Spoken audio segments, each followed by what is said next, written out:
going on with my neck? Hold on. There we go.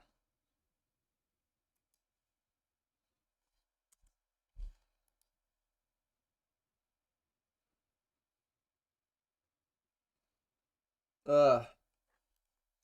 How was everybody this morning? We all miraculously preserved?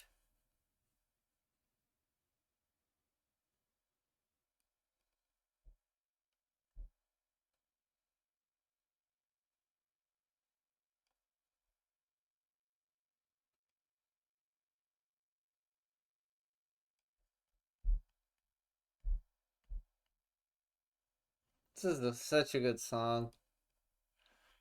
Ugh. But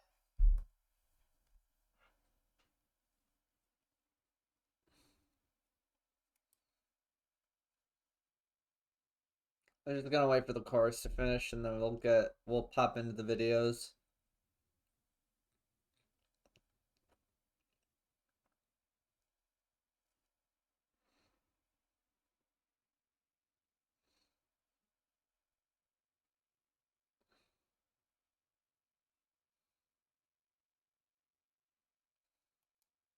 Okay.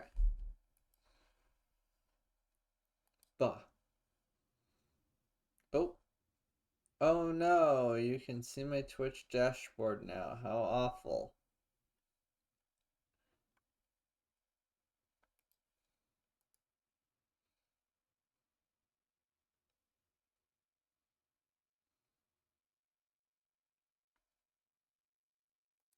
There we go.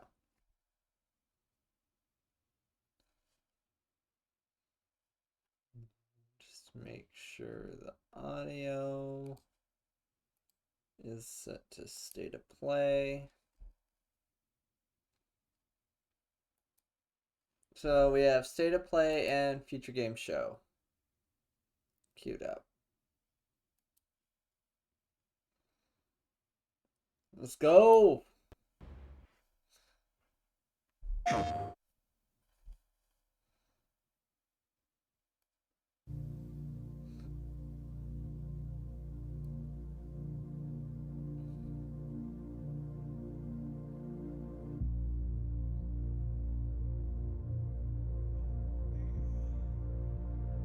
Tomorrow!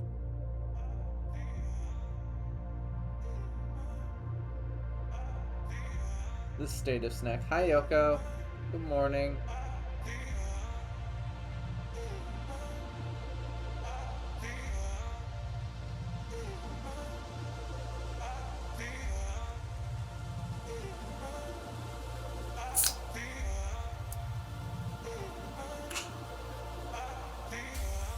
Emotion running through our veins. Heartbeat. Love is making waves. Emotion running through our veins. Heartbeat. Love is making waves. I'm facing my fears, not backing away.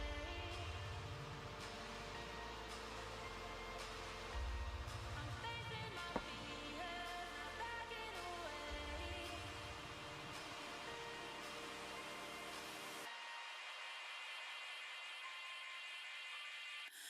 We're touching skin to skin. The body's that we're in. We're feeling everything.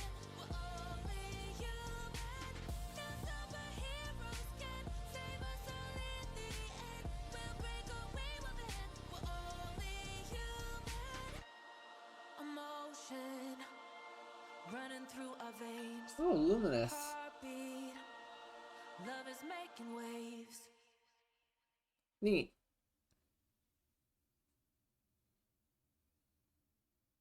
I'm not going to be able to get most of this because it's on Hello place. from Enhance. I'm 哲也水口。ディレクターの石原隆です。ルミネスアライズのトレーラー楽しんでいただけたでしょうか。この秋、PlayStation 5、PSVR2 対応で発売予定です。ルミネスアライズはバラエティ豊かな曲と美しいビジュアルが没入感を高め、いつまでも遊びたくなるゲーム体験となっています。その世界はとても心地よく、プレイヤーを共感覚の世界へと導きます。I love that they went with the Yakuza subtitles. the Yakuza subtitle font. Come on, fucking tracking. There we go.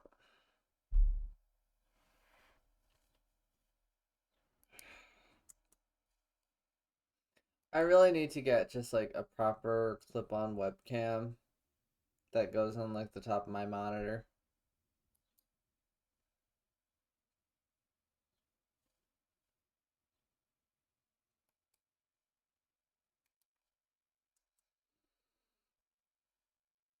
But yeah, I love how they went with the Yakuza subtitle font here. It's entertaining. まあよくある普通のパズルゲームってことだよね。テトリスエフェクトを一度遊んだことがある人はわかると思いますが、ルミネスアライズはただのパズルゲームではありません。夏にシングルとマルチプレイの体験版を配信予定です。ぜひ皆さん手に取って遊んでみてください。Oh, demo. Thank you and enjoy the rest of State of Play.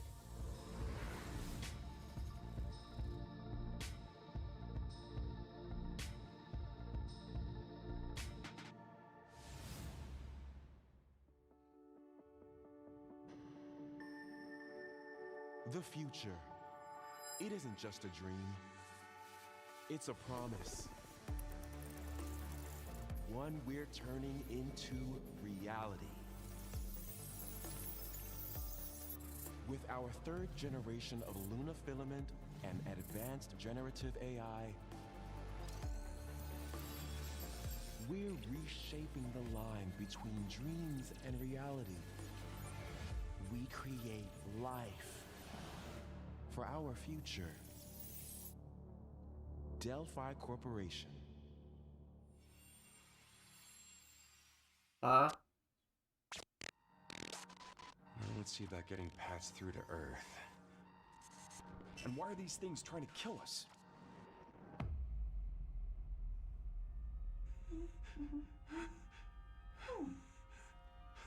There you are. All better.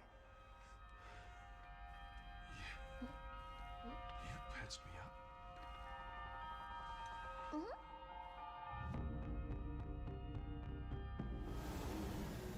I am DI-03367. We are pragmatic. Whoa, hang on a second. Don't you have a name or something? I'm good. Get behind me! I think I can help.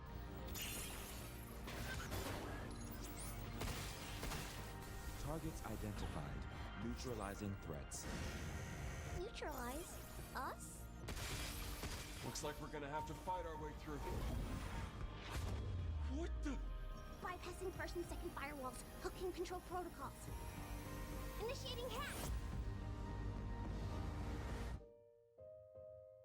Interesting. Hey, D.I. I said I am DI. Okay. Look, how about we call you Diana? Diana?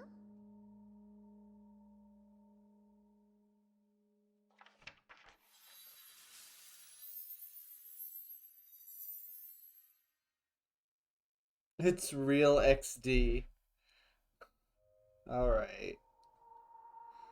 Hi, Vala. Good morning. Pragmata.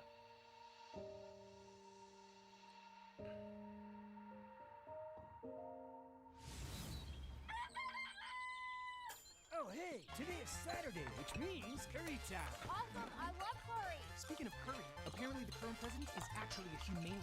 What does that mean? It's okay, I'll get it. Curry time. Romeo, stay with Grandpa, me. You're gonna die. Romeo, listen up. You're gonna die in about 15 seconds. Seriously? Seriously, don't worry. I made this just in case. The Dead Gear Life Support System. Don't move, okay?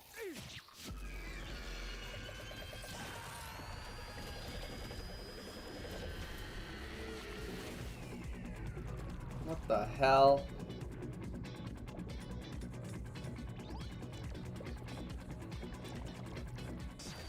You're already half dead. From now on, you're half dead man. No, wait, that's pretty lame. Dead man! From now on, you're dead man. What am I watching? I'm not sure.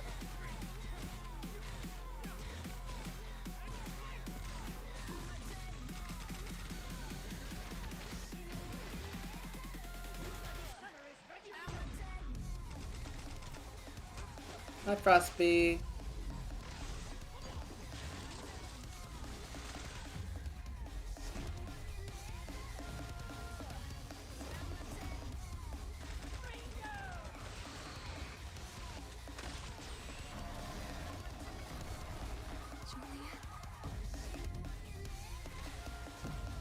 I really like the visual aesthetic of like the first part of the trailer. So I'm a little bummed that the rest of the game doesn't appear to have that aesthetic.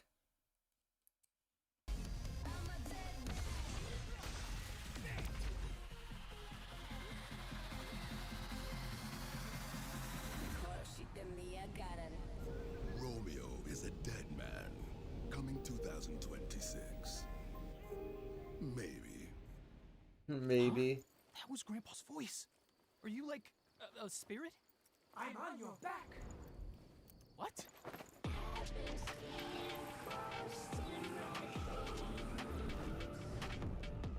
Ooh, Suda51. You know what? 皆さんこんにちは。 You know what? Suda51, that checks out. グラスホッパーの役者の須田剛一です。いえいえ。皆さんトレーラーどうでした？グラスホッパーの久々の新作、ロミオ・イザ・デッドマンです。いよいよ発表できました。このゲームはですね、主人公のロミオが、ロミオ・スターゲーザーという名前なんですが、かっこいいでしょ。時空犯罪 FBI 捜査官として、凶悪なですね、指名手配犯をさまざまな時空に飛んで、倒していく、そんな、ブラッディなアクションゲームとなっています。そして今回はですね、剣だけじゃありません、銃も使えます。ストロングスタイルのアクションゲームとして、チーム一丸となって頑張って作ってます。そしてなんで、タイトルがですね、ロミオなのにデッドマンなのか、それは皆さんぜひ続行お待ちください。プレイステーション30周年過ぎちゃいましたけど、おめでとうございます。それでは引き続きステートオブプレイをお楽しみください。Suda has already done more to celebrate PlayStation's 30th anniversary than Sony did, which is depressing.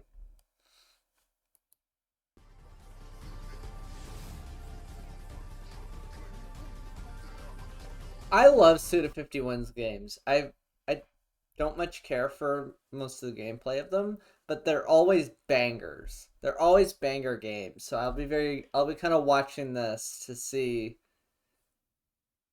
and hear more about it. Huh? サクコ、どこ行くの？こっち通るの珍しいね。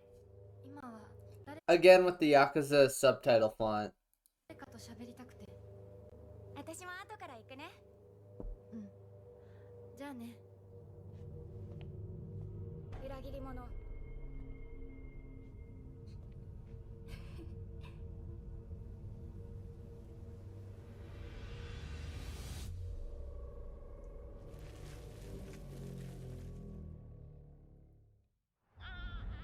Yakuza looks different from what I remember. It's just so funny that everyone's starting to use that font for their in-game subtitles.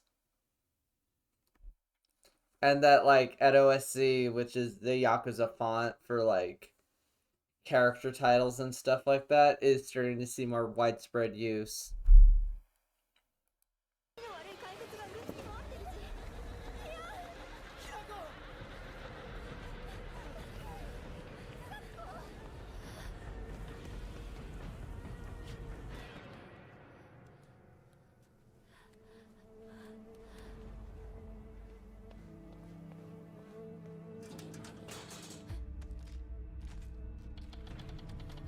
New Yakuza sub-story escapes Silent Hill.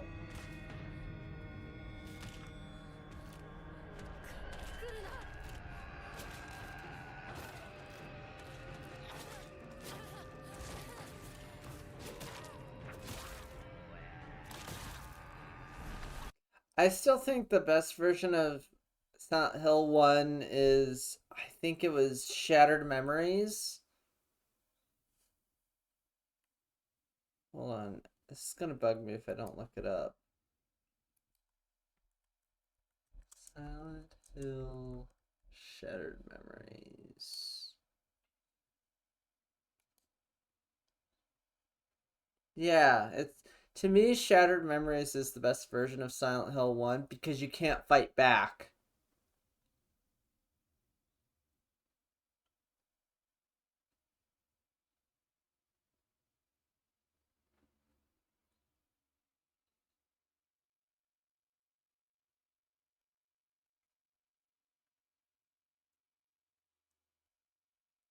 And the fact that the way you could alter the game was really cool.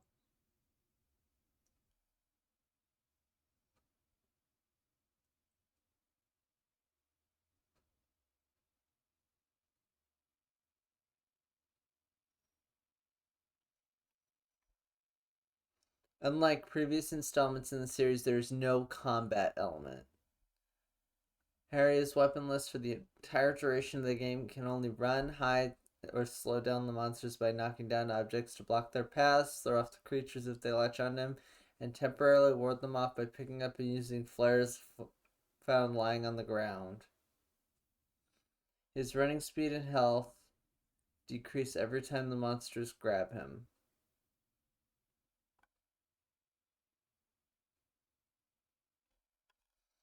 Which I thought was a really cool take on it. And I personally think it made the game better because there's these creatures and you can't do anything to you can't kill them.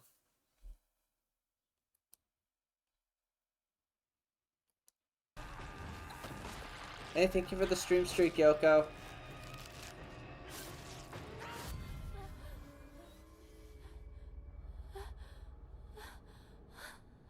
ひなこ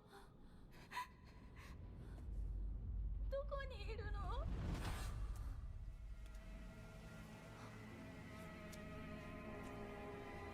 ひなこはいいよね。何でも持ってる。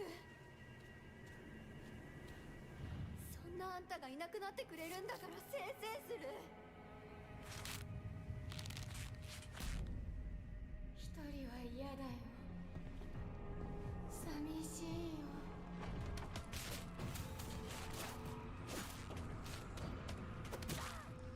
ずっと一緒だよって。 This looks really solid though. 約束したよね。暗いのは嫌。一人ぼっちは嫌。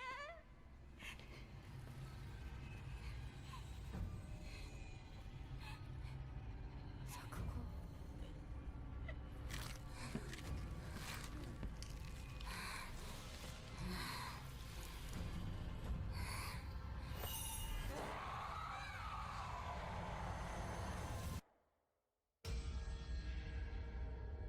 裏切り者。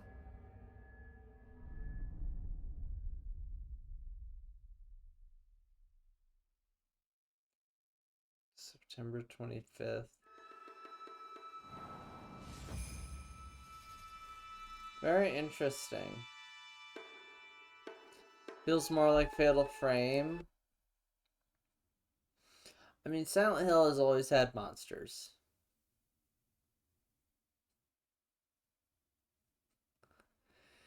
And I would actually say Shattered Memories is closer to Fatal Frame than Silent Hill F. In terms of gameplay. Because of the weaponless gameplay. This, you can at least defend yourself and attack.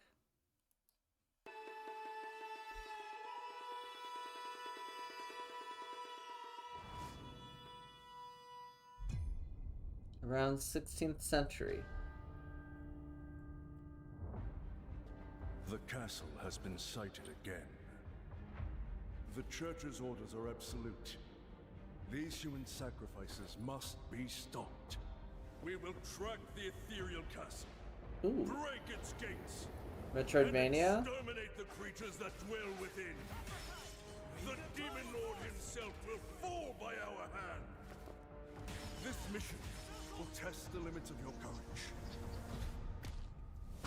You will face horrors beyond your darkest imaginings. Beasts that defy reason. Creatures born of pure darkness.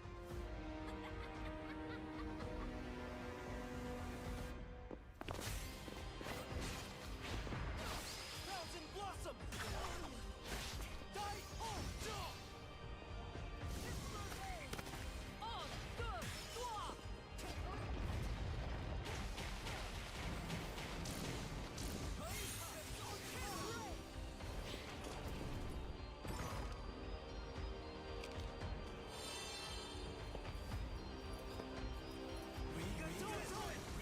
Oh, hell yes.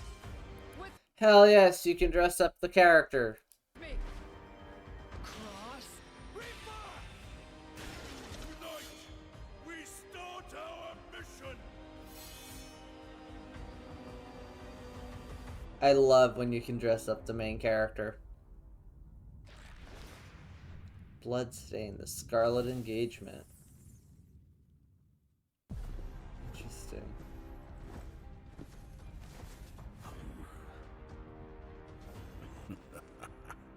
So you've come, dogs of the church, right into the palm of my hand.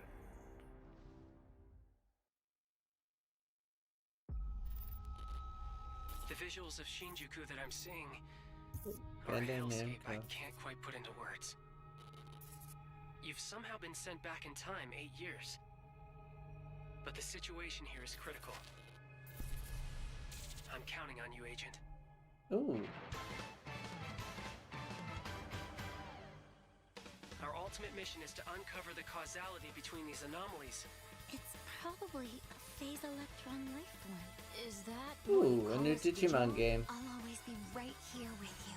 Who exactly are you working for? I remember you guys. Who or what is that? You really don't know anything about the digital world? We have been enemies for years now, but this is the first time the Titans have launched an attack on this scale. We now believe most of the anomalies we've been dealing with stem from Digimon. It seems the upcoming battle is truly unavoidable. The world on this end is running out of time. If the gate is opened with the digital world in such a state, the human world will most certainly be affected. Do the Titans not care about the end of the digital world? Stop it! That egg is very important!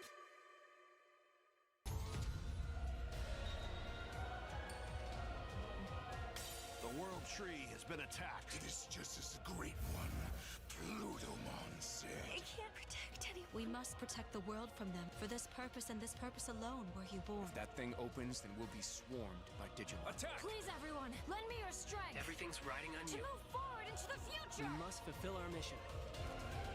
Agent.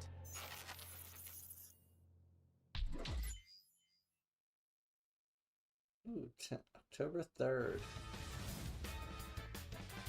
Interesting.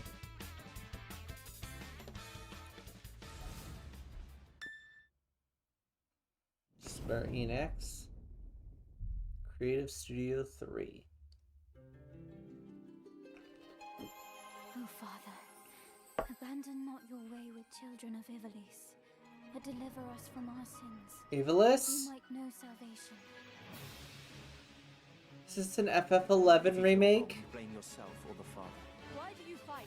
Why walk this Wait, no, this is Final Fantasy Tactics! The powerful must rule the weak. It is our duty. Heavens fall upon your crown! This vile charade has gone on long enough. It ends now. The Ivalice Chronicles. Yo! When your father showed us how to make a whistle of a blade of grass.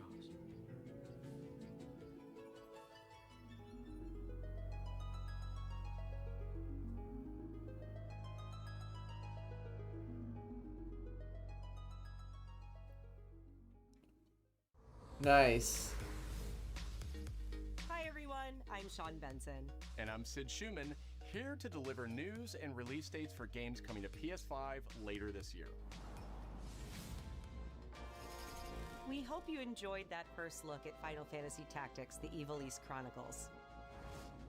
The game will include 2 versions of the original PlayStation Classic: the enhanced version, which features improved graphics, fully voiced dialogue, refined gameplay, and much more, as well as the classic version, which brings a faithful recreation of the 1997 original to modern consoles. Final Fantasy Tactics: The Evil East Chronicles launches on PS5 and PS4 September 30th, and will be available for pre-order later today. Interesting. This next game is something really special. When I first played it, I laughed so hard I almost barfed. Let's check it out. But is there maybe just toilet? Toilet? Yeah, I just need to pee. How badly? Just normal. Bad. Yeah, just go behind this bush. I'll wait. I can run away. Pea shy. No. Yeah, no, you don't want me watching. You can watch. In baby steps, all you have to do is carefully place one foot in front of the other, which is easier said than done. Main character Nate requires some pretty deliberate movement to make even the simplest progress. It's a captivating open-world experience filled with oddball characters. Here we go. Knock up. Oh, no. You found it even without a map. The best toilet on the mountain. Oh, good. Definitely check this one out when it comes to PS5 on September 8th. The walking game, yeah. Yeah, I have it wishlisted on Steam though.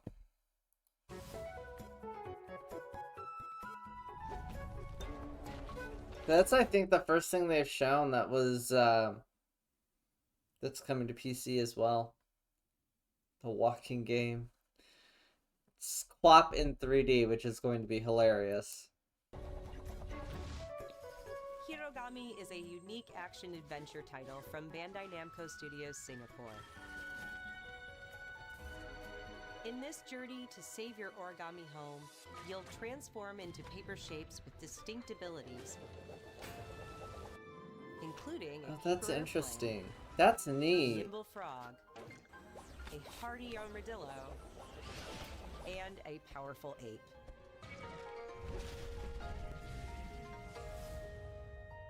Master the art of folding when Hirogami arrives on PS5 later this summer. Sid, why don't you tee this next one up? Thanks, Sean. The Hot Shots series has been with PlayStation from the very beginning. Ayo, and its Hot latest Shots Golf. installment, Everybody's Golf Hot Shots boasts its largest character roster ever. Compete in courses from 10 different regions around the world, each with weather effects and new nighttime variants. Pre-orders begin later today, and those who do will get Bandai Namco's iconic Pac-Man as an early unlockable character. Everybody's Golf Hot Shots drives onto PS5 September 5th.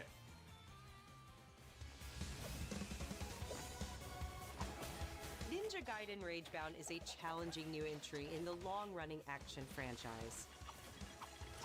From the makers of the Blasphemous series, Ragebound stars dual protagonists from rival clans, forced to combine their souls and skills against a demon uprising. And longtime fans will really love the pulse-pounding soundtrack featuring guest composers from the original series. Ooh. That's always a nice touch.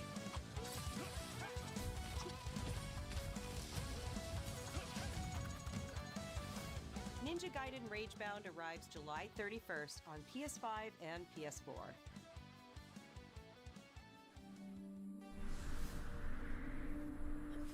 From the game Bakers, Cairn is a survival climbing experience where you must carefully plan your ascent up a deadly mountain.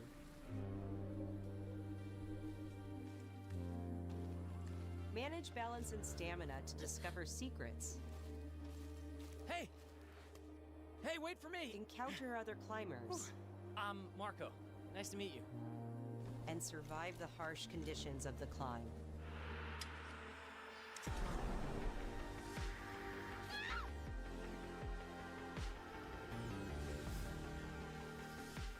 You can give it a try yourself with a demo that arrives later today.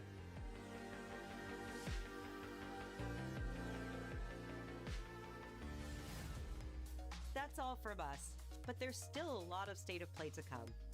This next reveal comes from the game preservationist at Digital Eclipse. Nothing can prepare you for their next collection, arriving later this year. We knew pretty early on that the game was fun to play, people were excited about it. The most rewarding part of it is just seeing people react to it. We knew that we were onto something. Oh? It was such a shock to see this game. I was like, I can't believe this game exists. Mortal Kombat and Night Trap are the two games responsible for the creation of the ESRB in the United States. And I actually have in my collection a unrated copy of Night Trap for the Sega CD in its box that I bought for $10 because someone back home in Albuquerque traded in 200 plus copies of it for some reason. And the owner of the shop absolutely could have been like, I'm going to charge market price for these. But nope, he sold them to people for $10 a pop because he's a bro. I miss John. I wonder what he's doing these days.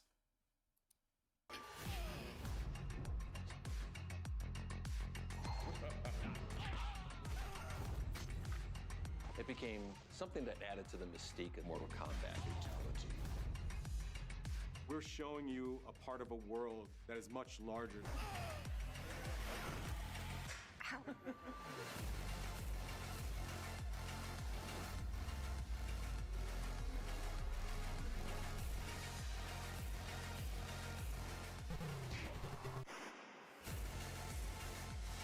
There was no Oh, with rollback. Holy shit. It's a bit of the Wild West. Every part of that game is an expression of who we were and what we wanted to do. Flawless victory. That's pretty cool.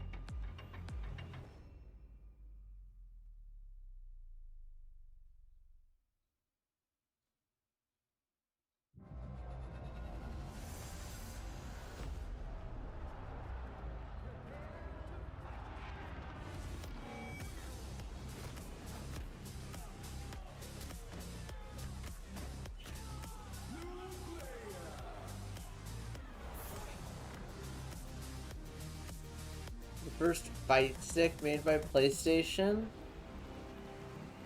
What? Patrol here. We have evidence of an enemy intruder. Commence alert formation. Acknowledged. Sending reinforcements. Use extra caution. That guy? I know he's close. Oh, MGS Delta. Where did he go? We've lost sight of the enemy. Find him. We're under fire. Enemy position unknown. Loading like this? It's a revolution. All right, Commander. Baby. Take this! Here comes another one! You won't get away from me. Time for you to taste some real pain. What's the matter? I'm over here. Go back to your own world.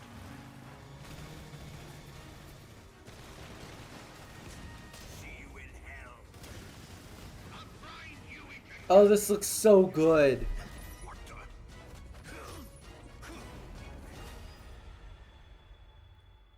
That looks so fucking good. Oh my god, they're keeping the ape escape mode. Let's fucking go.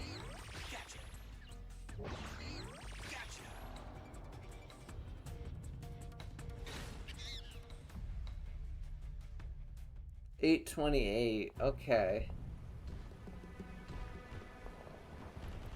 What you can do with... Oh yeah, where you like leave it running. Where you just leave it and I think he kills himself, right?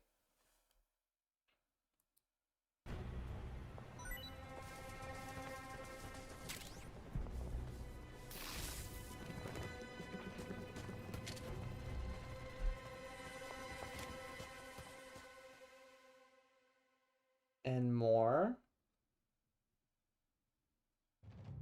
Spirit stones. Shining stones imbued with humankind's never-ending dreams. Koei-Tecmo. Since time immemorial, this power has been the impetus for human wars.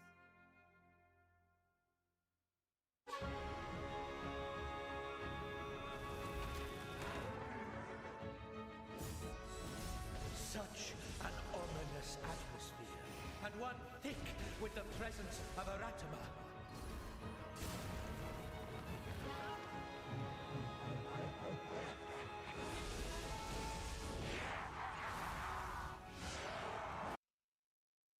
But remember, he captures you in a week and dies in a month from when you stepped away from the game. That's hilarious.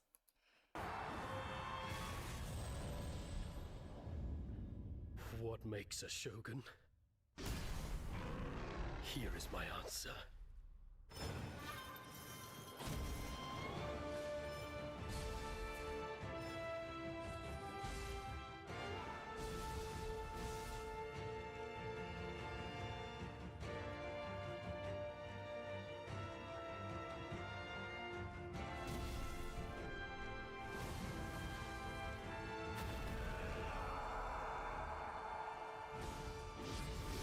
How foolish of you to have entered the depths of hell.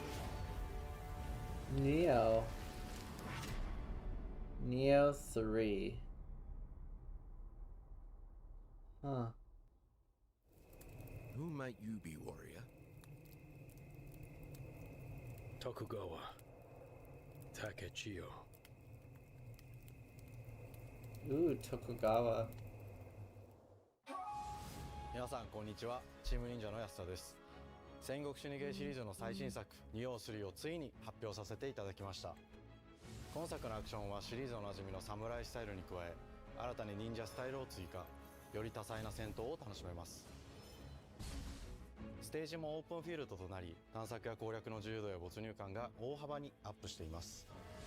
本日よりプレイステーション5で体験版も配信いたしますので、ぜひプレイしてご意見をいただければと思います。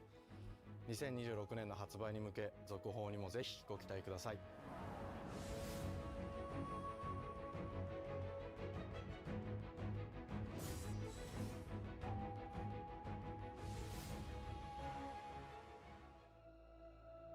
No one knows how old the city really is. For me, it's all VR? unknown. Okay. My whole world.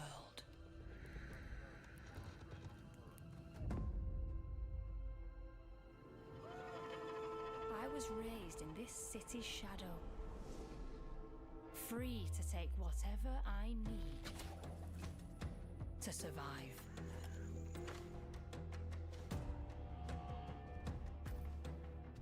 VR game, huh?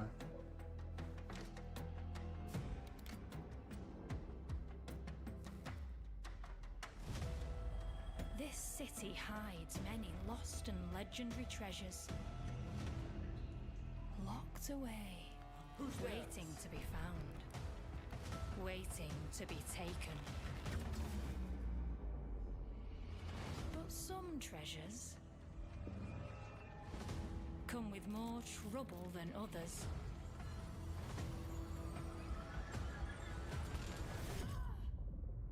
I thought I was dead.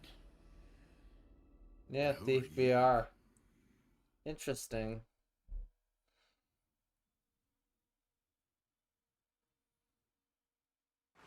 Tidewalker, are you there yet? Cleo has uncovered a formula for a cure, but she's keeping it safe in her tower.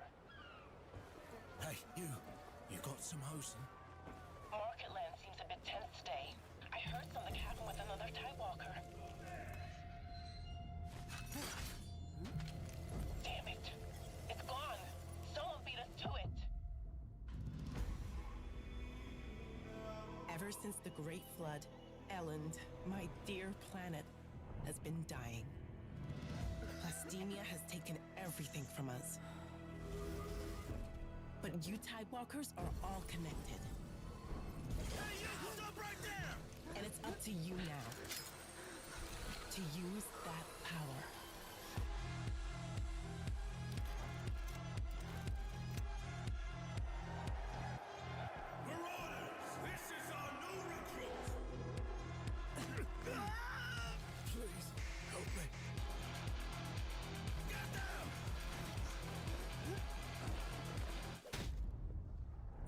peacekeepers.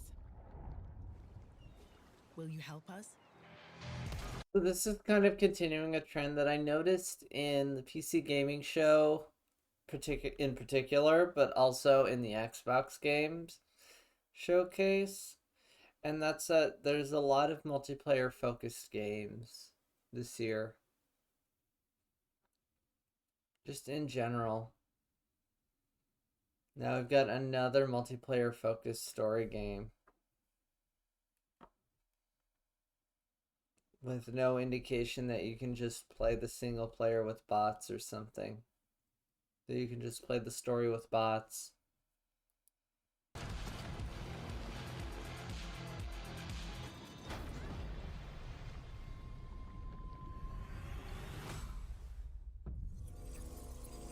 Tides of Tomorrow. It's so frustrating because, like, I just want a game I can sink 60, 70 hours into. Hi, I'm Nicholas Duce, the game director of Astrobot. It's a pleasure to be back today to share more news with you. What a last few months it has been in the world of Astro. Astrobot launched last September to such encouraging feedback, even receiving a few honors we are truly grateful for.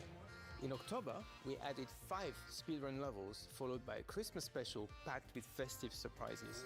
And then earlier this year, the Vicious Void Galaxy made its appearance, adding yet more new challenging levels, all of which came at no additional cost.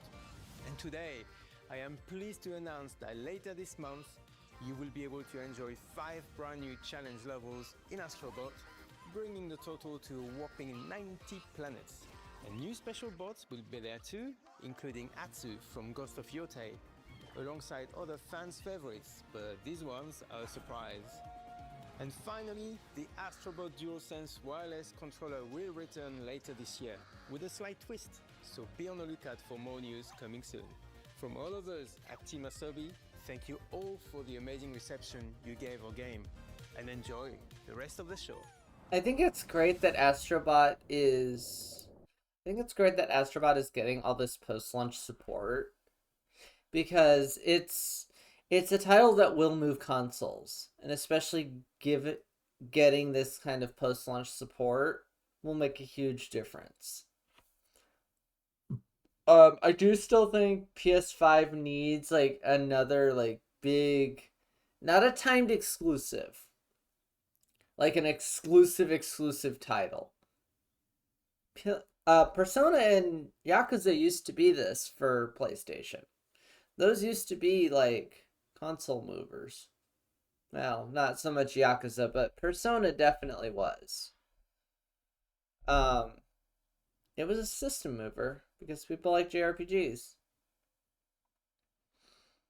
You know, your Spyros, your Crash Bandicoots, like everybody's golf is great. That's not going to move consoles necessarily.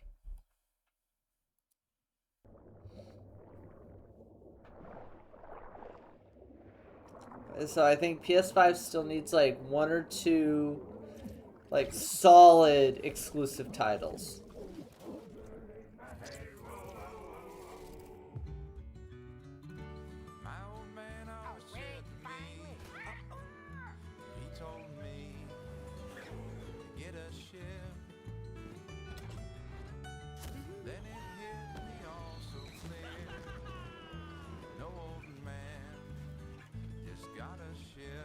Because, like, MGS Delta is coming to Steam, too.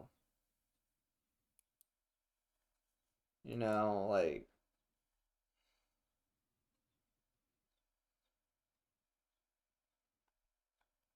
I don't know, it's just, like, a little frustrating. Because the PS5's been out for, what, 2 years now? 2 or 3 years?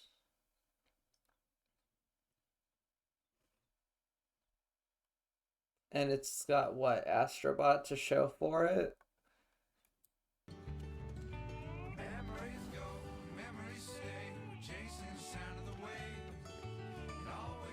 Like, what draws people to Nintendo consoles is the experiences you can only get on Nintendo. Your Marios, your Zeldas, your Donkey Kongs, your Kirbys. You know, stuff like that. So Sony needs like a stable of IPs it can leverage. And it tried to do this a while back with PlayStation All Stars Battle Royale. But that struggled because PlayStation doesn't have that stable of IPs anymore like they did back in the day. You know, they don't have Spyro anymore. They don't have Crash Bandicoot anymore. Those moved PS1s.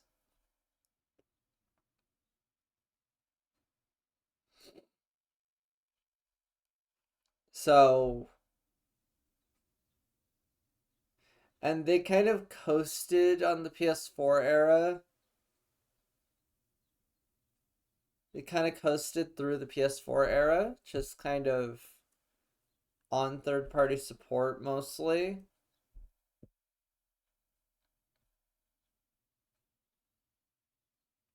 And maybe one or two exclusives. But there was enough variety that it was able to overcome that. But now it's kind of running into that problem. And it's kind of coming back to bite them. Like, there's nothing to justify spending $600 on a PlayStation 5.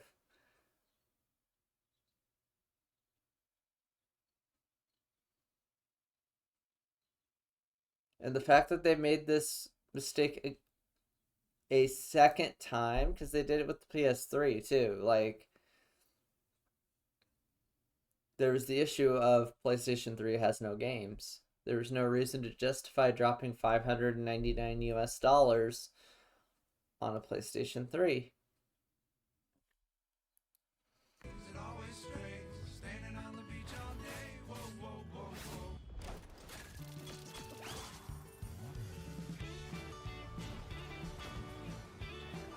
Ooh, pirate game?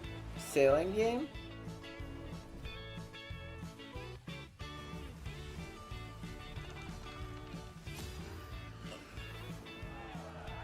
Yo, what?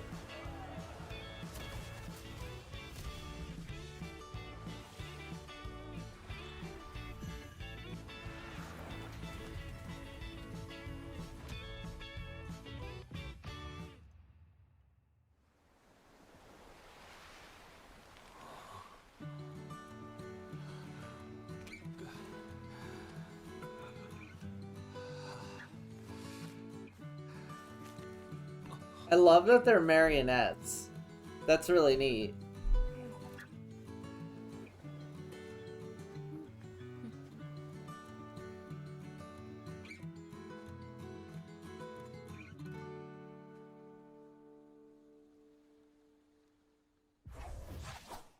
And then shows no gameplay. Shows next to no gameplay.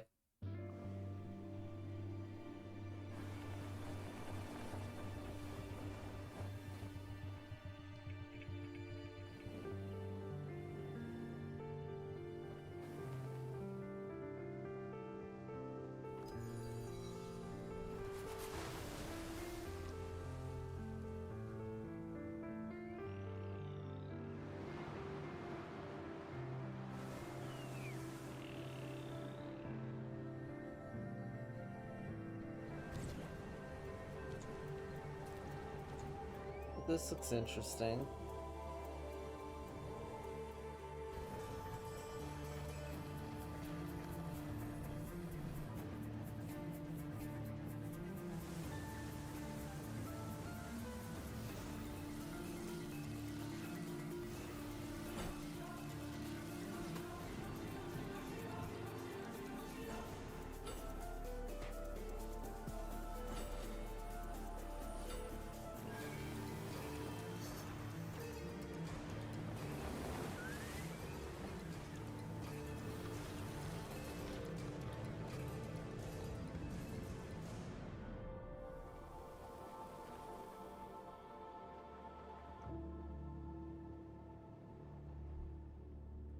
Alright, I'm gonna get stunlocked about something.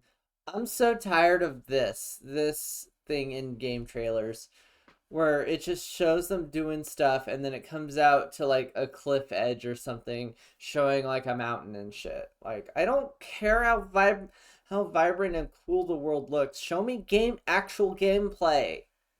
I'm so fucking tired of it. It doesn't tell me anything about the game other than it looks nice. It doesn't matter how fucking good a game looks if it plays like shit or if it doesn't have engaging gameplay. I'm so fucking sick of it.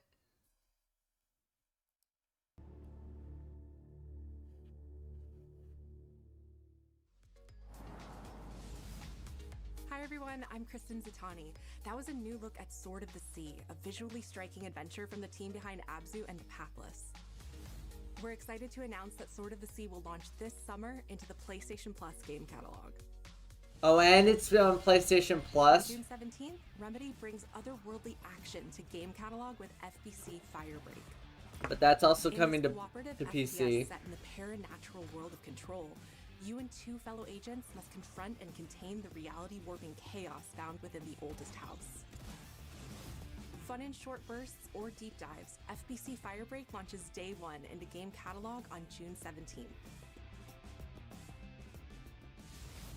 The PlayStation Plus Classics catalog welcomes several new titles this summer. The PS2 version of legendary immersive sim Deus Ex arrives June 17th. In July, Twisted Metal 3 and Twisted Metal 4 join the service just in time for the second season premiere of Twisted Metal, which arrives July 31st in select countries, including Peacock in the US.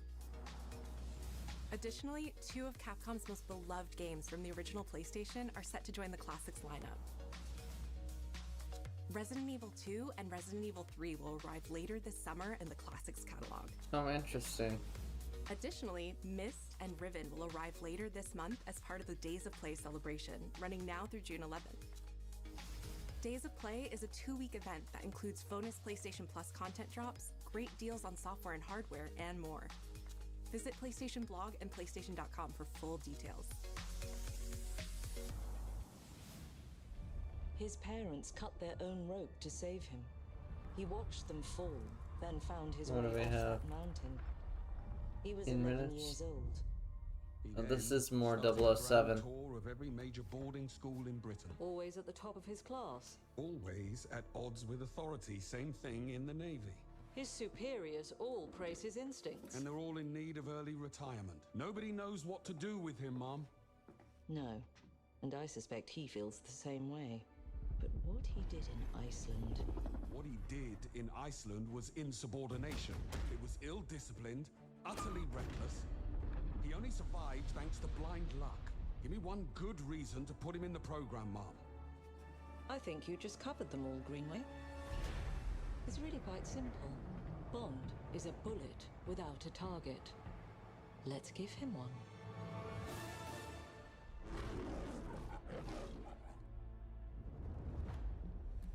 Do you have an appointment? The name's Bond. James Bond. He's with me. And you are? Don't think we've had the pleasure. Now let's not get ahead of ourselves, James.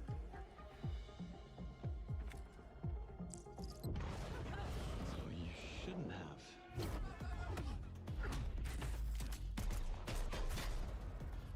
We're facing a situation of the utmost delicacy. I need all my pieces on the board. 009 is a master manipulator. Whatever the endgame is, we won't see it coming.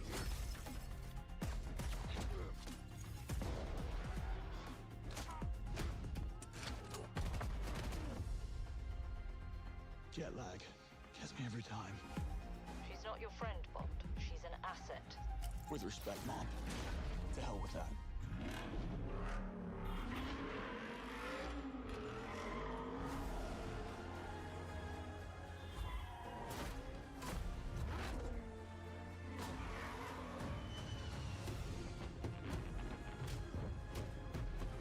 Tell me, what do you do, James? Lately, headhunting.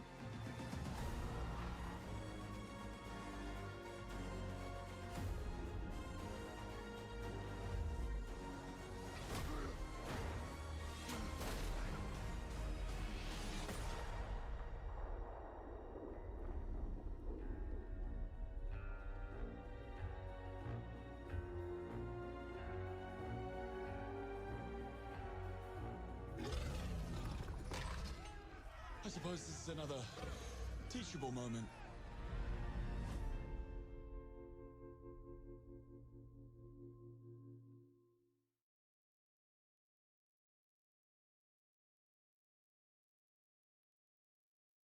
Tune in for the gameplay revealed this summer. Hello, I'm Hakan Abrak, CEO of Iron Interactive. The team is thrilled to announce 007 First Light. You'll experience James Bond as a young air crewman in the Royal Navy. Before the tuxedo and the martinis, as he first steps into the world of espionage, striving to earn his 00 status. Everyone at Iron Interactive has poured their passion and dedication into crafting an experience that honors the legacy of Bond, harnessing our 25 years of agent expertise. This is just the beginning of our journey with 007, and we can't wait to share more with you soon. They're gonna explain the game here that you could use that time to show gameplay right now. Right? Like, also, it's technically summer. So it's like, you could just show the gameplay now. Like, I would actually appreciate that a lot more.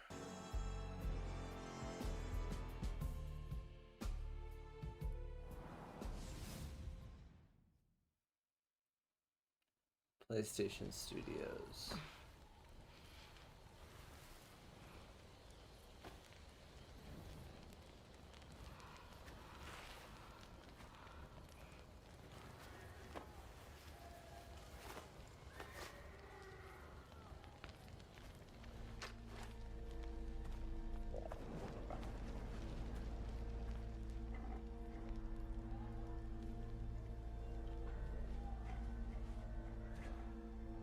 You're still with me?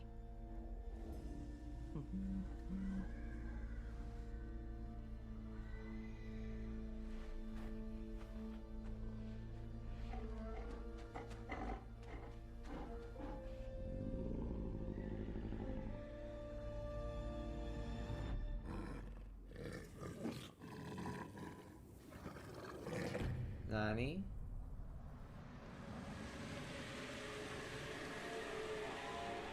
Ghost of Yote.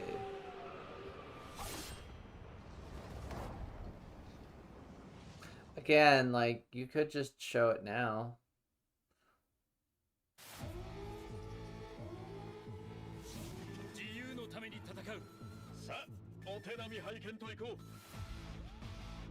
Oh, this is the Invincible fighting game, I'm pretty sure. No?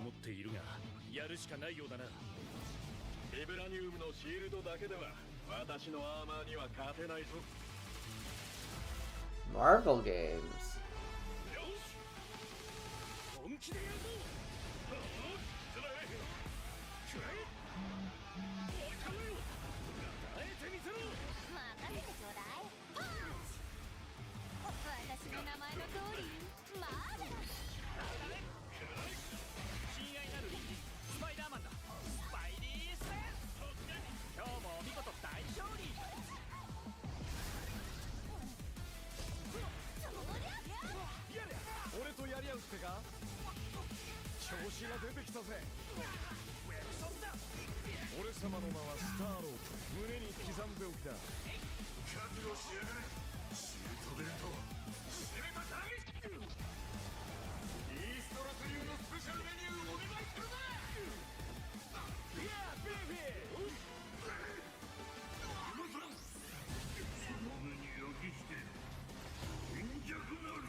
Four v 4.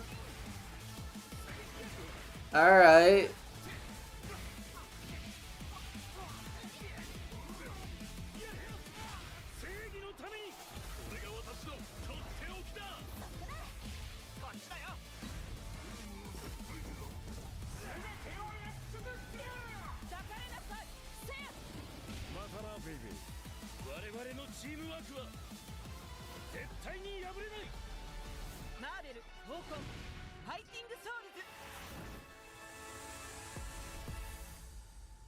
Arc System Works, though.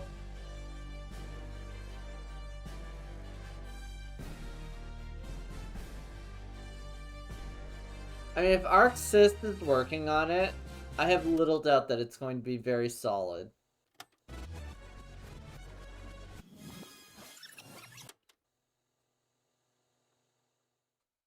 Hmm?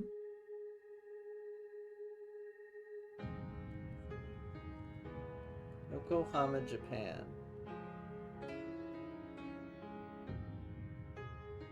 Oh, that's a Jinsho. That's Isizaki-cho. プレイステーションの友人から急になんか飲みに行こうぜっていう連絡が来て、なんのこっちゃと思って、予定合わせて行ったんですけど、ちょっと飲んでる中で。Again, the Yakuza subtitle font. 実はアクの方で。They're gonna talk about it. の格闘ゲームを作って Now that yeah, they're gonna talk about Arc. いただきまして。本当に聞いた時はびっくりしましたね。で、世界 I've never been to Isizaki-cho. I'm going to clarify this now. I've never been to Yokohama. I've never been to Isizaki-cho. The fact that I could identify that from 2 Yakuza games is incredible. I think I talked about it when I was talking about my trip, but it felt so weird, speaking of that. It felt so surreal walking around Kabuki-cho and knowing where everything is. So, like, knowing where the Shichifuku parking lot is, knowing where Theater Square is, knowing where the Millennium Tower would be, and knowing my way around Kabuki-cho as if I'd been going there for years was so surreal.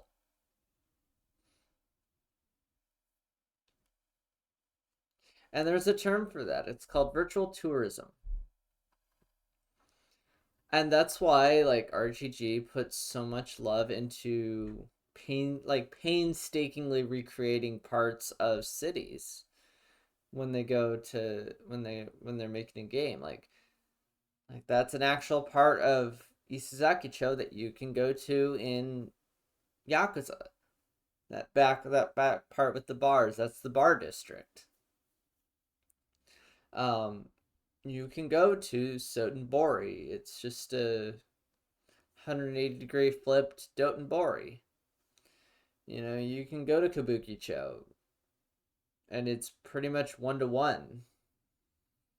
You know, you can go to Honolulu and see everything that they put in Infinite Wealth and Pirate Yakuza. Like, it's its own thing, and it's really cool. But I'm getting distracted. 的に本当に有名な IP ですし、光栄だなと思いつつも、まず本当にうちの会社で大丈夫かなという不安もあり。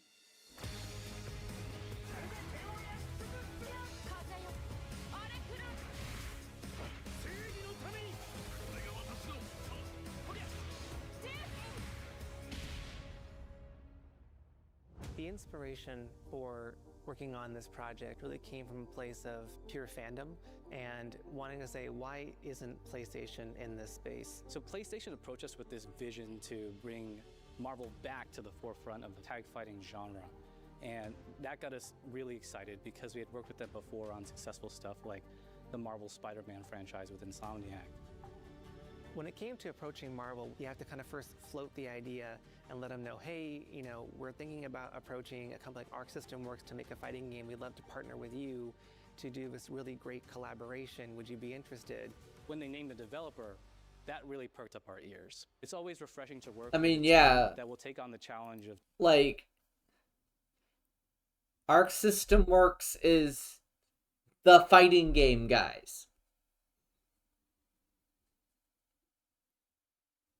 Like, that's their thing. So, like, yeah, he's right. Like, as soon as someone says, hey, we want to make a fighting game with Arc System Works, I'm like, you'd be like, all right, I'm interested. Let's work on it. Tackling Marvel, putting their own spin on it, and they're just uppercutting that challenge into the stratosphere. And that's what you get with this team. I mean, they couldn't make something boring if they tried. 社長からも本当に作れるんだったらぜひやりたいねっていうことを言われました。まあ話を受けてしまった以上これは私がプロデューサーなのかなっていうところで。The tricky thing is that most fans, including myself, see this as a sacred genre for Marvel. The tough part is finding a partner that's crazy enough to take on the task, because you either do something like this big and bold, or you don't do it at all. You have the MVC legacy to live up I have to. a good grasp on their art style and how they would approach certain IPs. You come in with your kind of own expectations of, here's what I would expect to see from Arc System Works when they take on a Marvel IP. And what came up was something that went beyond that.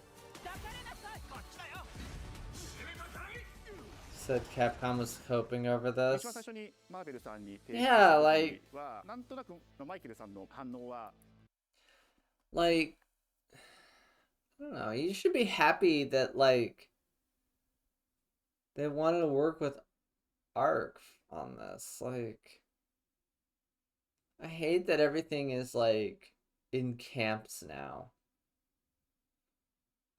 You know, I hate that we've gotten back to this tribal, almost tribal kind of, well, this company sucks. Well, I like this company. Like, bro, the multi-million yen corporation is not going to suck your dick.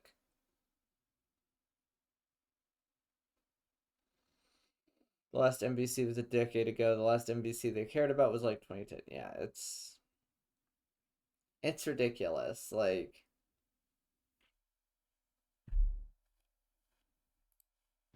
あんまり芳しくなかった印象があって。it'd be like Nintendo making another RPG and saying, "Oh well, mother fans are coping. They are coping, but not over this. They are coping, but not over an RPG Nintendo is making. They are coping over the lack of Mother 3 localization and have been for like 15 years now." まあ何がまずいのかなっていろいろこうやっぱり直接話していくうちにもっとアークのやりたいマーベルを見せてくれというような話をいただいたことがあって。Oh, interesting. I remember personally the first time I saw Iron Man was really when I felt we had something special. なので今回のアイアンマンのデザインを皆さんご覧いただければわかると思うんですけども、かなりこう日本らしいアークシステムワークスらしい。Yeah, it almost has like an Ultraman or Gundam sort of design to it. なんだみたいないう感じで。Iron Man is supposed to be the sleek fighter jet, think luxury race car, mixed with a brick house. And the fact that they added anime mech elements to him just felt really naturally at home. One of the mantras that we have for this project is from Japan to the world, and really trying to take not just the IP but gameplay mechanics and say, what can we really take from Japan, the creators that are doing awesome work here, and bring that to the global platform. まあ特別なところいっぱいあるんですけど、まあ本当にやっぱり強調すべきは、まあ格闘ゲームのチームバトルの中では4対4というのがまず本当に意欲的で挑戦的なところだというところ。Yeah, why 4 on 4? I wonder. Characters. It's not simply just the visuals. It's also the gameplay mechanics and adding in that. What is that pop? What is going to be something that's different? Up until now, you've seen tag fighters that have 2v2, 3v3. We felt like we just had to go 4v4. And in doing so, we found a lot of unique and fun ways to change up the gameplay that I think players are going to be very excited to see. 今回4対4という、まあ、革新的なところにチャレンジしている中で4キャラクター練習しないと勝てないんじゃないのとか安心してください。Learning 4 characters is extremely daunting, but the team at Arc System Works has found a way to design a system that adapts to your playstyle. So you could either duke it out as just the leader and 3 assists, or you can tag in your assists to swap the leader and change the matchup on the fly. I don't think a lot of people thought this day would be here, would come. You know, this has just been an awesome journey, and I'm excited that we get to be able to share it with all the fans out there. I'll tell you right now, a lot of fighting games, they never get to experience this level of production, and it's just a dream to even be working with these two great partners. それは決してビジネスという枠組みではなくて、それぞれの強い思いの中でこのタイトルを成功させよう、いいゲームにしてファンに届けようと The 3 companies have come together to do this, and I think we really are going to make something magical here. このタイトルですね、まだまだ開発途中ではありますが、続々とキャラクターも発表していきたいと思いますし、キャラクター以外のコンテンツというところも今後いろいろ出ていくと思います。今しばらく楽しみにお待ちいただければなと思います。Stay tuned.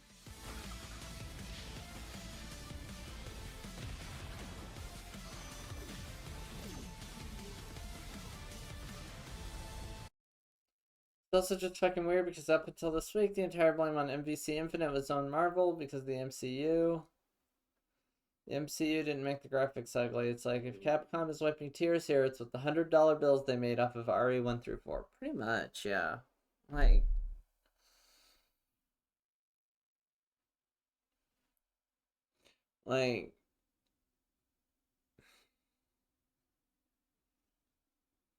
again, I hate that we've gone back to this tribalism in gaming.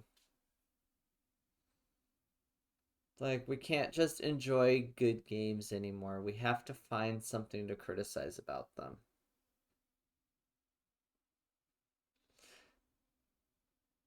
This does at least confirm that if people thought a new Persona fighter from Arc Sys was coming, I guess not.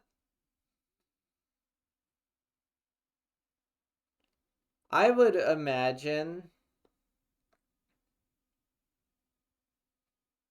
like, after P4 Revival comes out, we'll see. We might see a new Persona fighter.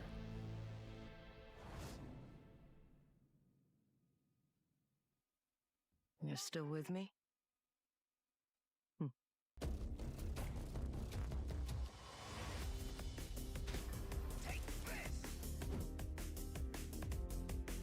It seems the upcoming battle is truly unavoidable.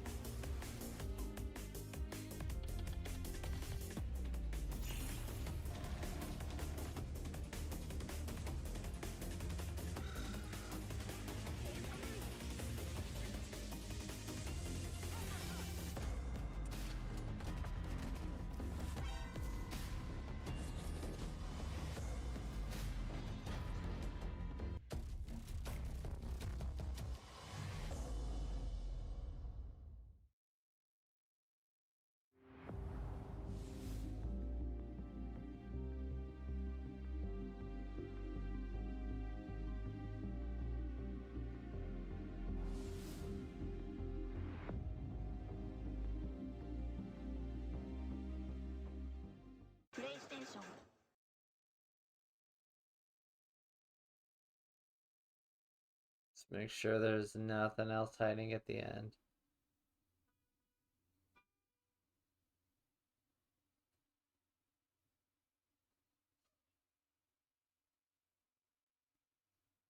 Great editing there at the end, Sony. Great editing here.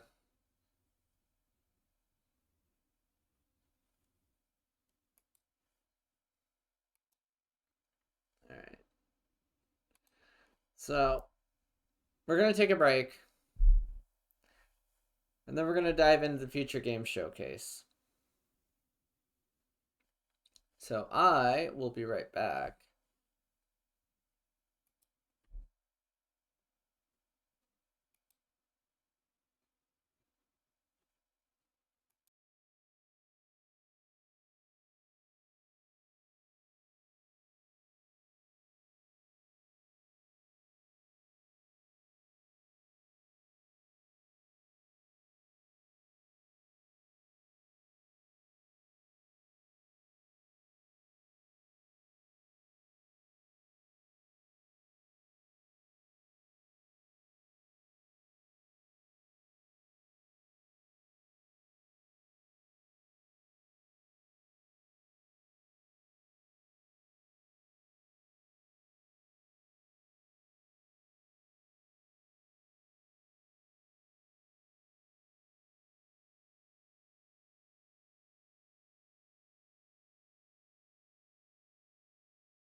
God, I'd love to see Otto live if I could.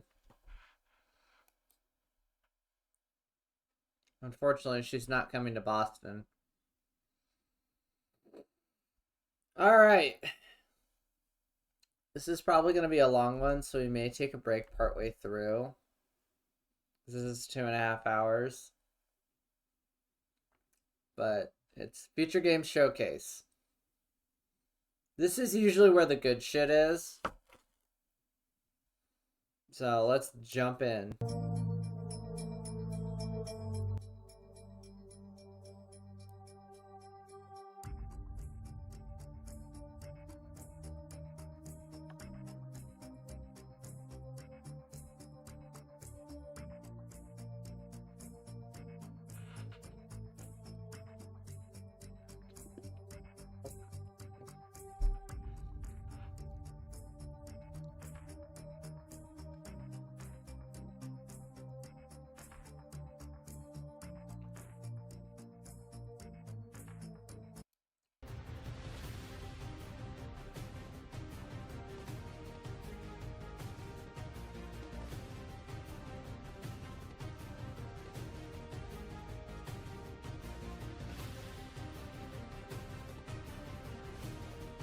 Alright, buckle in, chuckle fucks.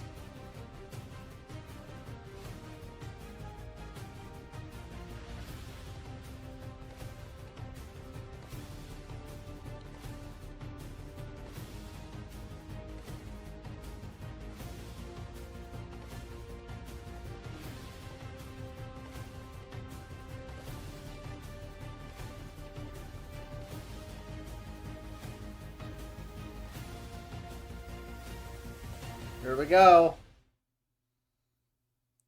Rating pending to mature.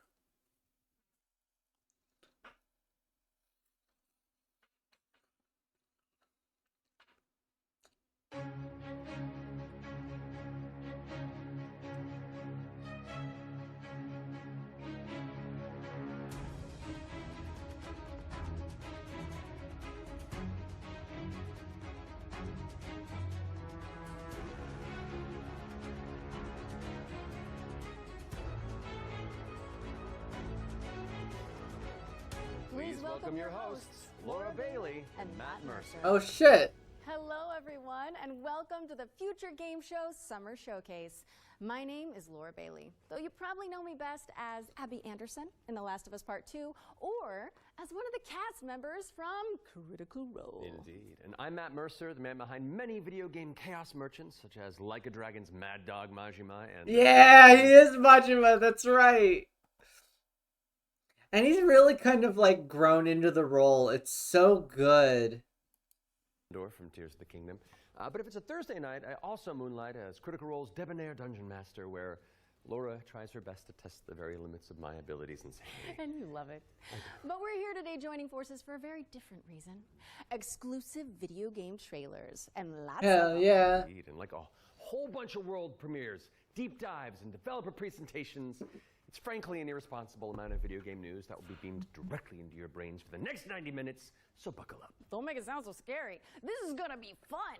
Just keep in mind that if you want to wishlist any of the cool games in today's show, then you can head to the dedicated Future Game Show Steam page. Indeed, and once the show's over, there'll be plenty of follow-up coverage on GamesRadar.com and the Future Game Show YouTube channel. Well, I think that's all of the housekeeping out of the way, so let's kick things off with our very first world premiere.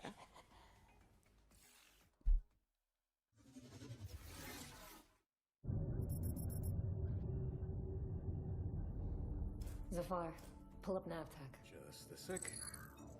Got it. Taki, we gonna find out about your Kopang right quick, okay? Just want to do him justice. Stuck his neck out for us. Least we can do is get him out alive. We've got big enough guns to make justice, all right? Oh, Michael. To a man with a hammer, just about everything looks like a nail. Aim for show. Time to say oh yeah with our hammer. Missile range in 1 minute. Brace yourselves. We're going for a spin.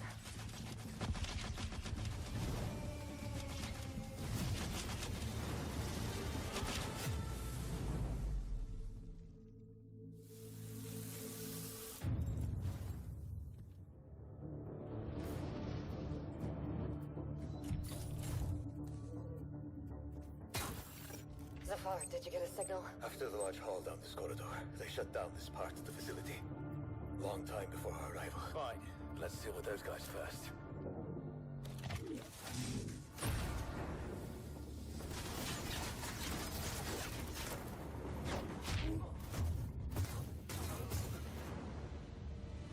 In Yelota. They never look up.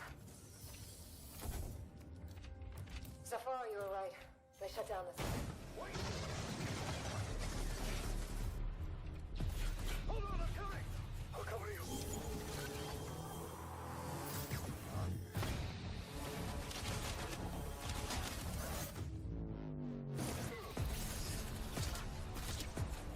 The bird up high shall be thine eyes.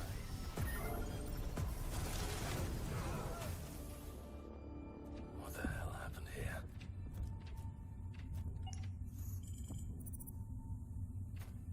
Hey, buddy. Oh shit.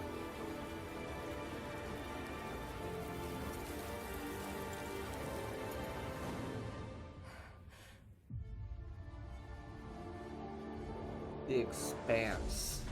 Glad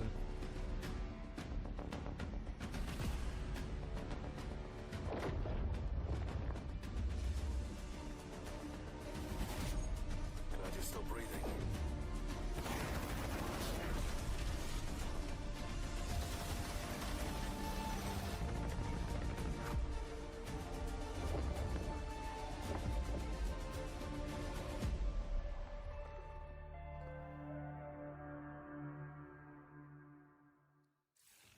Interesting. What a way to start the show! The Expanse Osiris Reborn is an action RPG crafted in Unreal Engine 5, where you can immerse yourself in the universe of the beloved TV series. Make sure it's on your wish lists. Sounds pretty awesome. And we're treating you to another world premiere right now and swapping sci-fi for fantasy in the process. Hell yeah, I love fantasy.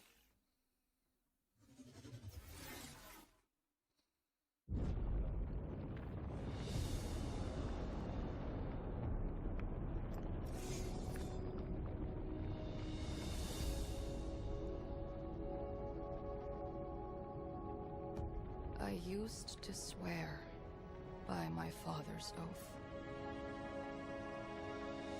To protect the wards is to protect our people. And if it claims our lives, what's one life lost for the sake of the many? And now, what do you swear by today? The only one that matters is my brother. And I will kill the people who took him from me.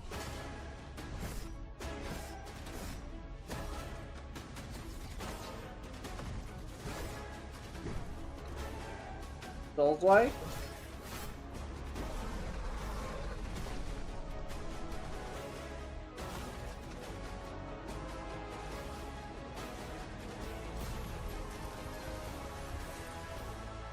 Rin, take my hand. Rin! I hear not the clamor of conquerors. The pestilence must be purged.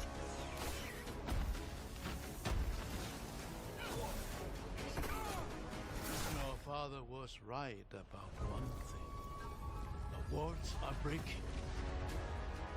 And should we fail,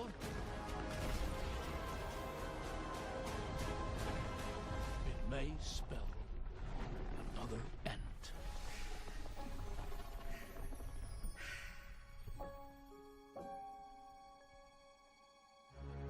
Echoes of the End.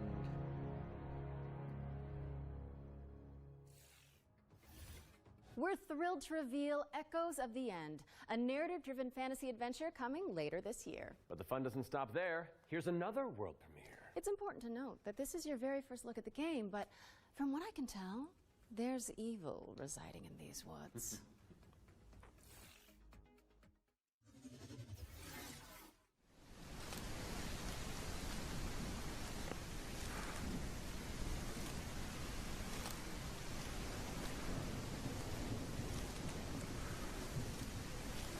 It's a survival. Looks like a survival type game to me.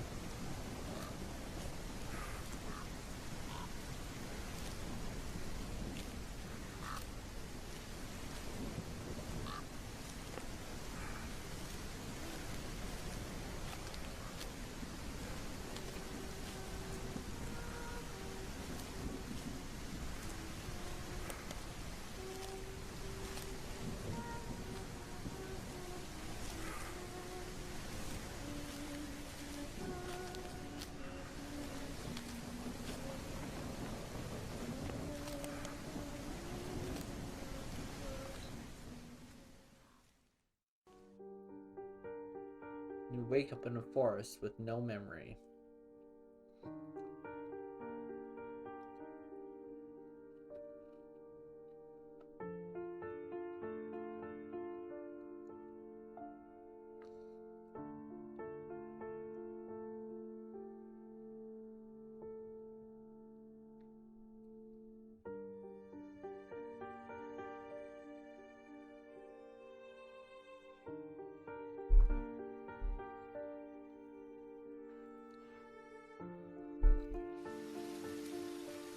Whispers in the fog.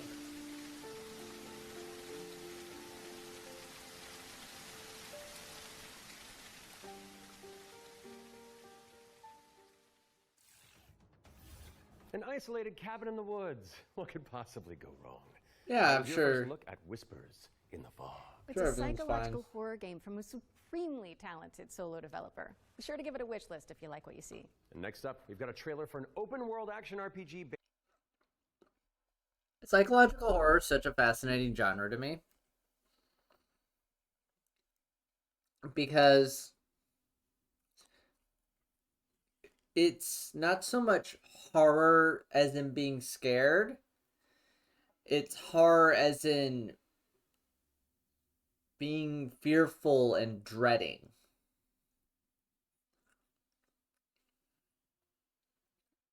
Like, it's the thought that knowing that there's something there. My friend plays the recorder better. Hey, fuck your friend! Fuck your friend. My friend plays the recorder better than you. Hey, fuck your friend! Neox, thank you for the raid.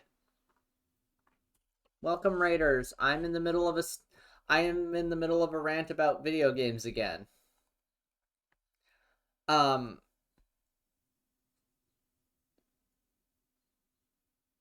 Yeah, it's the feeling that knowing something is out there. Knowing there's something there. But being unable to see it generates that fear and dread. It's what makes the Alien movies so good.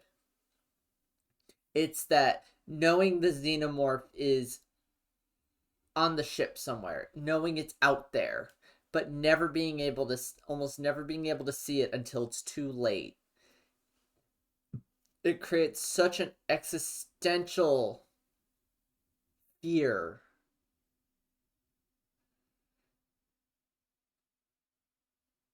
The sense of fear and dread is so incredible from movies and games like that. Alright, thank you for the raid. Let me get you shoutouts.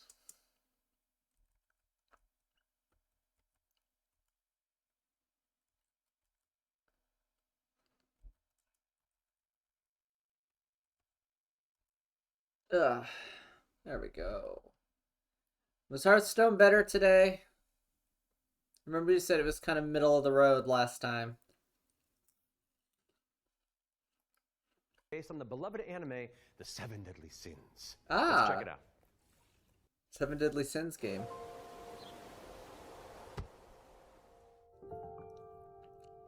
Seven Deadly Sins Origin.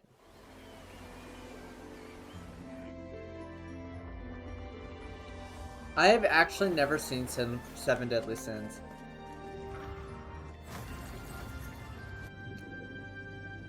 It was worse, losing my mind. Oh no.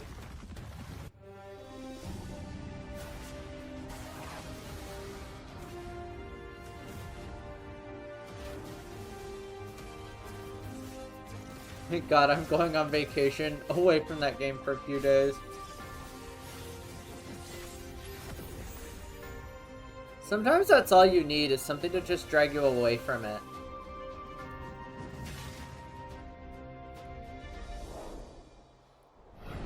Interesting. I don't like that it says pre-register now.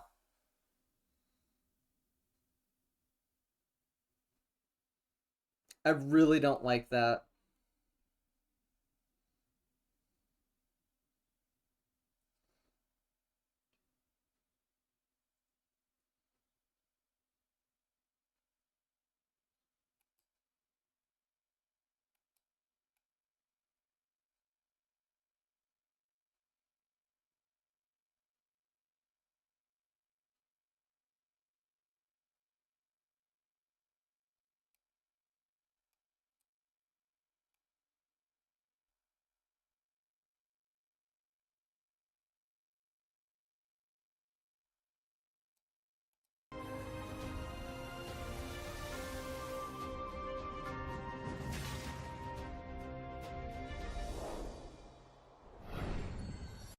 Yeah, no.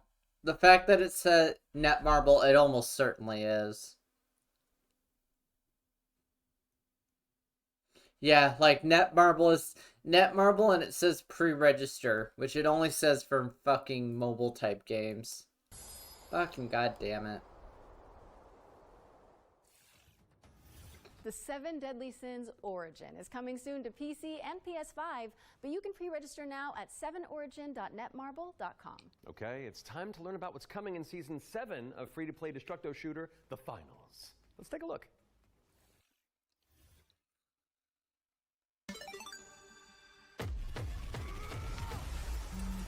Welcome to the future of the finals!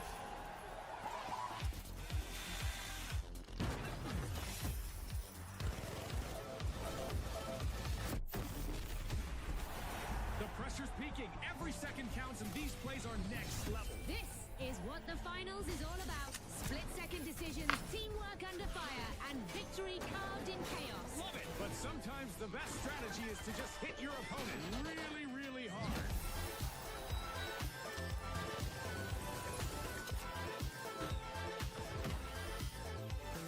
Pre-register can also be for like multiplayers of some party games. I don't know.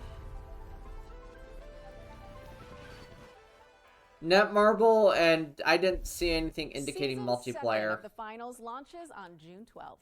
And whether you're a seasoned veteran or a new contestant entering the arena, if you're tuning in on the FGS Twitch channel, you can earn a Twitch drop of this Kablamo grenade skin. Yes, anybody who watches this very show for 15 consecutive minutes on the FGS Twitch channel will earn the skin. So, that's if you've cool. been with us from the very start, or you're just joining us, wherever you've been, then just stick around.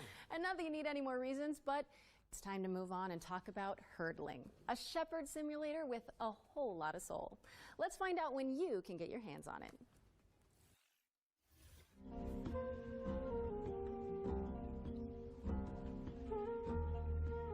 Registers only for Garth. Gotcha. Okay.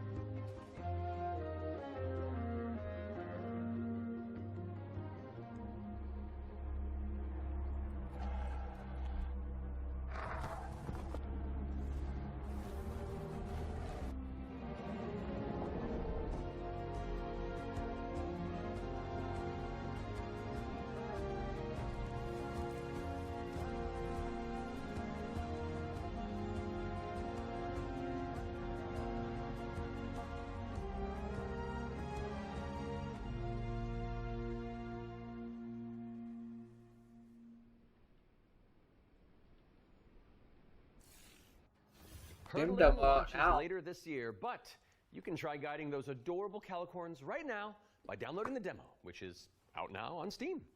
What's next, Laura? Sleep Awake, which is anything but cute.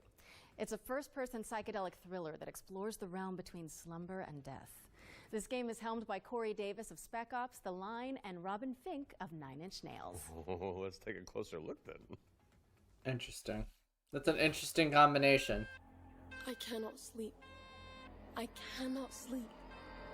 I must not sleep.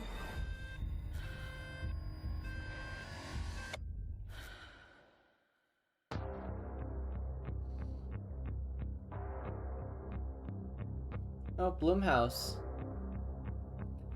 Man, Blumhouse is busy this year. Holy shit. Hi, Nightmare. This way.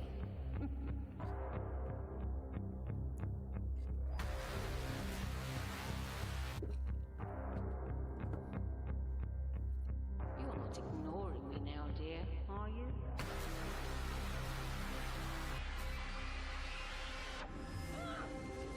This is all perfectly natural. Awake! Resisting the inevitable comes at a cost.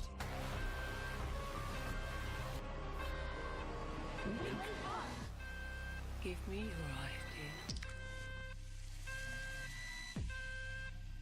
For sure, Blumhouse is close to a group of horror creators under the same name. Sleep away. No, I'm only saying that because I've already seen them a couple times. Yeah, I've already seen them a couple times during Summer Games Fest.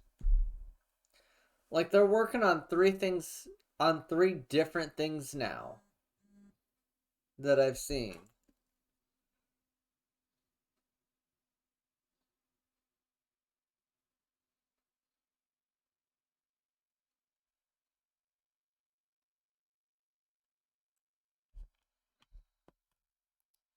Is coming soon. It's like so their drop it individual on your wish devs win lists. games. We've got a developer presentation for Eric Sohn, The Stolen Dream, up next. It's a cinematic isometric stealth game set in the year 1900.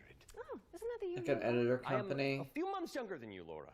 I don't think so. No. I must find her. He's all I've got. I don't know, I just find it interesting.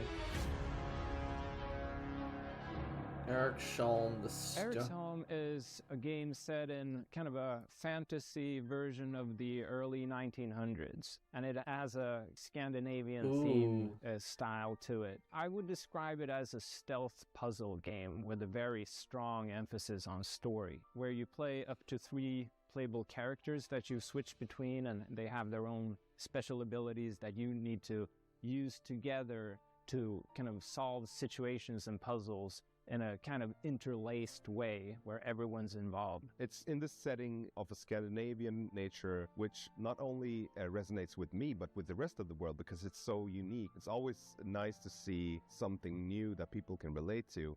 So I've worked a lot with like lighting and 3D rendering, cinematic lighting, stuff like that. So Anders showed me the rendering of one of the movies. It just floored me. I thought it was so beautiful. Then he said, it does look "Okay, really so, nice. Theo, what I want from you is I want you to make this look even better." We play tested the game a lot, and what people usually say is that it feels like I'm playing a movie, but in a great way.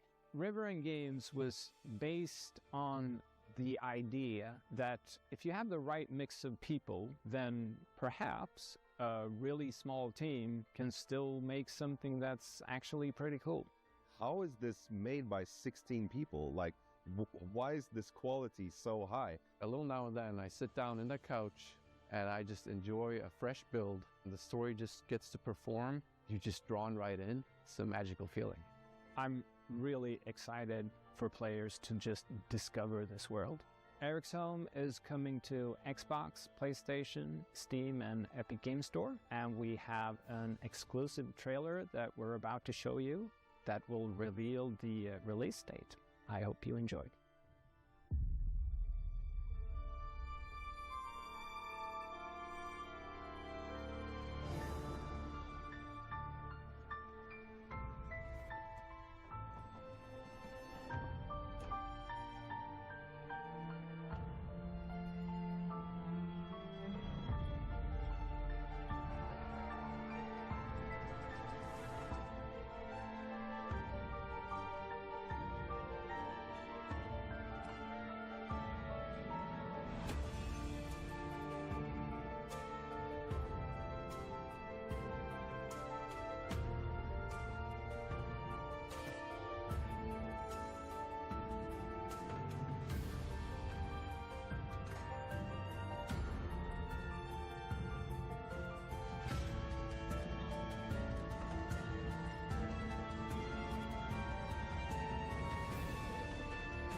Funding horror indie games. Okay.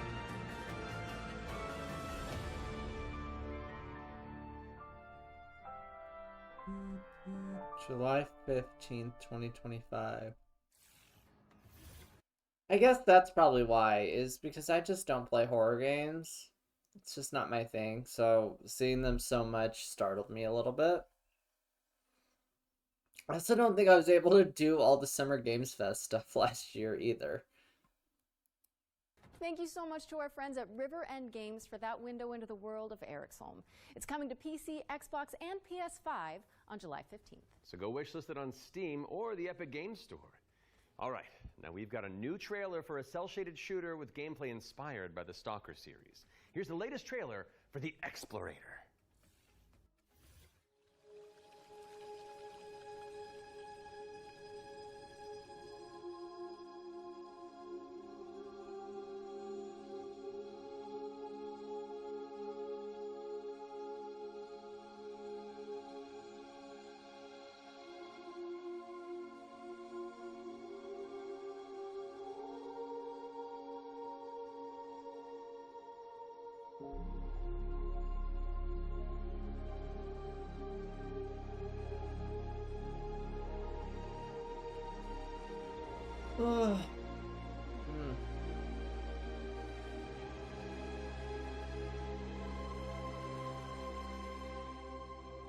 Nani?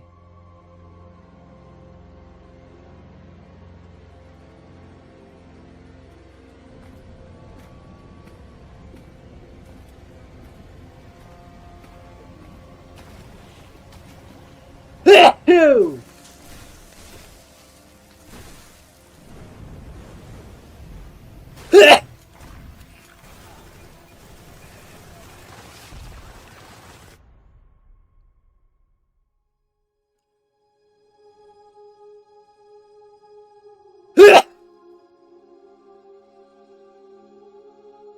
Early access available on PC now. Interesting. Ugh.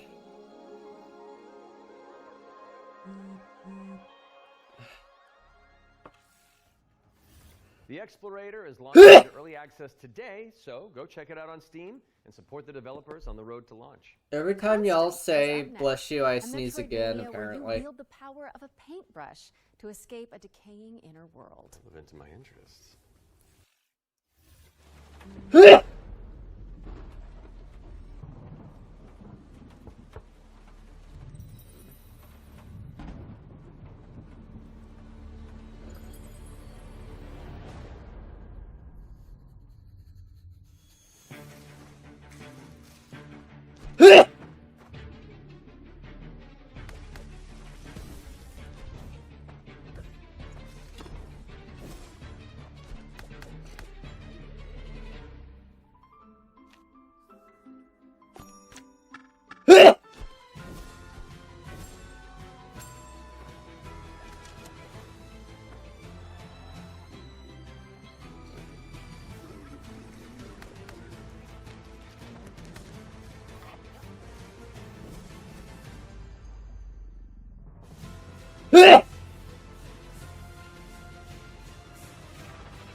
Constance.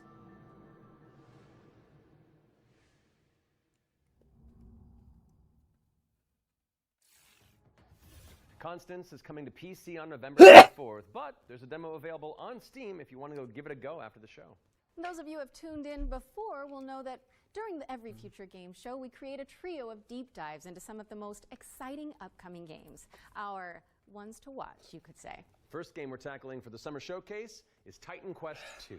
Now, fans have been waiting since 2006 for a sequel to Iron Lore's cult classic action RPG, and the good news is, it's right around the corner. So let's dig into the details with the help of Grim Lore Games.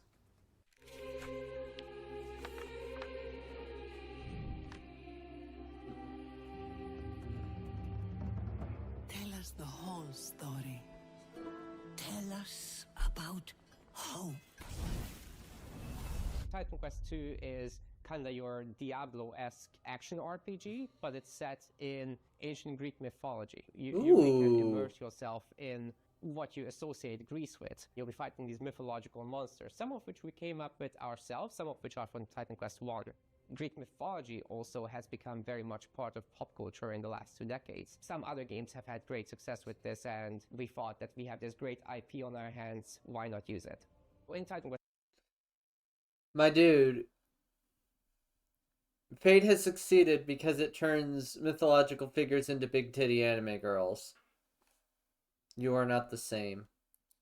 So you'll be playing as a rather unknown hero character. You're not really a hero yet. You're honestly just training to be a capable fighter. You have a master called Aristano. She's from Sparta and used to be a priestess of Nemesis, as you'll find out later. You will build up your own worth over time as you prove yourself in front of the gods. Gameplay-wise, Titan Quest 2 is very much a classic ARPG, but we've got our own twists in there with like the mastery system, for example, where you merge 2 masteries into one instead of just being given classes. So you have to find these little entanglements that you can have between the 2 masteries, these synergies, and make the best use of them possible. From there, you can take your character in multiple directions. The mixed classes is something we support quite a lot, actually. But the core fantasy stuff, just a tanky warrior, of course you're gonna have that. You can take your character in many directions, and choice is at the core of our game. Your abilities will be modifiable, so each of them has like these several modifier choices that you can equip into your skill. This is our little innovation in this space.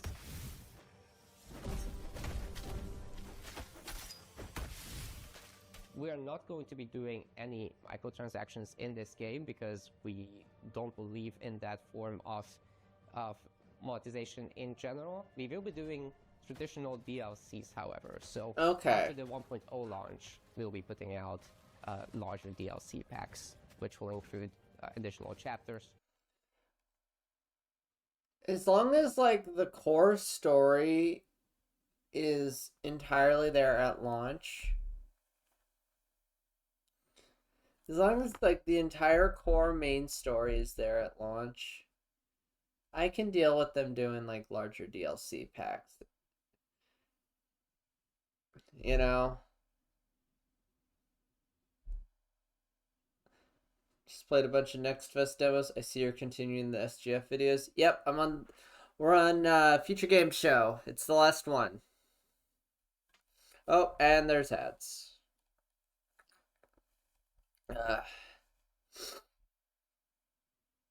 So, subscriber gang, how you doing? Excuse me.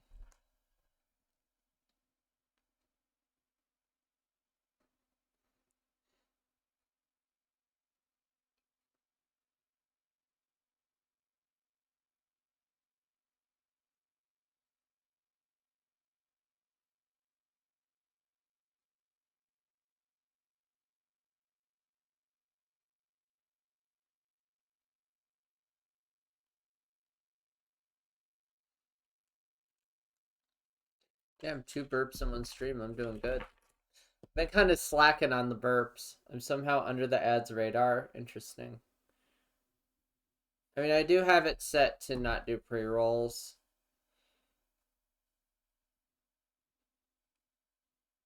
Let me look. I'm pretty sure settings, monetization, ads.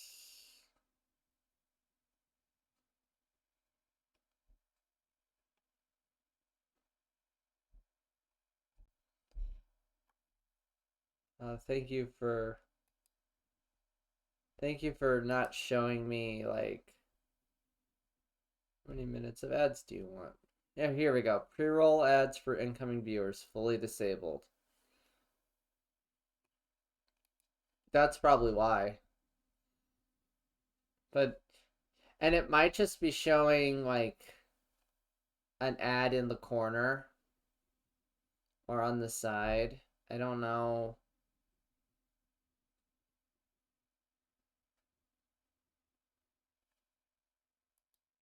So more content in general, bosses, creatures, areas, and masteries, of course. So Titan Quest 2 will be coming to Steam Early Access very soon. You can wishlist it now already. And we're looking for a summer timeline for this. And then later, the other platforms. Interesting.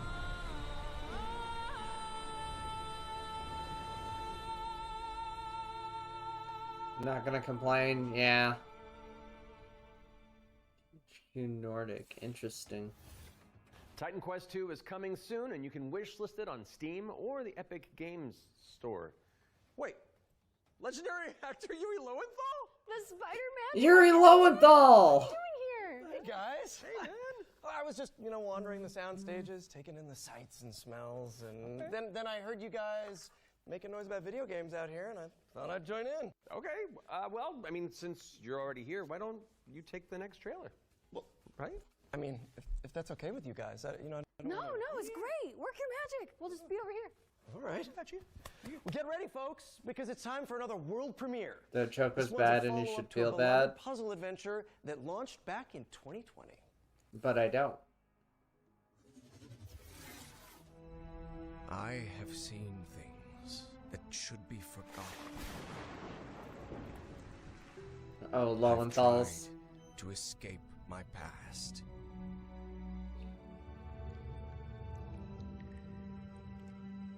I've had enough of death and madness. But the world is changing. Some now search for answers in the far reaches of the world. For shocking secrets and dizzying marvels. For there lies upon this world of man a mocking and incredible All of the Elder Gods.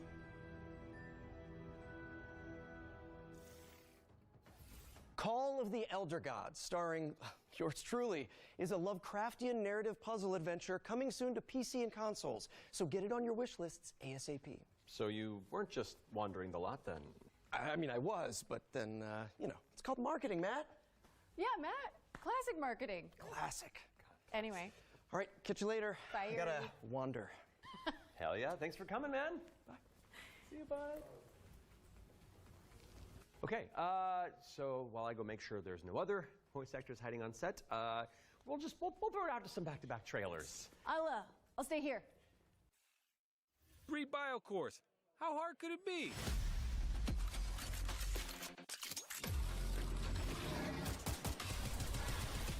Hard.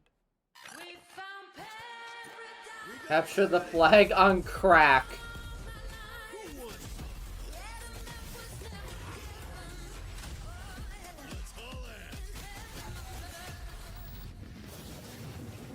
It's like capture the flag on crack.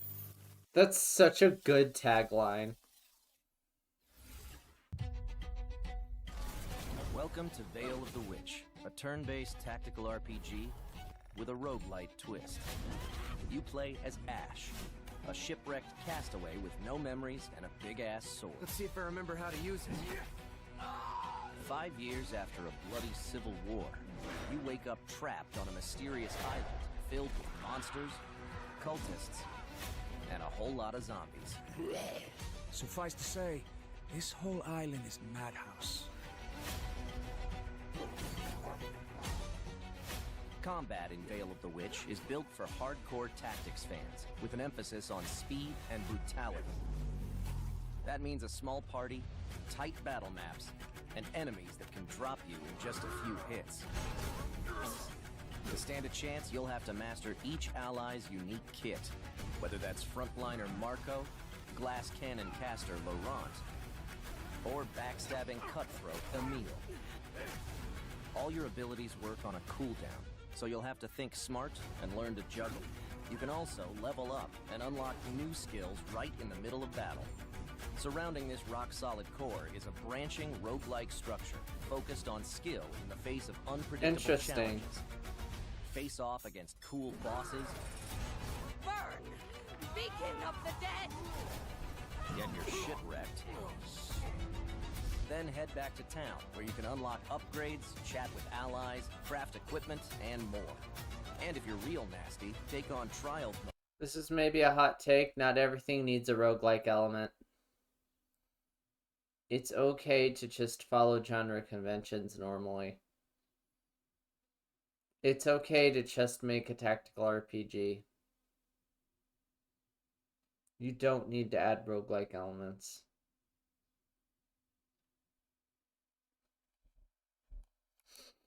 For bigger challenges and better rewards. Fight, die, rise again, stronger, then come back and conquer. Lost Eidolons, Veil of the Witch. Early access available now on Steam, and coming soon to Xbox, PS5, and Nintendo Switch.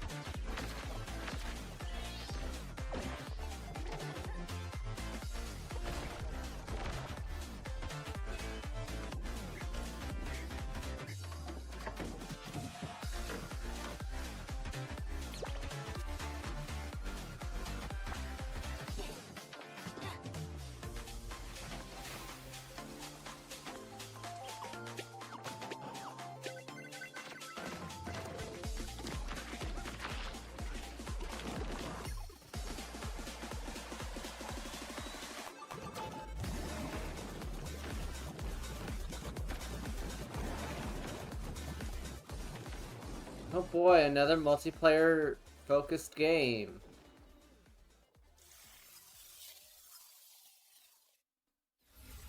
Can anyone hear me? Dispatch to Unit 1.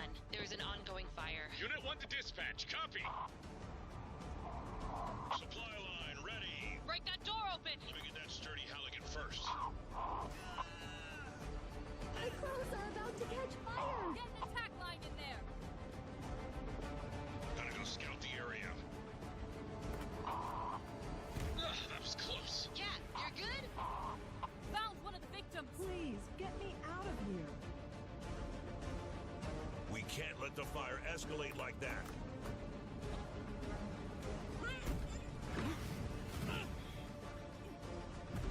I need help. Mayday! Mayday! Firefighting Simulator. Ignite. United Against Fire. Coming fall 2025. Wishlist now on PC and consoles. Are we all clear? No Nolan Norths or Ashley Johnsons waiting in the wings? No, I think we're good. Okay. Now remember, folks, you can find all those games as well as every game we feature today on the Future Game Show Steam page. Yes, and you'll want to prime your wish lists in advance for this next reveal. It's a game where you play as a bureaucratic inspector in a fantasy world. What's like you make sure the evil Dude, layers that are sounds exposed interesting. before the party heads inside? Yes, that's literally the whole deal. Okay, I legitimately need this game. I know. Heroes. The world is full of them. Sons and daughters of farmers with too much bravery and not enough wisdom, so some say. But what is a hero without a princess to save? Without dragons to slay? Nothing. That's where you come in. As an agent at the Bureau of Fantastical and Arcane Affairs, you will ensure everything is as it should be for the hero's arrival. Oh, that's perfect. I love this. To our reports, is a complete and utter embarrassment to the story. The book is titled Hellgates Anew, Your First Ritual Sacrifice. As it turns out, putting the soul of a demon inside of a skeleton is a touch more tricky than you might imagine. We, the members of the United Builders Union of Enchanted Settlements, hereby announce a strike, effective immediate. It's the inspector, here with their cushy job and their clipboard that decides if we have to do more work. A dragon attack? That is not in the budget. But what is a story without a good hero at its helm? With one unsanctimonious swing, you lop his head off. It hardly felt good, but incompetent evil is still evil. Oh, I love this conceptually. We are happy to welcome you, our newest agent, to the cause. Wish list the Bureau of Fantastical and Arcane Affairs today. Oh, that's wonderful. I love that. That's one for the critters. The Bureau of Fantastical and Arcane Affairs is coming later this year. And now for something completely different. This one's for the fans of shooters, anime, and Y2K aesthetics. That's me.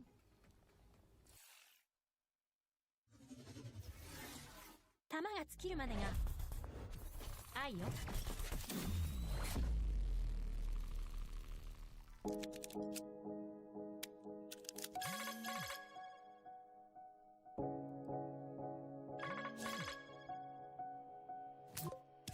もしもし、うん。はい。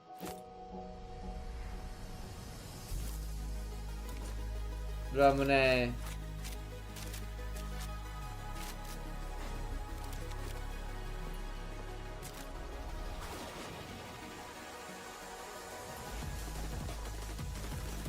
Shooter and base builder.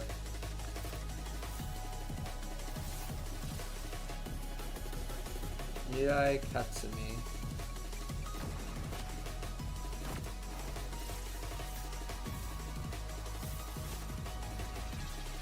Amelie.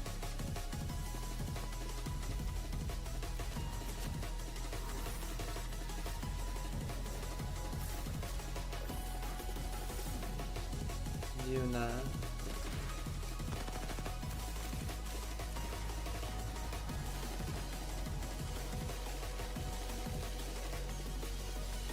Waifu operators. This is already super cringe.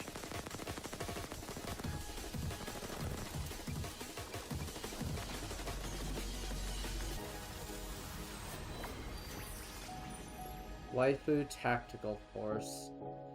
Jesus. Movement shooter base builder. Ugh.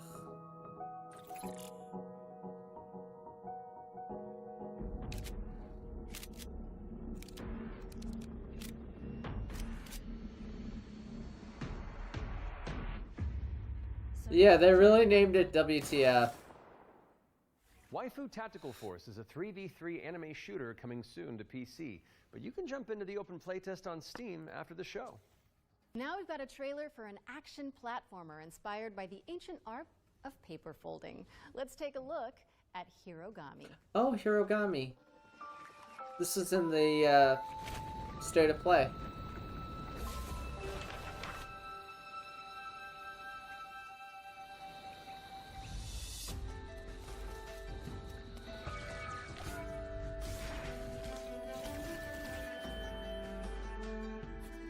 Base builder. Think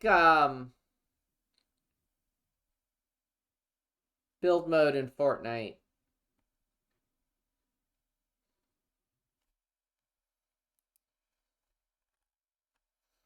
I don't know. I'm just tired of team shooters. Oh,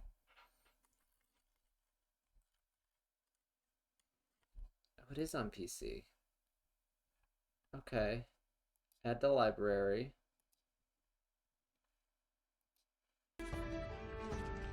No thanks, yeah.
September 3rd. Hirogami is coming to PC and PS5 on September 3rd. Fold it into your wish lists on Steam and the Epic Games Store. And check out the free demo, which is available on Steam. Okay, time for an update on Eve Frontier. This is CCP Games' Spacebound Survival MMO.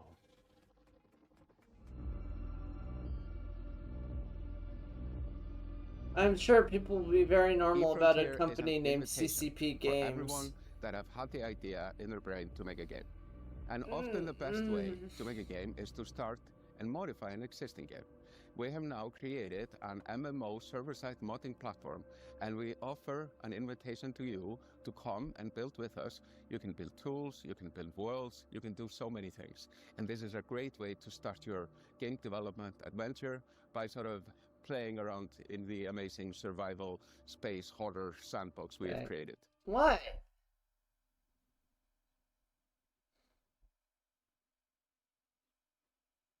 What? I was stretching.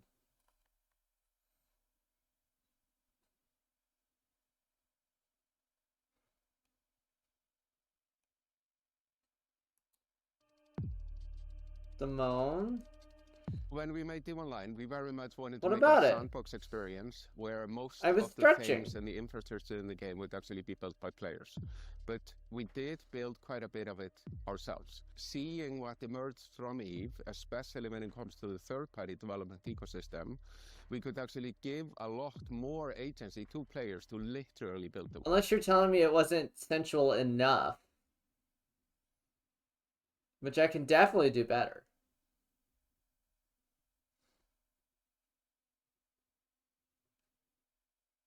Uh-huh. I was stretching. Why the fuck don't you believe me? Like I'm old as fuck. I need to stretch. Like God damn it. Not so call-outy now, are you? Not so judgy now, are you? Now that you know I can do more sensual.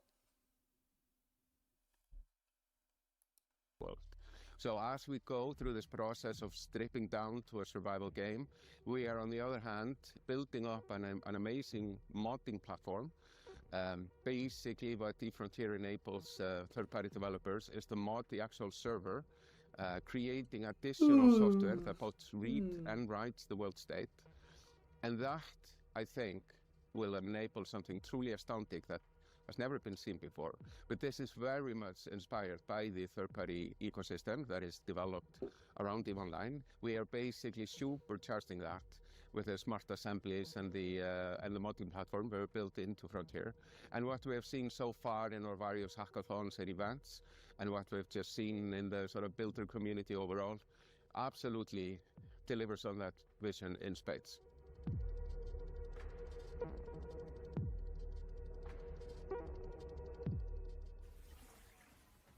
Founder access for Eve Frontier is available now, and you can head to evefrontier.com to jump in and find out more. What's up next, Laura? We have a brand new trailer for Formula Legends, an arcade racing game that covers the history of motorsport. Oh, Yoko might like this.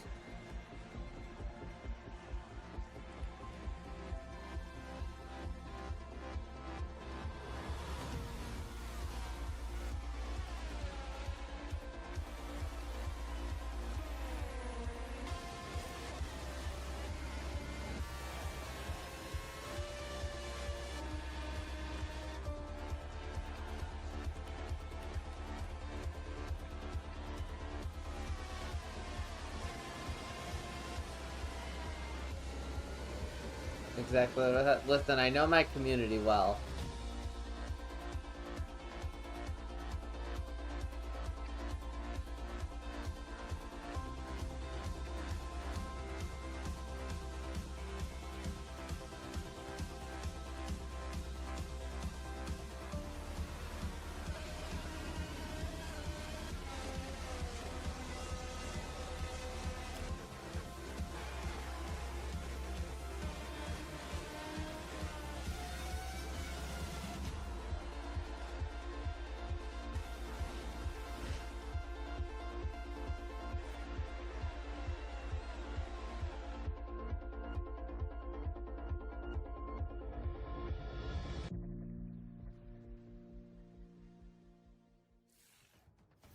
Formula Legends is racing towards release on PC and consoles, but you can play the demo now on Steam and also wishlist it on Steam or the Epic Game Store. But for now, let's keep it rolling with our Ones to Play section, which is a future game show staple. It's a montage of exciting games that you can play on Steam right after the show. So, if you like what you're looking at, don't hesitate to download a demo and dig in. First up is Catastrophe. This is an action roguelike where you play as a kitty abducted by aliens and repel enemies with your trusty sidekick, the Star Cursor. Players can mod Polo's abilities to settle on a unique playstyle and pick their route through a series of interstellar environments. Next up, we've got Phase Zero, a survival horror throwback with fixed cameras and immersive pre-rendered environments. A menacing illness has descended on the town of... You know, I think maybe the reason RE1 and RE2 haven't aged well was the fucking fixed camera angles. Flint Peak. Can you solve puzzles and tango with monsters to make it out alive? Or what about Bloodgrounds? It's a gladiatorial roguelike with a city builder twist. You'll recruit, train, and command a crew of warriors in strategic turn-based city builder. And develop a coastal city in the interim. Carve your name into the annals of history and spill So buckets tired your of love city in the builder. process. Last but not least, we've got How to Escape, Lost Submarine. With one player on PC or console and the other using a mobile companion app, you'll communicate and collaborate to complete puzzles and stop the outbreak of war. No pressure. That was our Ones to Play montage. Be sure to follow up on anything that caught your eye. But let's keep on sailing with another exclusive trailer for a naval combat simulator set in the late 18th century. Ooh. Ahoy is a work in progress. Every voyage begins with a plan.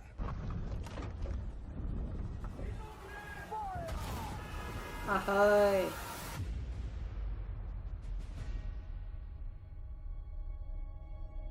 A vision etched on parchment, foretelling glory or downfall. It is in our nature to conquer what others fear. Death and dishonor, fame and fortune. The life of a sea captain is one of duty and relentless pursuit. True riches are not in gold and jewels, but in the stories we bring back and the legend we become.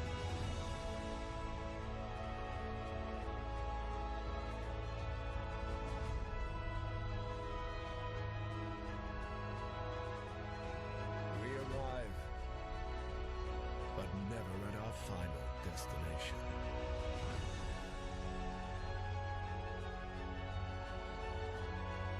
So we chart our next course.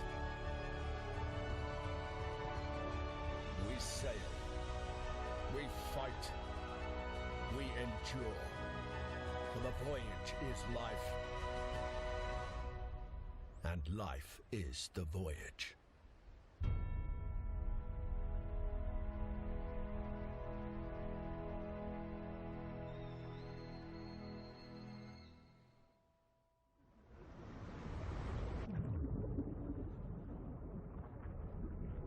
Join the crew today on Kickstarter.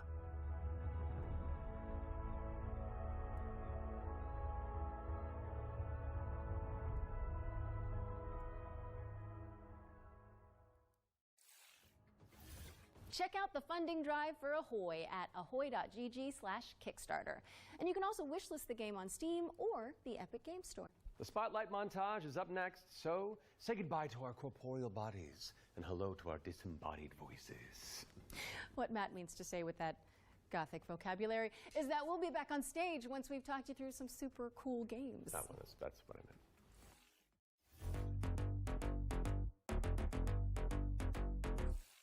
Flickshot Rogues is a turn-based strategy roguelike where you trade tactical trick shots for devastating damage. Across a constantly shifting cartoon peninsula, players will trigger explosive combos and commit to game-changing upgrades. It's coming to PC later this year, but you can try it for yourself ahead of time by checking out the free demo on Steam. Now let's take a look at Under Par Golf Architect, an all-in-one simulator where you mold terrain to create world-class courses and then try them out firsthand. As well as placing the green and obstacles between, you'll manage staff, budgets, and customers on your way to crafting a golfer's paradise. It's coming soon to PC and consoles, but you can wishlist it now on Steam or the Epic Game Store. Ascend to Zero is up next. It's a hack-and-slash roguelike where you play as the last surviving human of a devastated world. To help with that unfortunate predicament, you can freeze time to anticipate attacks and topple voxel monsters. Ascend to Zero is coming soon to PC, but in the meantime, you can check out the free demo on Steam and drop it onto your wish lists. Or how about Animal Kind? This is a cozy cooperative town building game where you play as a crew of adorable critters in mech suits. Players will use their industrial-grade opposable thumbs to scavenge the landscape for materials and establish a community of cute creatures. Animal Kind is coming soon to PC, but if you head to the Steam page, you can sign up for the alpha playtest, which is arriving in July. Next up is Don't Wake the Beast, but the developers have sent over an intricate overview, so I'll sit this one out. Hi, my name is Timek. I'm the game designer and producer behind Don't Wake the Beast. Don't Wake the Beast is a stealth roguelike in which your goal is to steal as many treasures as possible and run away from the beast. The tricky part is that each treasure has its weight, and the more you pick up, the more noise you generate. But when you fail, there's always another run. My game will feature 4 biomes, all with unique mechanics and beasts. It's scheduled to release in 2026. We're rounding things out with Worship, a cultist simulator where you try your best to bring about the end of the world.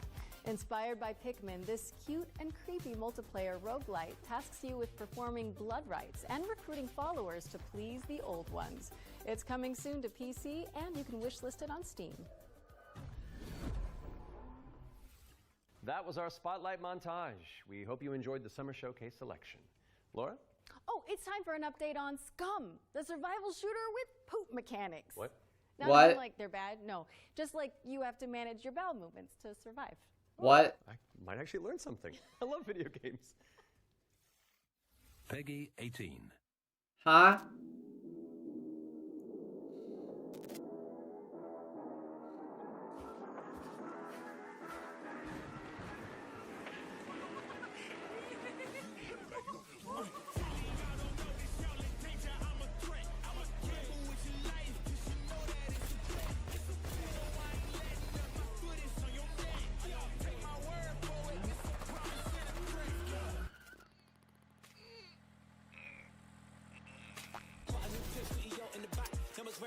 I don't think I can play this on stream, to be honest with you.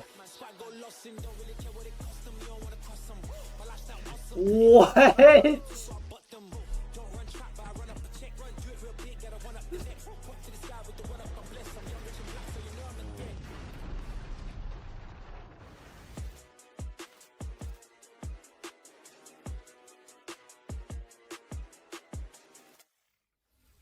If those inspired reviews have grabbed your attention, then we're here to help. Yep, you can head to the link on screen right now for a chance to win one of 100 keys for Scum 1.0. And if you're not one of the lucky winners, then you'll just have to jump in with the rest of us when it Penis launches on slider, June 17th. Jesus Our Christ. next game is a squad-based survival shooter where you dodge Oh. deadly dinosaurs. Here's the Oh, latest that's trailer so for original. Death Ground. That's so original. Deadly dinos are on the loose in Death Ground. That's so original. I'm gonna Whether go you take an create idle a solo meeting. Or in a squad of up to 4 players, you must do everything you can to survive in these dinosaur-infested, abandoned facilities. Could you survive? Hi, we're Jaw Drop Games, the indie dev team behind Deathground.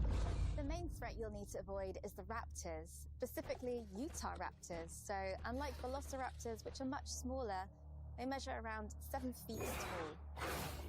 I'm about 5'3", so that's a pretty menacing height comparison for me. We've spent most of our development time taming them, and it's been a huge challenge because... How do you get something that size with that tail to behave all in multiplayer? Exactly. Of course, there'll be other dinosaurs for you to deal with. The #1 culprit for causing chaos is the Compsognathus, aka the Compy. What might look like a decent hiding space for you as players might actually be a refuge for these little creatures, putting the terror in territory. As for other species, you may spot the Allosaurus, Brachiosaurus, and Triceratops roaming around in the background. And the next thing you know, you're being chased by a Tyrannosaurus Rex. There are multiple maps and missions that will be playable at launch. Mission Command, the single-player tutorial and introduction level. Geothermal, where you'll need to repair everything so you can restart the power plant. Agricultural, which has become a little bit overgrown and it is in need of some weeding.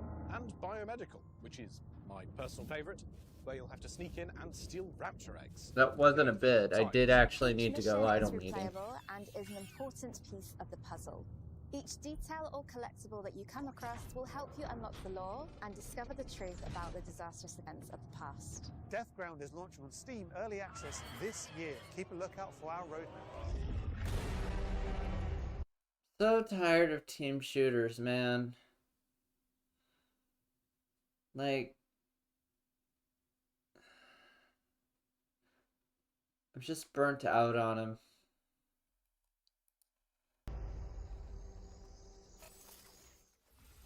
Deathground is launching into Steam Early Access later this year.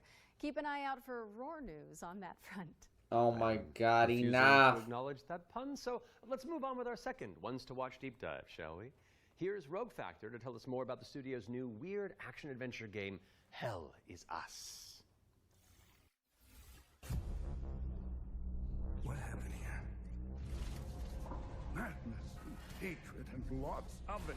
Hi everyone, my name is Jonathan Jacques Belated, and I am the Executive Creative Director and Executive Art Director on Hell is Us here at Rogue Factor.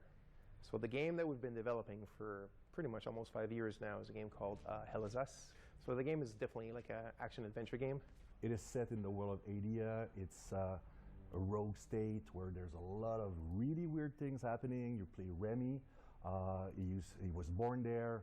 Yeah, he was raised in a foster system in Canada, and he's going back basically to find answers. This thing that games do now, contemporary games, where the adventuring is just, if you think about it, the exploration and the discovery, they're only there by theme. You had just been following marker after marker, and until the last marker is over your actual thing you needed to find, almost all the variables connected to the exploration and connected to your discovery are given to you in a silver platter. So we look at it kind of like the inverse in our game because we got rid of all these things. I remember chatting with John about the old Zelda games, how it was straightforward and like you had just enough to know where to go, but not too much. It's basically how life works if you think about it, right? We basically orient ourselves by sight and hearing and what people tell us, right? I mean, that makes sense. Once in the woods, follow the wind chimes. And actually, the old Zeldas, that's a really good parallel. Because they're right, the old Zeldas were really good about giving you just enough information to give you an idea of where to go.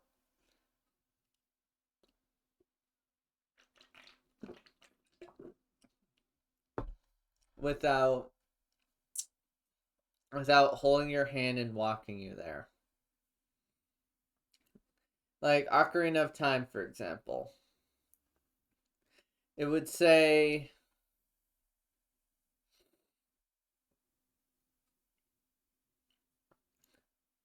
It would say your next destination is Death Mountain, we'll say.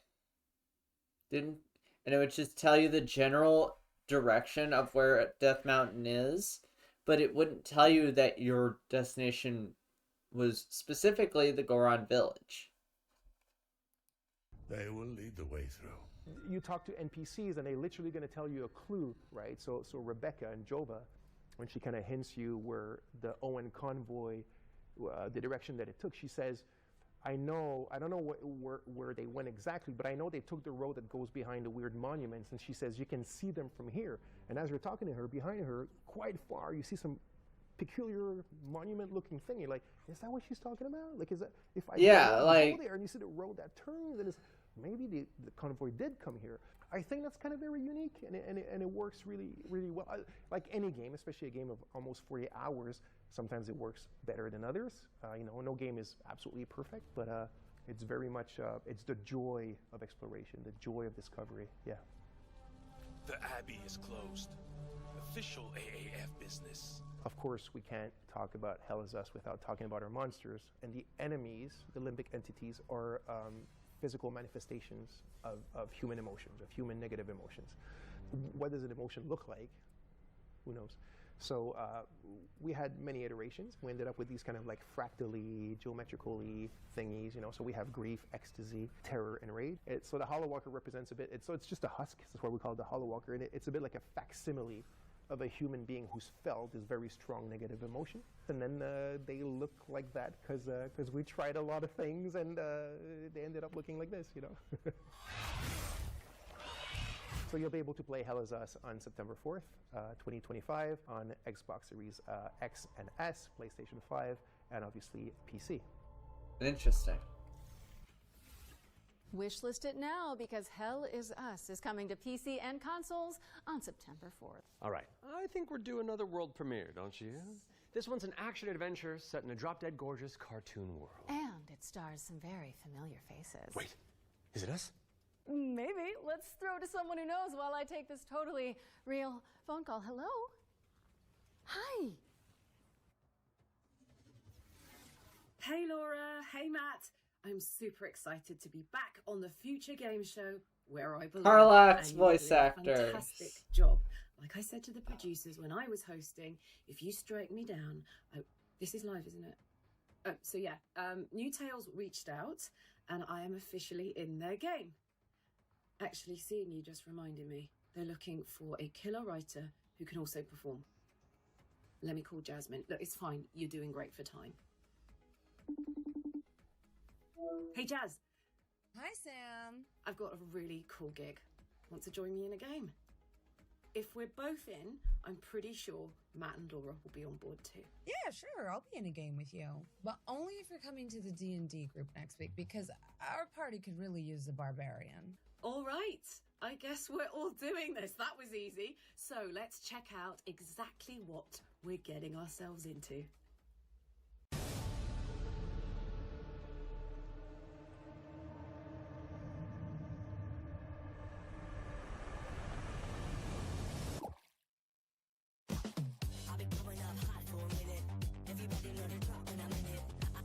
Cute.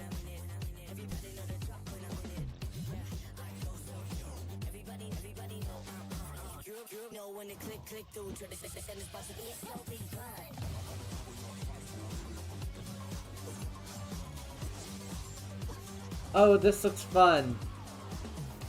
Oh my god, this looks like so much fun. Hi, Frostbite.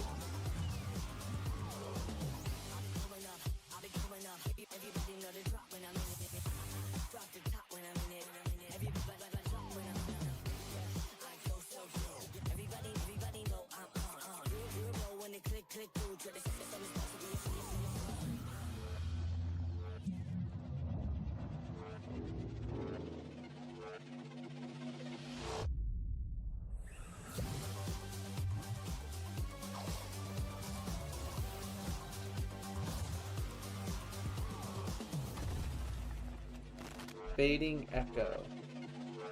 Oh, that looks so fun. That's right, we're joining Samantha Bayard, yes, Karlak herself, and the awesome Jasmine Bular in Fading Echo, coming to PCs and consoles next year. And you can wishlist it today on Steam or the Epic Game Store. Go, go, go, go! We got another block of back-to-back trailers up next. Let's dig in.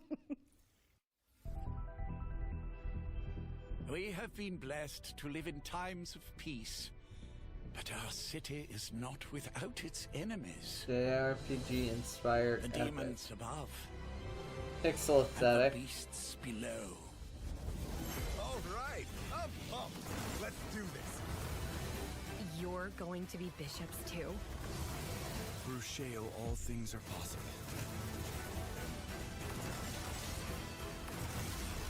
It's time the three of you learn the true purpose of the bishops. Listen up. We recruit from the finest soldiers in the church, and still, 1 out of every 3 bishops doesn't make it past the first year. Does it get easier after that? We gave you those robes for a reason.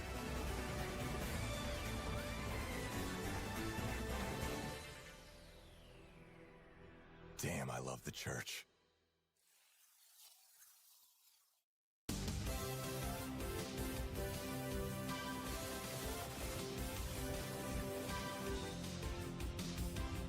Galaga?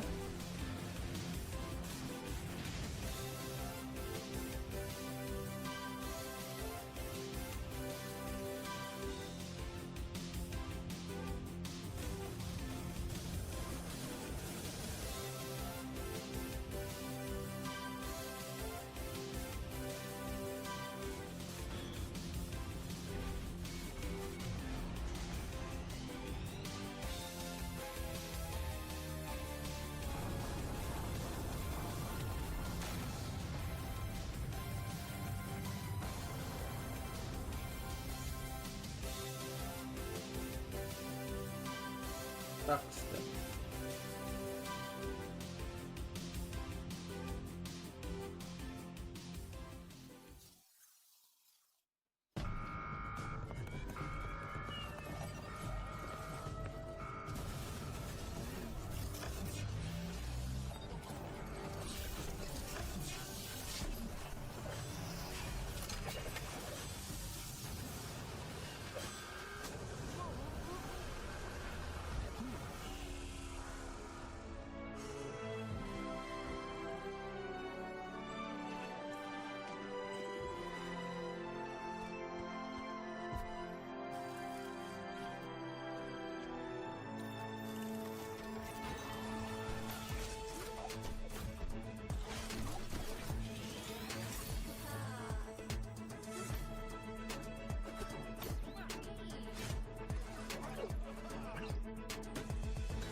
Most importantly, they're showing gameplay. Like, I hate cinematic trailers for games. Show me how the game fucking plays. That's what I'm interested in.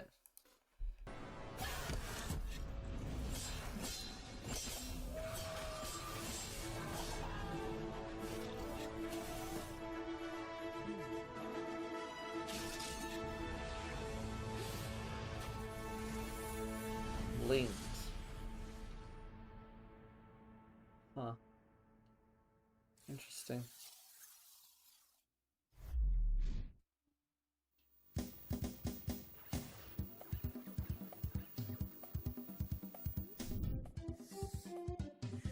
Oh my god, Joe and Mac!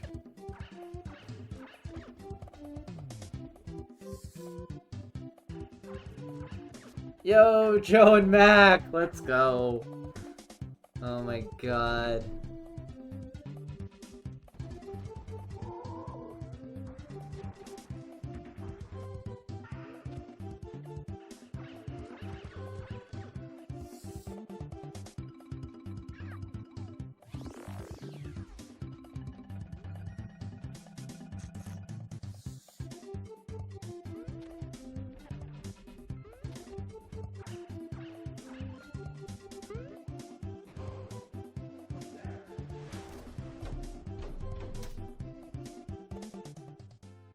That's great. We're back, and you can wishlist all of those games by heading to the Future Game Show Steam page. The Future Game Show's Steam page. With that out of the way, it's time for a spine-tingling closer look at the next game from the minds behind Until Dawn. Directive 8020 is about a deep space mission to save humanity and the shape-shifting alien who gets in the way. Let's throw it over to Supermassive Games to find out more. Oh shit, Supermassive. Okay. We are going to do this. Just lower the gun. Not until you move through the scanner. Those things can change shape.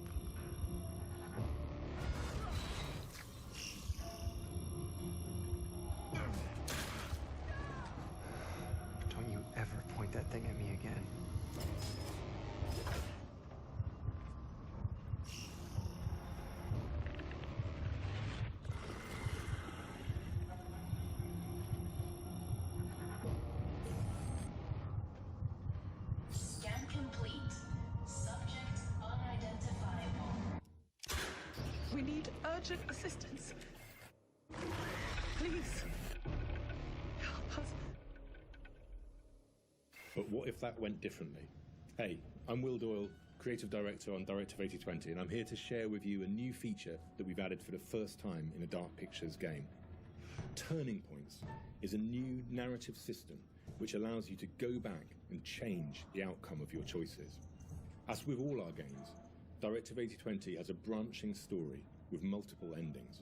You'll be able to track the choices and paths that you've taken in the game and see alternate paths that link to each of the major decisions that you've made. With Turning Points, you can rewind to a pivotal point or decision, collect missing collectibles, or see how different choices would have played out. By the same token, your actions matter in our games. If you want to live by your decisions, there's also a survivor mode setting that prevents you from rewinding, but still lets you view the decision tree. Turning Points will be available both digitally and physically for all copies of the game from when you start your very first mission.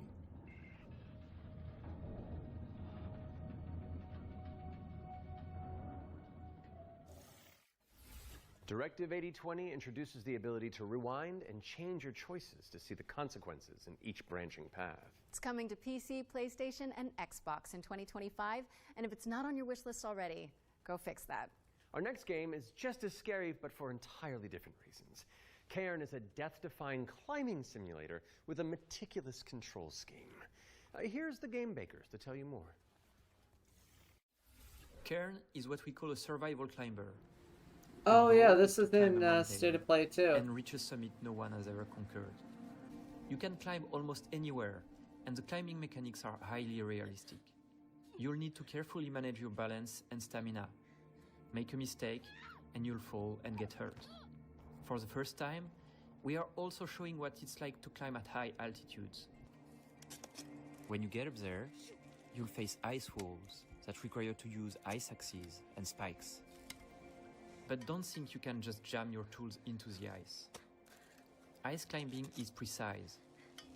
You'll need to aim for cracks and edges to get a solid grip. Cairn's realistic climbing system also supports mixed climbing. That means you can have one hand on the rock and the other using an ice tool. It's up to you to read the rock face and choose the most strategic route to the top. Cairn is coming up on PlayStation 5 and Steam later this year.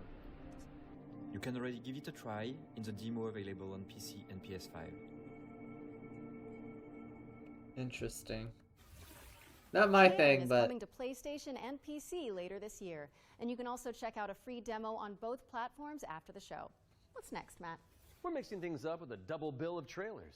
Here yeah, are like two it great looks games from our interesting. friends at Quali.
Eh?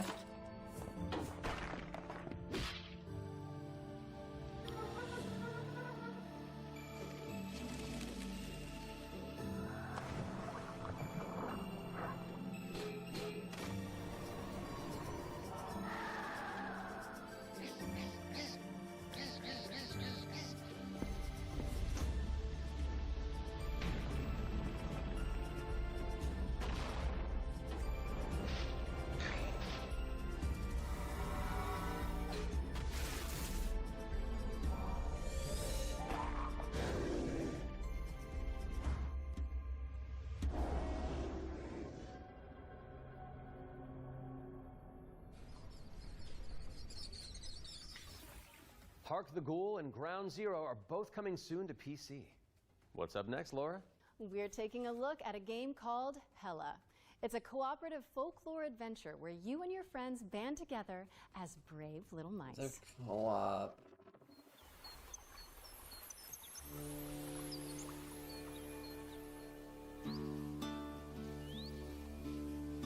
God forbid anybody makes a single player game anymore.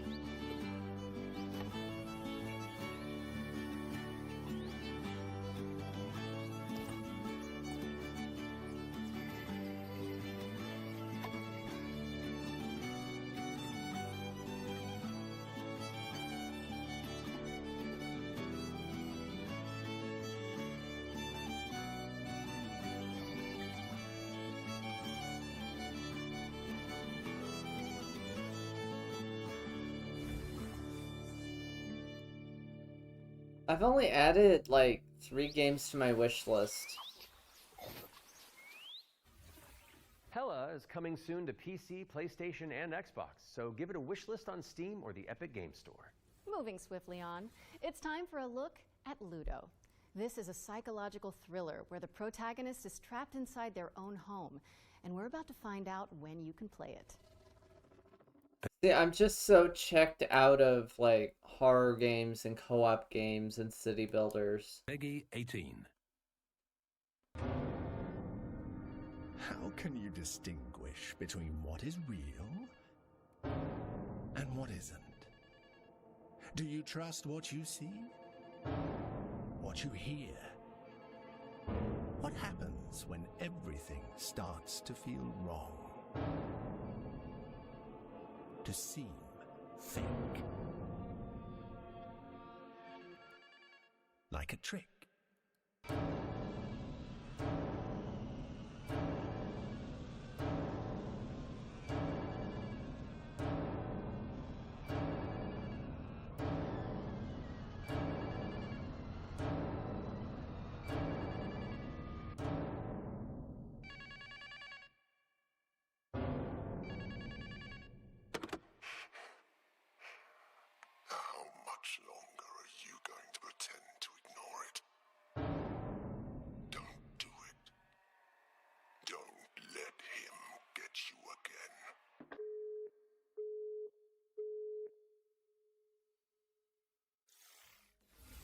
Ludo is coming to PC, PS5, and Xbox. In the meantime, you can wishlist it on Steam or the Epic Game Store. It's world premiere time again, and this next reveal arrives with an introduction from a very special someone. Hello everyone. I'm excited to be a part of Future Game Show 2025. There are so many amazing games coming out, and I'm very happy that I have a bit more time to play them these days. As many of you know, I have been a huge fan of the work of N-Twins. Synapse is my favorite VR game of all time, and I'm honored to present this new groundbreaking title from the team. If you are at Summer Game Fest, I shall see you on the show floor at the N-Dreams booth. So, it is my pleasure to introduce you to Reach.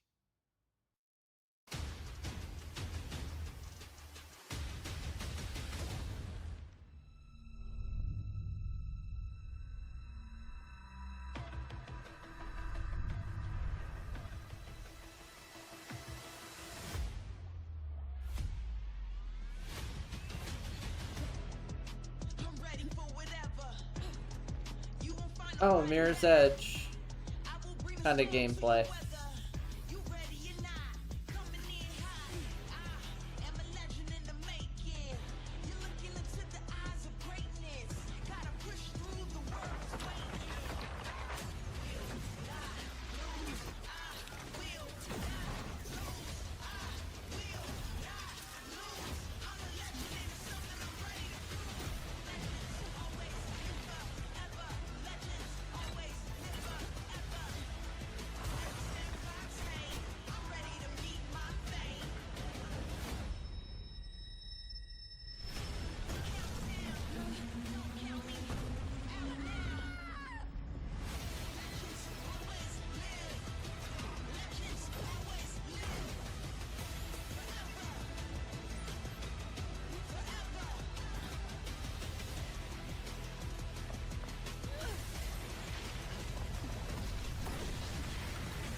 Reach is an ambitious virtual reality action adventure coming to PSVR, Steam, and MetaQuest in 2025. Okay, Matt. It's time to check in with everybody's favorite depressed and recently divorced duck. Yeah, Duck Detective, let's Only go! The Duck Detective. He may have cracked the mystery of the secret salami, but when you're that good at your job, there's always a new case to solve. I'm used to the cold embrace of loneliness, and this vacation won't be the end of me. Hi, I'm Annika. And I'm Johnny. We're Happy Broccoli Games based in Berlin, Germany. Our newest game is Duck Detective, the Ghost of Glamping, where you are the one and only Duck Detective, a depressed and recently divorced duck who must quack the case. Inspect evidence, make deductions, and solve this no-murder mystery. To the annoyance of the Duck Detective, he is joined by a new partner in solving crime, Freddy the Crocodile. Work together to unravel the truth and nibble on the crumbs of justice. Right now, we're working on a simplified Chinese language update that is coming out later this I miss my wife, Tails. I miss her a lot. I'll see you later. year. We're very excited for you to play. The game is out on Steam, Nintendo Switch, Xbox One and Series XS, and PlayStation 5. Thanks for watching, and we hope you enjoy the rest of the show. Oh my god. Are those bread slices? Duck Detective. The ghost of glamping! Duck Detective, the Ghost of Glamping, has already waddled its way onto PC and consoles, so go check it out if you haven't already. Great. Okay, we've had plenty of exciting premises so far, but how about a rhythm roguelike from the maestros behind Patapon? Well, get on your dancing shoes, folks, because Ratatan is up next.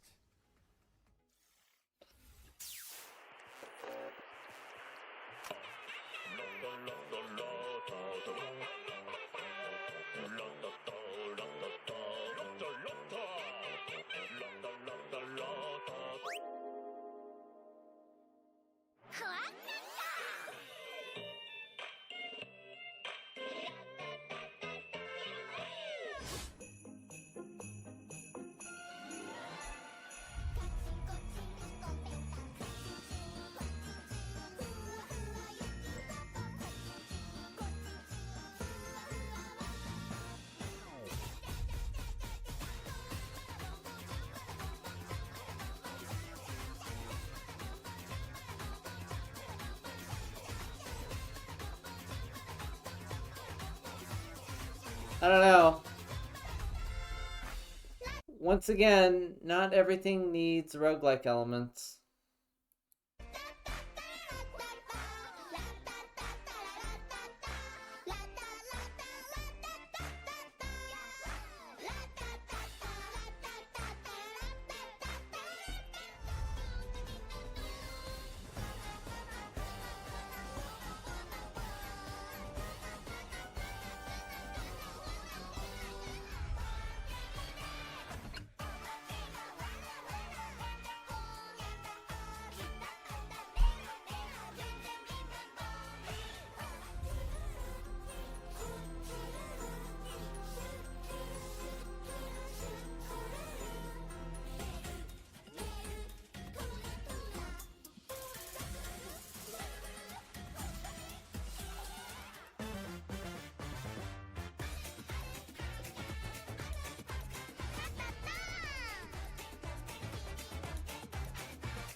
Ratatan is coming to Steam Early Access on July 25th, but there's a free demo available on Steam if you want to give it a try. And we're following that bombshell with a new trailer for Agatha Christie, Death on the Nile. An interactive 70s twist on the beloved detective mystery.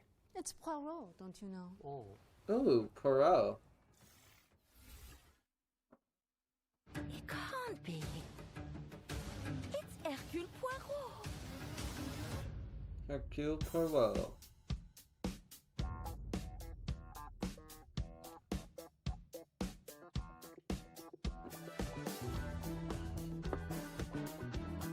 Monsieur Poirot, I guess you know why I asked you to come.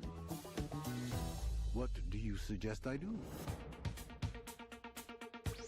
And can you confirm that all the passengers are present for the meal? Yes, we keep the list. Everyone is here. Good morning, ladies and gentlemen. I'm sorry to disrupt what promised to be a beautiful day, but I have some terrible news. But we must stay calm if we want to find the culprit. I have a small idea of the situation. I'm May Leach. My, you got here quickly. I've just finished my latest case. Okay, let's see what I can find. But someone is lying to me. It is a big case, Miss Royce. A dangerous one. What do we have here? Thank you, Mr. Poirot. I'm now going to search each of you. Then there's still time to stop them before they strike again. Tomorrow, the day at least is here. Every question must have its answer. Death on the Nile. That actually sounds Agatha interesting. Christie Death on the Nile is coming to PC and consoles in September of 2025, but you can wishlist it now on Steam or the Epic Game Store. Okay, I don't want to build up this next There's the trailer too demo. much, but let's just say you're gonna flip. Oh, the puns. But I do love a good mystery game.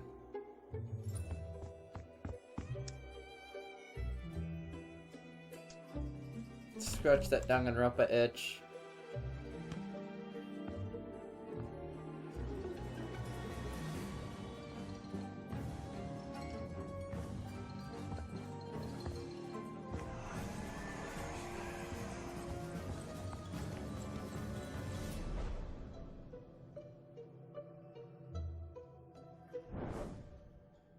Oh no. Soinks, Laura! House Flipper 2 Scooby-Doo is meddling its way onto PC and consoles this Scootober. Now we're starting to close in on the end of the show, but not before we show you our final ones to watch deep dive. Our team behind the scenes visited the Hangar 13 office for an exclusive insight into Mafia: The Old Country. Here's all the gory details.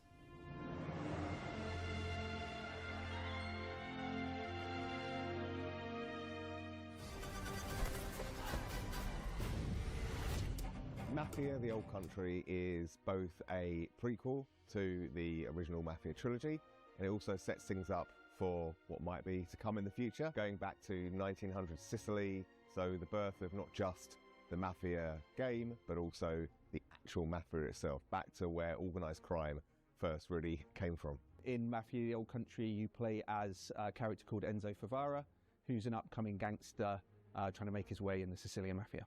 As a child, he's worked in the sulfur mines, sold there by his parents, a really horrible upbringing for a kid, which unfortunately happened back in those days. So he doesn't know family, he doesn't really know love. He escapes, he falls in with the Teresi crime family, and then this game really, this story shows his rise through the ranks as he goes from being this impoverished young man to a made man. For Mafia: The Old Country, we moved to Unreal Engine 5, which has really enabled us to do incredible things with the characters, with the landscapes, with the cinematics. Every single aspect of the game has undergone a significant graphical upgrade. Mafia has always been about pushing the technology of its day to do the best in cinematic storytelling and exciting narrative gameplay. It really makes what's already an emotional story even more emotional and meaningful. We've been able to capture incredible nuances in the mocap, in the acting, in all of the character performances. That's really helped us to bring our story to life.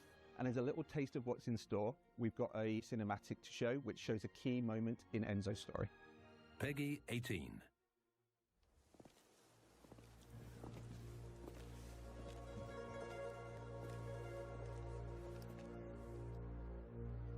Come forward.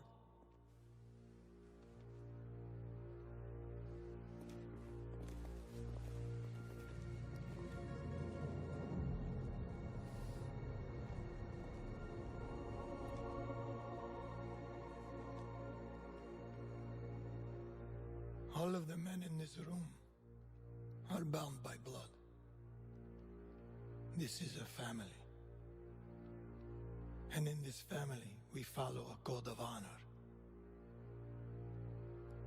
It's a way of life. A brotherhood. You're here because of your deeds and the assertions of those who stand at your side. This life is one of secrecy. If If you make a friend, meet a woman, they must not know about our thing. It is binding. It is not forgiving. To betray one is to betray all. Do you wish to commit yourself, your life, to this family? Yes. I do. Then, before the eyes of all here present, join me.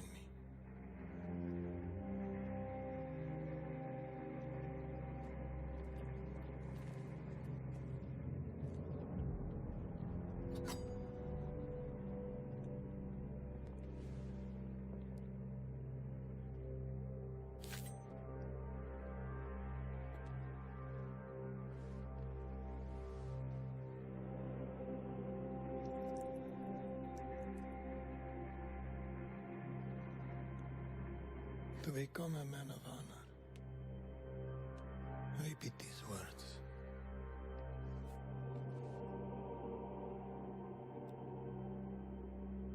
I swear my loyalty to this family.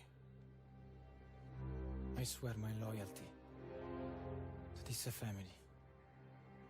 My flesh must burn like this saint if I do not keep my oath. My flesh must burn like this saint if I do not keep my oath.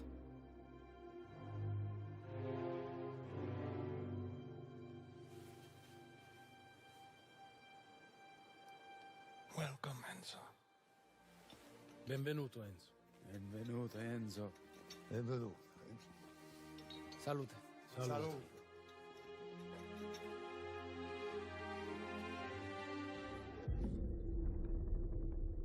Interesting.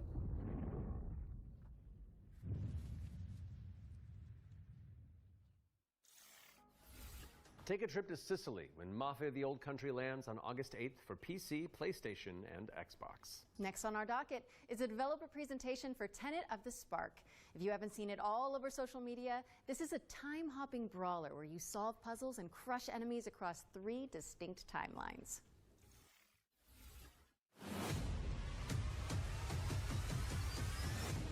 Hey, what's up? I'm Artem, the game director at Rogue Games, a small indie team scattered around the globe. We're making our first game, Tenet of the Spark. The true power of the spark! It's a cinematic action where you fight bad guys over 3 timelines. Present day, the Viking Age, and the Aztec civilization. All at the same time. You got it, right? Ancestor, I need you. And it's not just for show. You have to use all 3 characters to explore, deal with tricky enemy types, and solve puzzles. It also answers questions you thought you'd never ask. Like, how the hell does this black boxer have a Viking for the great-great-great-grandpa? Or why does this train car turn into a giant rock? And the biggest question is, why did they risk a role with such a difficult project? Because we wanted to play a game where you can start with classic 1-2, then send your opponent across the arena with your hammer, switch again to pull this dude a little closer, hit him with a huge combo across all 3 timelines. The hell are you? And now we're making that game with the blood, sweat, and spark. Tenet of the Spark. You got it, right? I got a little mini-me. Look, wash up. We're not dropping the release date yet because we want to do it right. But we can say it's coming to both PC and consoles. Follow and wishlist Tenet of the Spark on Steam. And go look at your family album. Maybe your grandpa was a badass like mine. You never know.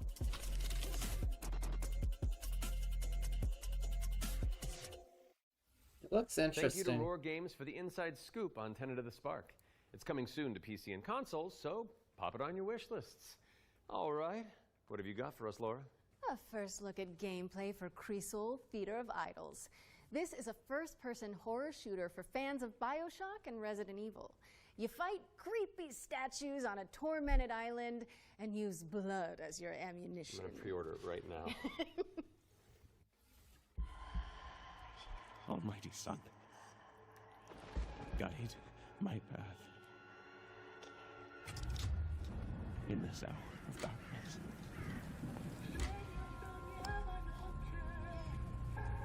As the shadows of the abyss. Probably take a break here after this trailer. Just to get up and stretch and everything. Let your sacred light banish them. And if I am to fall, let my flesh turn to ash. So my soul may ascend to you.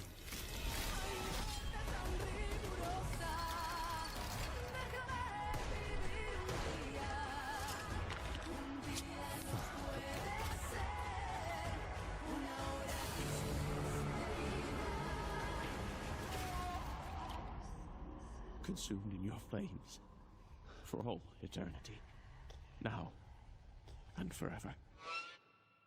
Crisol.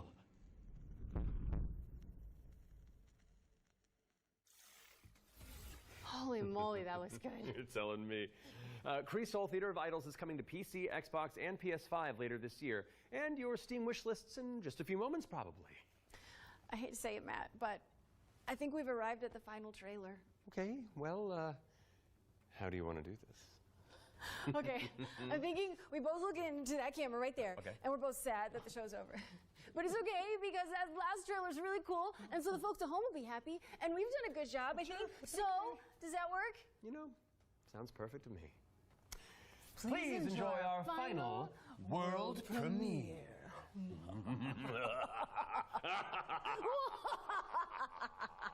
Ooh, I liked it. Yeah, it's fun. Welcome, sisters, daughters of Hortus, to these blessed halls of Porthbarrow. You have been chosen, honored to the parish, to serve the will of Mother. So come, step forward. Let us see what flowers she's given us. The fuck was that? Such I don't know. radiant blooms. So full of promise. Now, Hi, I Sadra. must How are you? confess a change in plans. You shan't be entering the garden today. Take heart, faithful ones. The garden must still be tended.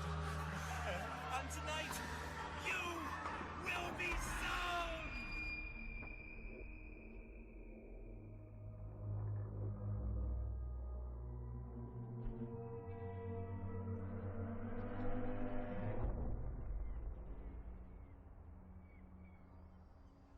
No, hold on. Gotten back from Somebody being show out. Nice.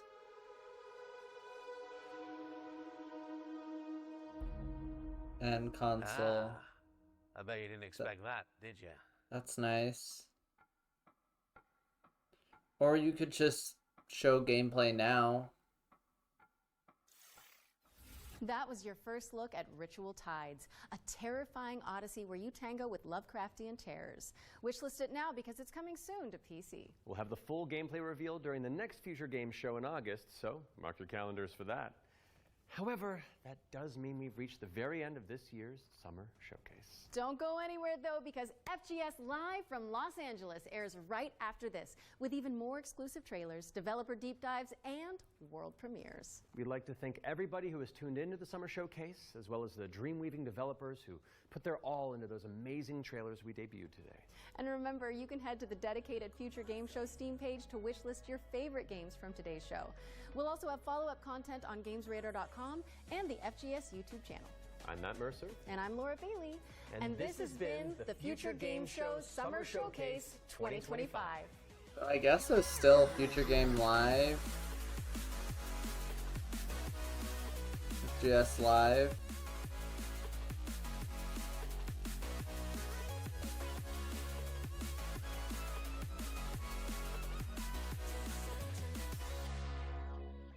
I guess we can watch that.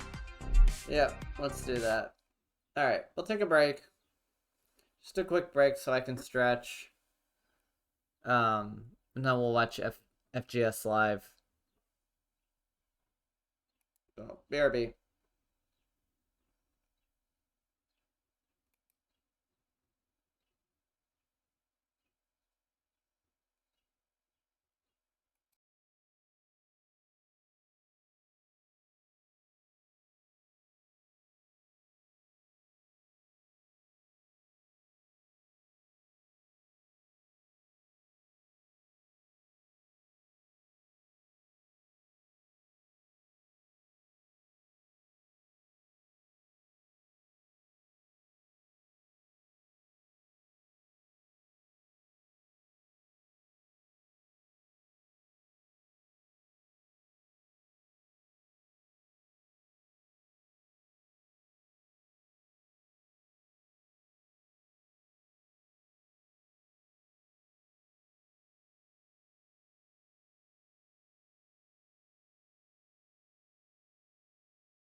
Okay, I'm back.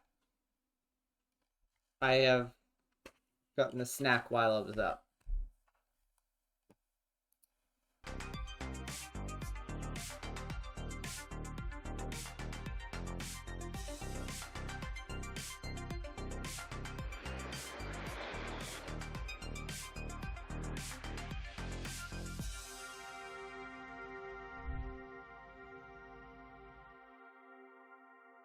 What a Hollywood ending to the Future Games Show Summer Showcase. Thank you very much to Matt and Laura for their amazing work as host, but it is not over yet.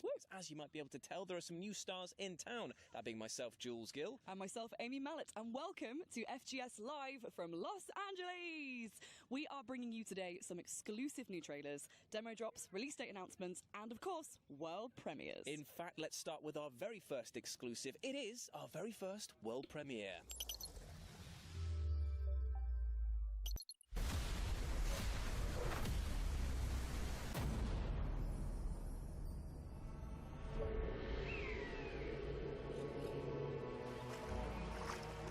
I'm so tired of multiplayer.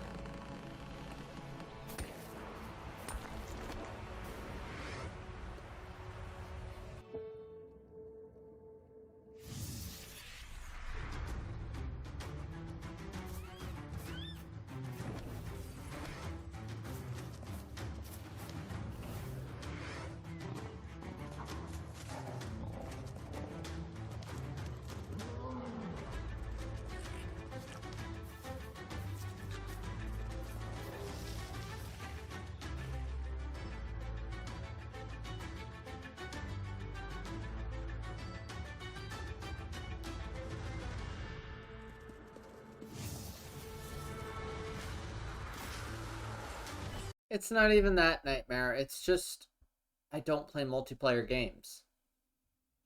Outside of Mario Kart, I really don't play multiplayer games. Unless someone invites me to, like, Tabletop Sim or something. Unless, like, Maddie or someone invites me to Pummel Party or Tabletop Sim, I just don't play online multiplayer. I just don't play multiplayer games. Like, let me just go through my,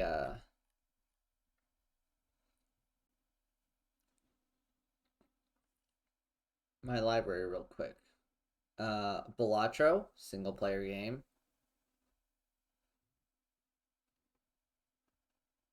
Crazy Taxi, single player game. Cult of the Lamb, single player game. The Danganronpa trilogy, single player. Disco Elysium, single player game. Euro Truck, I primarily play single player. Fallout 4, single player. FTL, single player.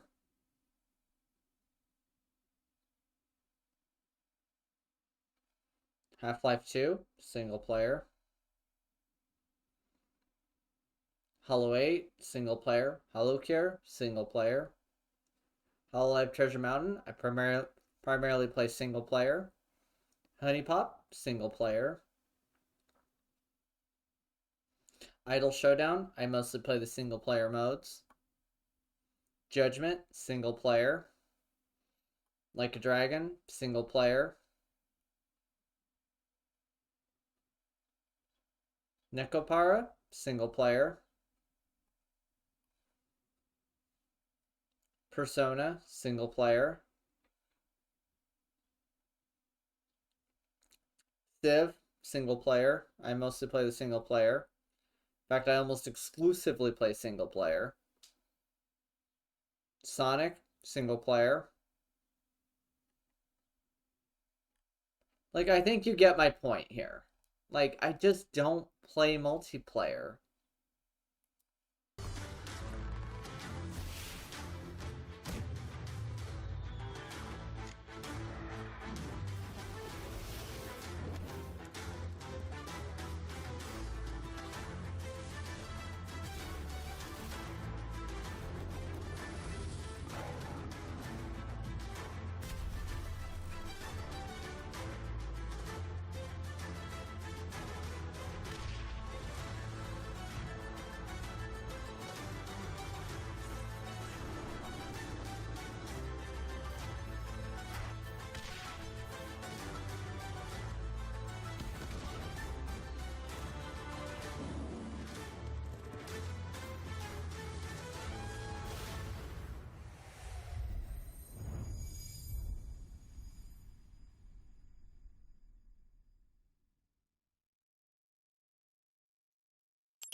Wait. So you're telling me that you can become a pirate, transform into an animal at will, and build your own skyfaring vessel?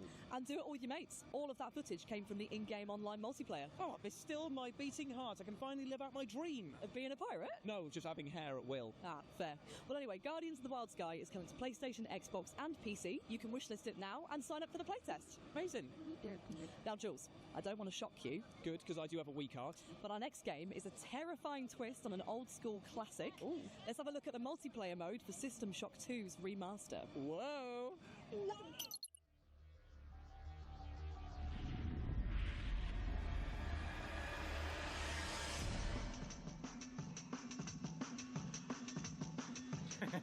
I'll be the first to die.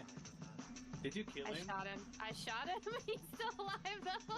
So, in order to get out of that room, you're gonna have to push a button on the wall. Oh, okay, you jumped down. Okay. 2 broken ankles. I think those sorts. There's probably a hypo for that. I might have triggered 5 tropical rides. Don't. No. Okay. Wow, this is a cramped elevator. Yeah, this is. Oh, almost like it wasn't designed for full players. Here comes. But it's. Oh.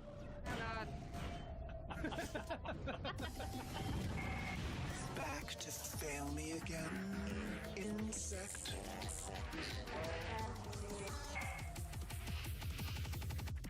Oh, that multiplayer looks brilliant. I love any kind of game mode where I can accidentally blow up my mates. Indeed, and you can blast Showdown back to base elements when System Shock 2's remaster releases on June the 26th.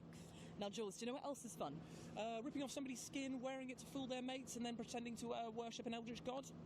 That was actually exactly what I was going to say. How did you... I wrote this part of the script, so yeah. Oh, fair. This is Necrofugitive.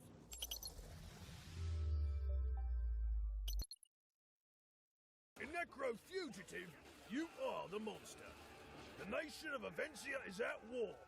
As the last surviving member of your cult, your deity has gifted you with unholy powers. Shapeshift through the kingdom, transform into enemies and deceive your foes. Unleash chaos wherever you go. Choose abilities on the skill tree and create the ultimate heretic of your dreams. Go in stealth, go in combat, go however you want toward freedom. The choice is yours. Other games let you pet the dog. In this game, you can be the dog. Plus, for the first time, we're announcing local co-op. Team up with a doppelganger and take Avencia by storm. Necrofugitive is coming to Kickstarter on June 24th. Pre-order now and get a free copy of Dead Man's Hand card roulette action when you purchase the full game. Necrofugitive. Demo available on Steam. Pre-order now. Necrofugitive is coming to PC and consoles with a Kickstarter launching on June 24th. It is pure chaos and I absolutely love it. But you know what else I absolutely love? Go on. Planning road networks for busy cities. Oh, it's a wild Friday night over at your house, isn't it? You have no idea, mate. Well, you're in luck, because our next game is the Golden Joystick Award-nominated Mini Motorways, which is bringing out a brand new game mode. Ooh, how exciting! Start your engines.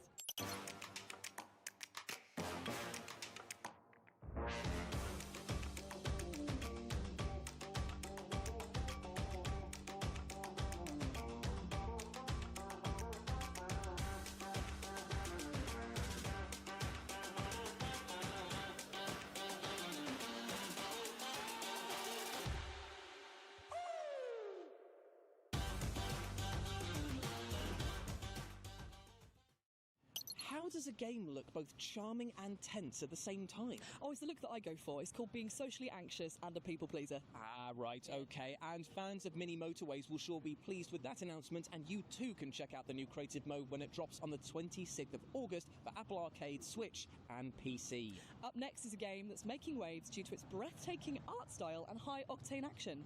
This is Moros Protocol. Threat detected.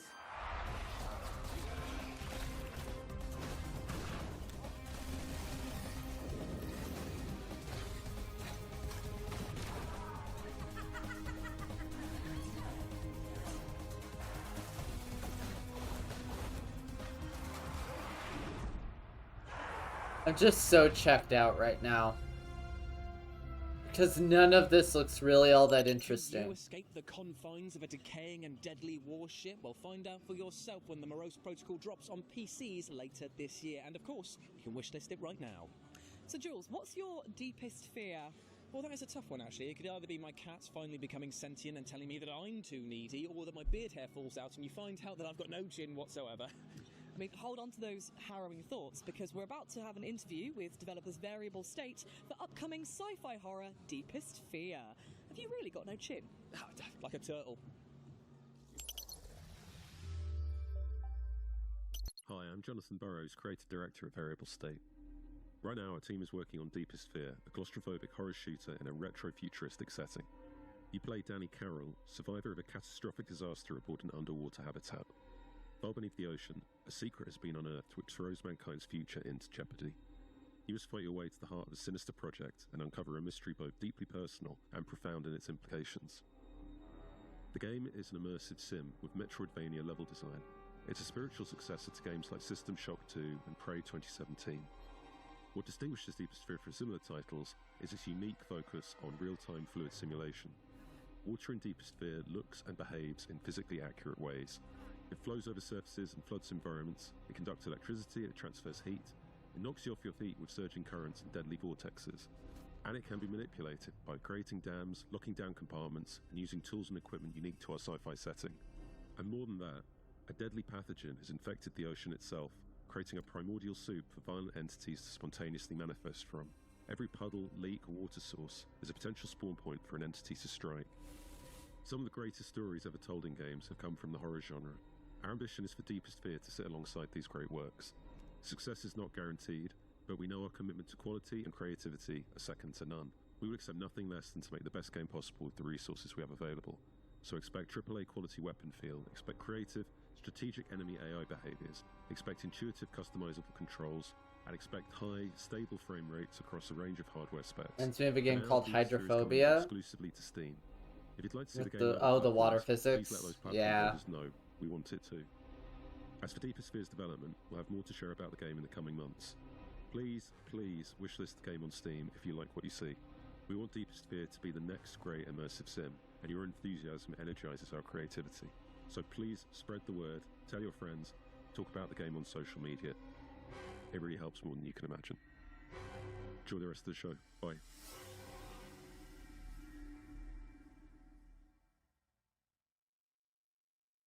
Scary stuff indeed, my friends. If you're looking... Boy, I love this bunch of buzzwords.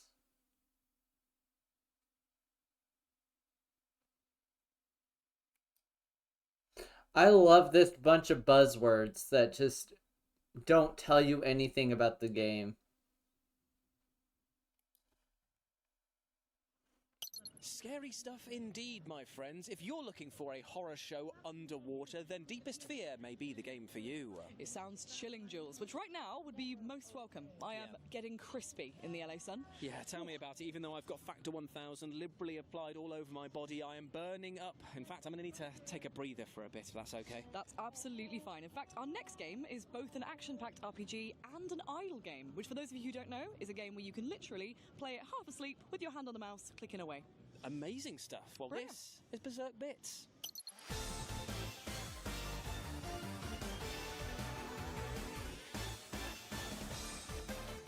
Oh, like Battle Network.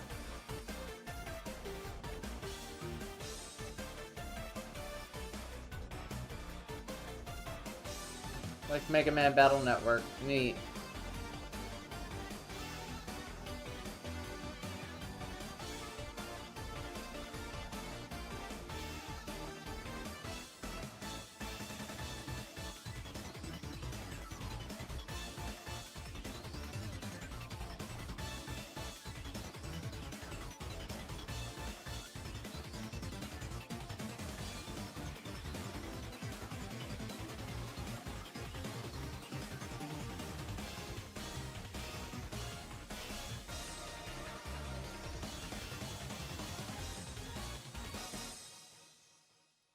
Look, the bar is really low this year.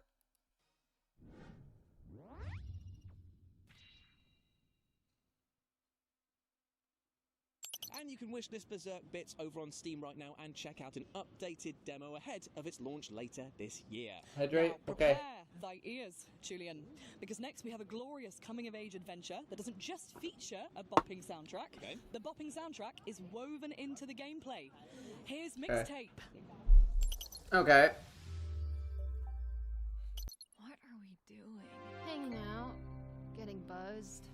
Mixtape is a coming-of-age action-adventure game about three friends on their last night together, and they listen to this perfectly curated mixtape containing music from Devo and Joy Division and Lush and Smashing Pumpkins and a whole bunch of incredible music. I hate it already. Play through music, you relive their finest hours.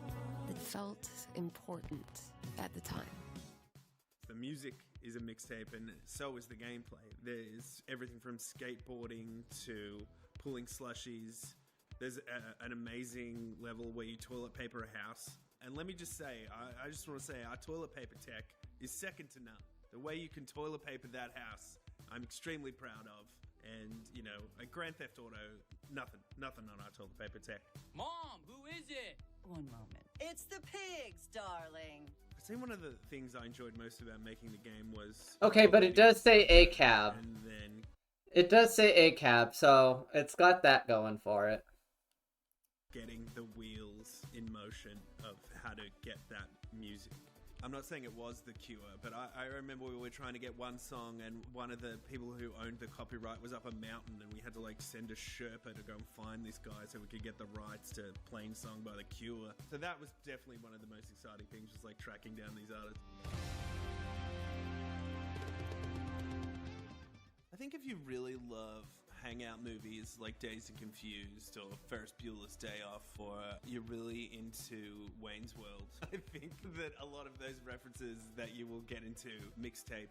And I think game-wise, it's hard to draw some comparisons to what it is. I think it's a weird mishmash of different things. I think maybe like What Remains of Edith Finch is something you could draw on. Obviously, it's tonally whiplash from that game, but like I said, it's a mixtape of craziness of music, of different emotions, of different eras even, and a different gameplay. Mixtape, it's coming very soon, wishlisted on Steam. You're going to be able to play it on Xbox and on Game Pass Day 1, PlayStation, Epic, wherever. Sega Dreamcast, please go out and play it. Thanks very much. Mixtape. Wait, Sega Dreamcast. Noise complaints. Okay.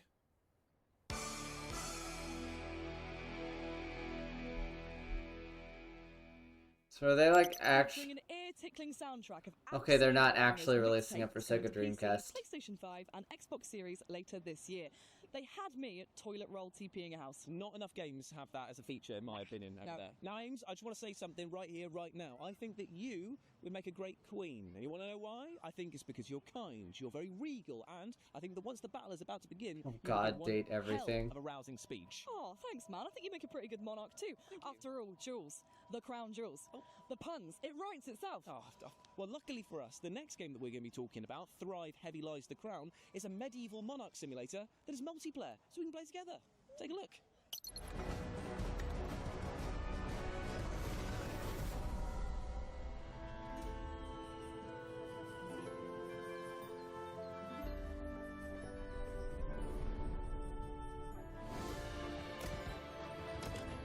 Oh boy, another colony builder.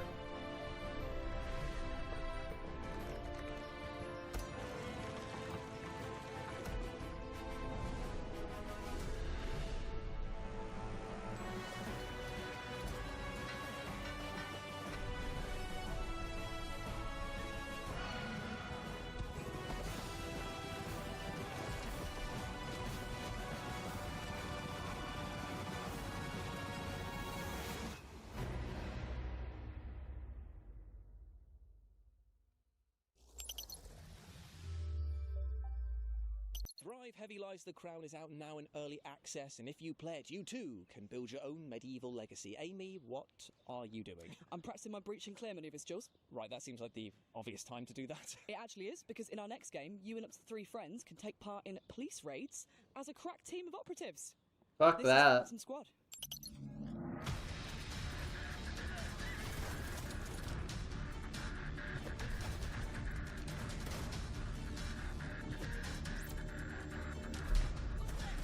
1, playing as cops. 2, another multiplayer co-op game.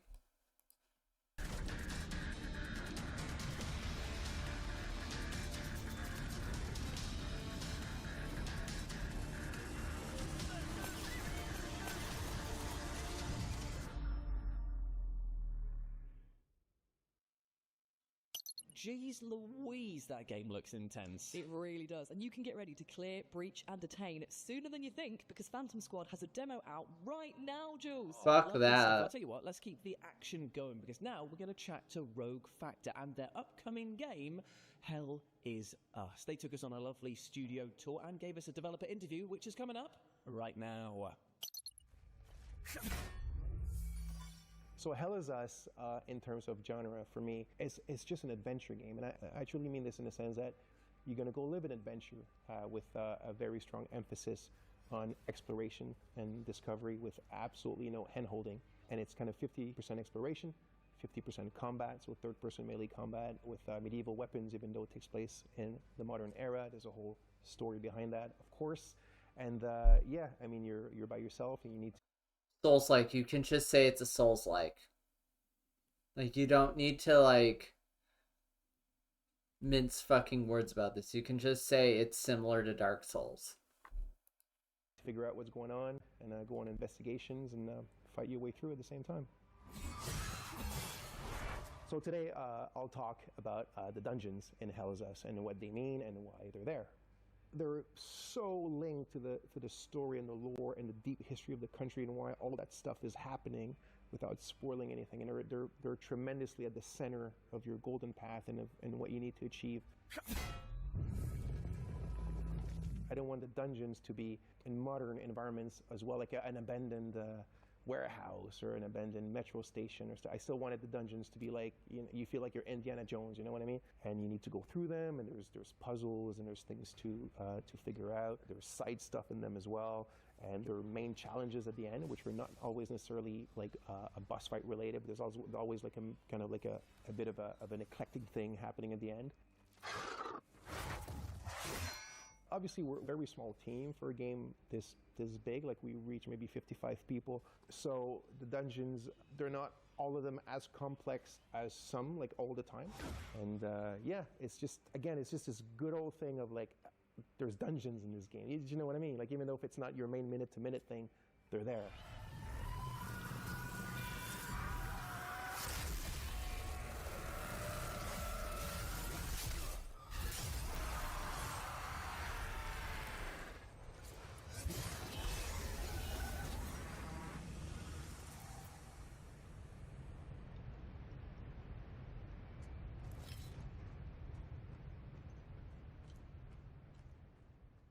And you can explore the supernatural world of Hideo when Hell Is Us drops for current-gen consoles and PC on September the 5th. And I, for one, cannot wait. Oh, I'm so excited for Hell Is Us. Up next, we have a self-announced love letter to the Souls-like series and the merciless combat and esoteric storytelling that fans have learnt to love and cry relentlessly about. This is Prison of Husks. You coveted my heart in life. Would you still do so?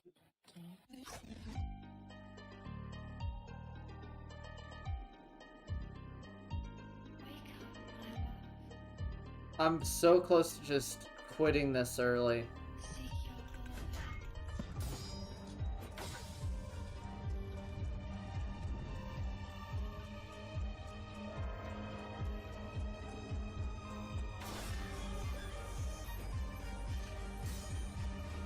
I think it's partly because I'm getting a little tired.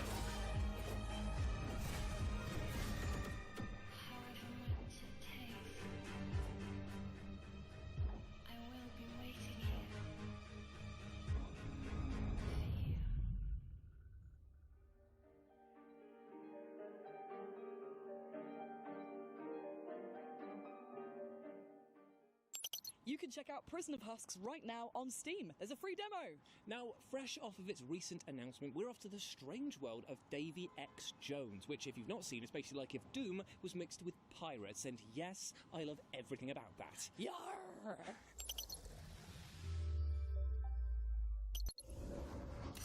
We're Parasite, a studio of industry veterans behind the critically acclaimed Black Tail. And this is your first dive into the Locker, our new world, the surreal pirate underworld of Davy X. Jones. Welcome to a fresh take on the legend, where story fuels action and death is just the beginning.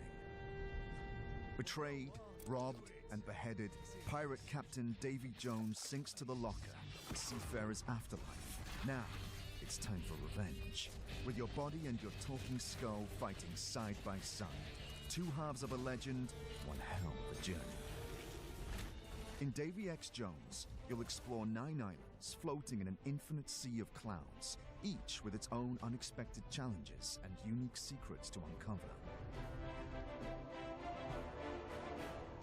Master first-person combat with sword, gun, and grappling hook as you fight your way back into legend, one behemoth at a time. Fast, fluid, and fierce, Davy X. Jones brings classic pirate fantasy to life with a twisted edge. It's bold and powered by dark humor, all wrapped in a world as strange as it is stunning. Ready to jump in? You won't have to wait long. Play Davy X. Jones demo during Steam Next Fest. Wishlist now, spread the word, and get ready to become the devil himself. Who's the greatest pirate of them all? That's right, Captain Davy and Jones. What, you think we need one more? You think we need one more? I will get one more.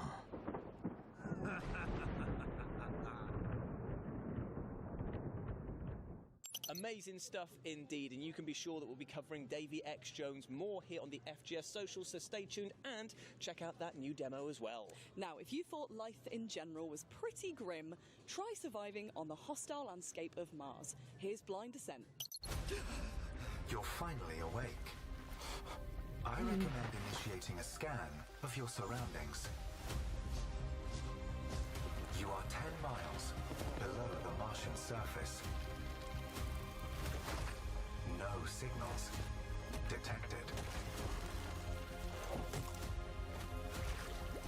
As your AI assistant, I advise immediate adaptation. Becoming a part of the ecosystem is essential for long-term survival.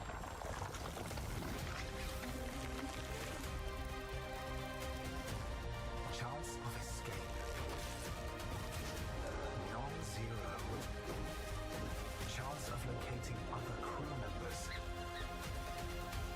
non-zero. Some may still be alive.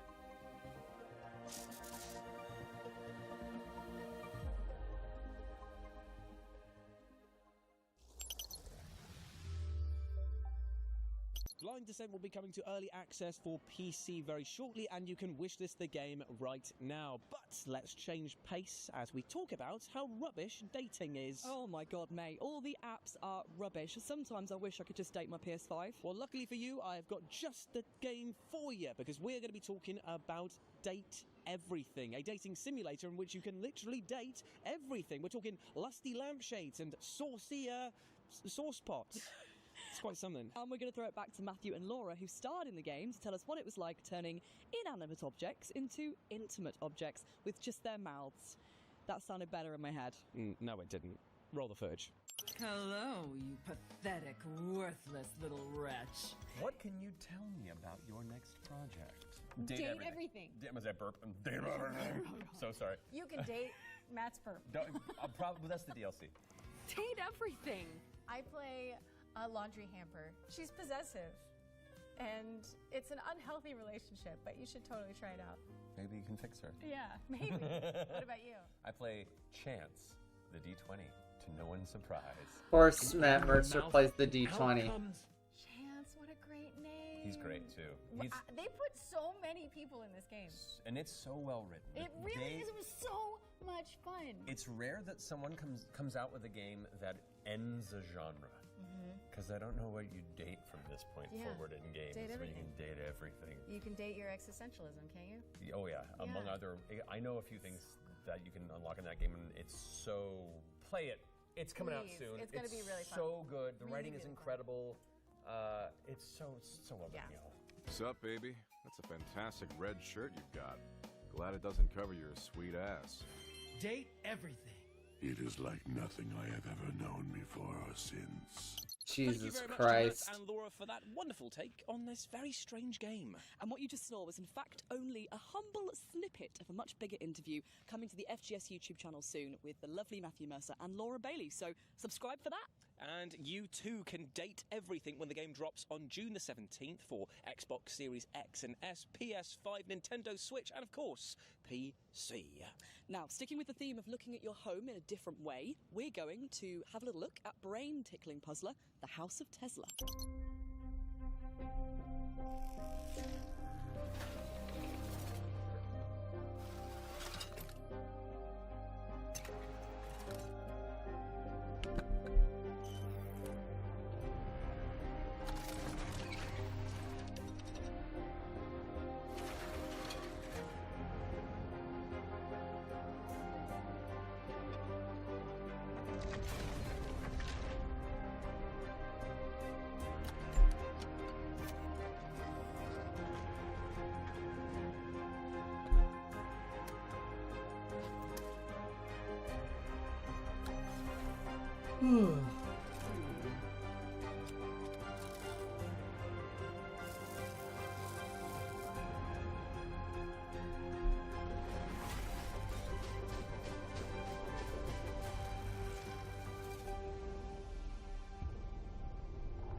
I mean, I struggled to change a bloody light bulb in my house, so I've got no chance with that game. However, you too can feel illuminated mentally when House of Tesla drops on Xbox Series X and S, PS5 and PC later this year. Now, Jules, think fast. What's next? I just told you my brain no work good. Topless dog poker. Oh, I wish. It's another world premiere. Oh, that was like my fifth guess. Enjoy.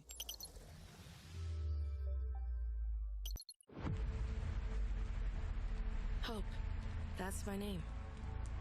My home is in the city of Shenyang.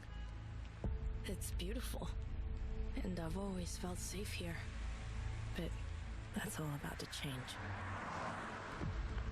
I live with my parents in a small apartment downtown. Or I did. I'm home! Mom? Dad? Anyone here? What happened? I need to find my parents. But how can I if I don't even know why they disappeared? People here are scared and don't want to get involved. But at least some are willing to talk. I don't know where this is leading me, but every clue reveals more of the city's darkest secrets. No matter what, I have to find my parents. And as long as I'm searching, I still have hope.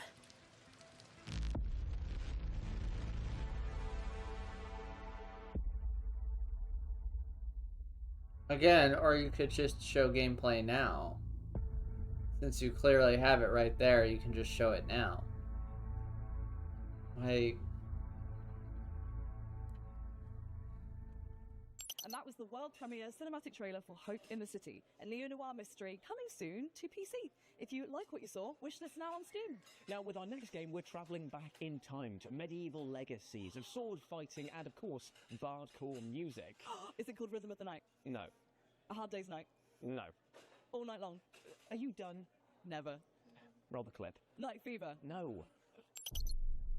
Since we've got all the time in the world, let me tell you a story about King Arthur and his Knights of the Round Table. It was a mythical time when being a knight really meant something. For them, honor was worth even more than life. But they knew how to spare their adversary when he deserved it. They courageously confronted the treacherous and deceitful, and delivered justice to the poor and oppressed. They served their king and queen loyally, in war and in peace, because they knew that their sovereigns would support them in return when they needed it. Magic was everywhere. And fairies, dragons, and giants were part of every great adventure. Above all, it was a time when the strength of warriors came from love, not hate. Listen to this story and learn, young knight. Because when reality is nothing but lies, violence, and injustice, it is wise to turn to legends for hope.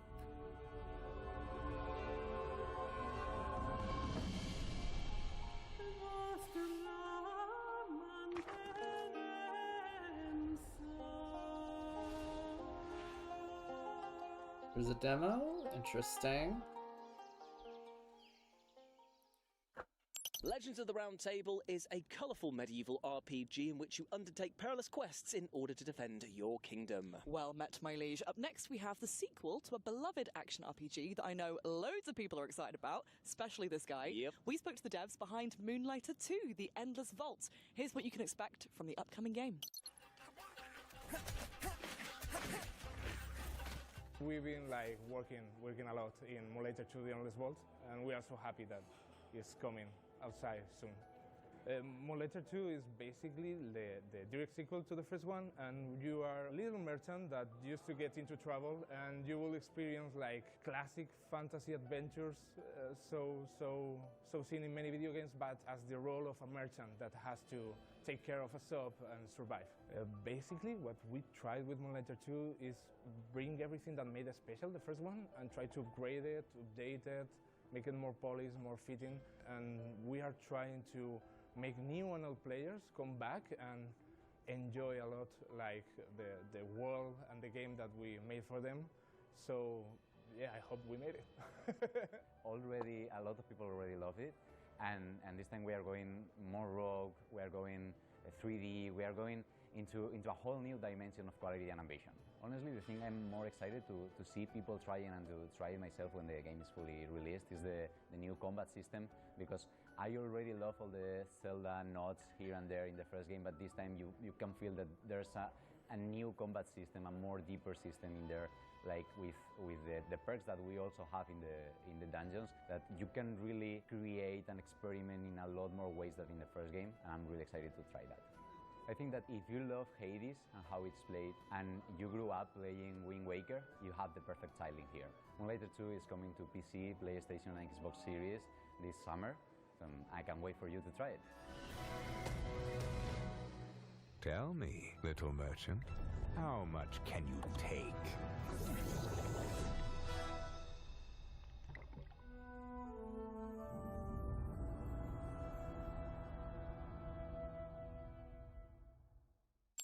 Oh man, that looks absolutely fantastic. It looks so good, doesn't it? They've added loads of new mechanics. Moonlighter 2, The Endless Vault is coming to PlayStation 5, PC, and Xbox Series this summer. Fantastic stuff. Now, Amy, how do you fancy revealing another release date for another game? Oh, go on then. Okay, well, here's the official release date trailer for upcoming quirky action rhythm puzzle platformer Antro.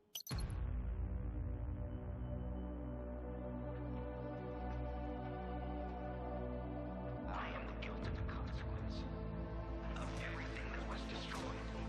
I gave myself to work frees us from guilt. I surrender to El Salvo. El Salvo watches over us. I surrender to La Cúpula. La Cúpula provides. Only then will we see the sun. Only then will we see the sun. Only then will we see the sun.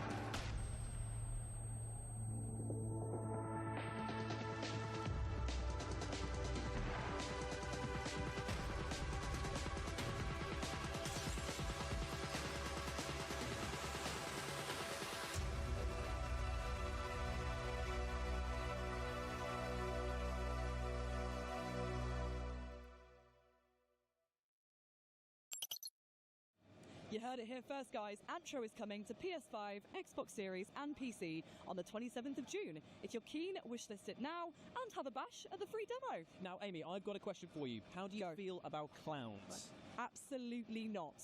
Ah, that is a shame, because we're actually going to be talking about Terrify, the arcade game, an we're old-school almost at the end. side-scrolling title, and it stars everyone's favourite murderous clown, Art. Plus, it's co-op, so we can play it together.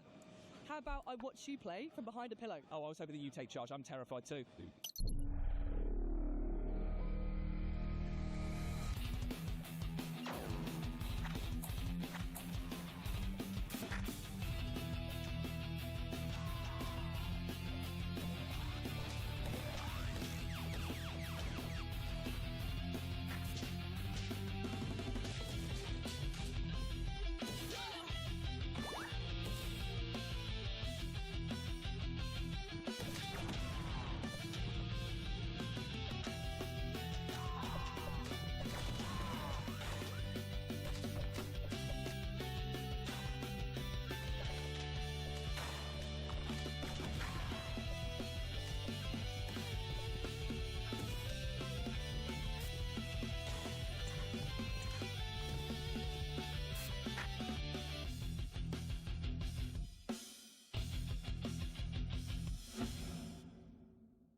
Art the Clown is a classy man, if you ask me. I also take a bin bag on a night out. I've told you about that. That's just weird. Why do you...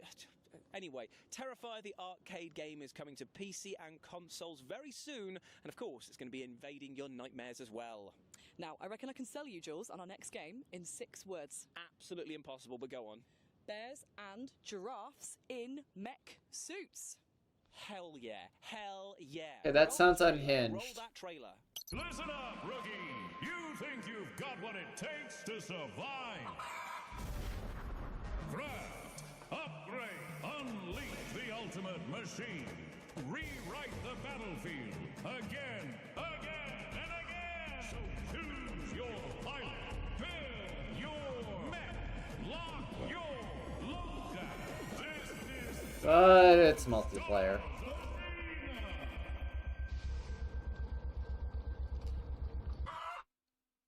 But it's multiplayer. I tell you what, those mechs are so damn cute it. and adorable that I just want to collect them all and sit in my studio painting them for hours at a time. May, your Warhammer's really showing. It really, really is, and I do not apologise. That was the latest exclusive trailer for Animo Stars Arena. If you liked it, make some noise! Boo, boo, But boo. also, go to their Kickstarter and wishlist it on Steam. It really helps the devs out. It really does indeed. Now, the next game that we're going to be talking about is a bit of you, my friend, because it is a time-travelling murder mystery, and it is deliciously weird. You really know me! I do indeed, and it's also a world premiere. Enjoy.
I'm not quite sure what I just watched, but I do know that I need to play it immediately. Well, what you did actually watch was Dead Watch, a quirky comedic horror puzzle game that's dropping for PC in 2026. Ames, you still with me? I'm just wishlisting Dead Watch on Steam. Ah, right, okay, fair enough. There we go. Right, that's done. Where are we off to next? We are going to an 80s fictional abandoned paradise. I've had worse holidays, mate. Yeah.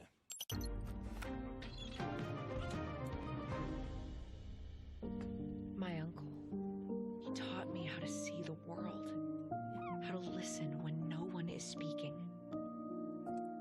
The only thing he ever feared was me, following in his footsteps. But when it's all said and done, he'll be glad I did. Oh, no. Right. Please work. I'm gonna need you. Dark times we're in, eh? Don't go thinking you're a hero, kid. There's a reason why they're keeping people out. Who's behind all this? Your uncle is a dangerous man, Miss Ravenstone. If you're hearing this, you're already a part of it.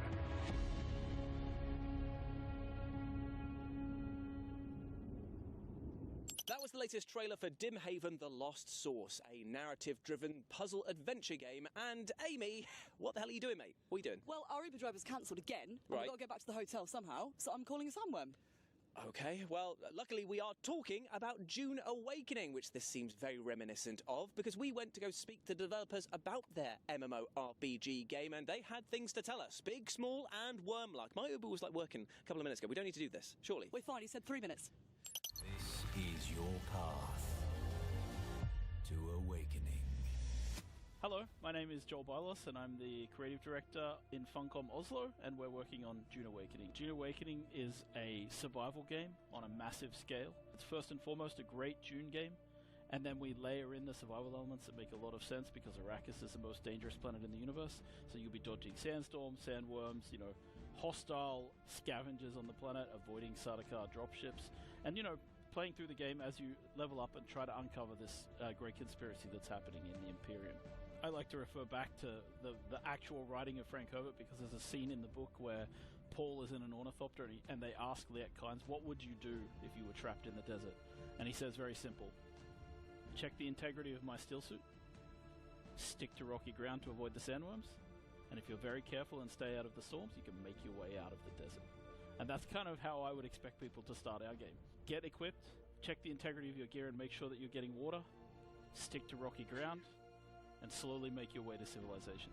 The first thing you need to know about Dune Awakening's story is it takes place in an alternate timeline. In this universe, Jessica Atreides gave birth to a daughter instead of a son, so Paul Atreides does not exist. And the game kind of explores the consequences of that decision. And so you as a player, you start out as a prisoner on a prison transport bound for a place called Neo-Carthag, and your prison ship gets shot down. And you land in this, in this shipwreck. You get rescued from the shipwreck by a mysterious stranger, and that's kind of where your journey begins in the game. And then, as you explore the story, you basically go out with this task: find the Fremen, and you're trying to figure out what has happened to the native people of Arrakis, where they've gone, and why.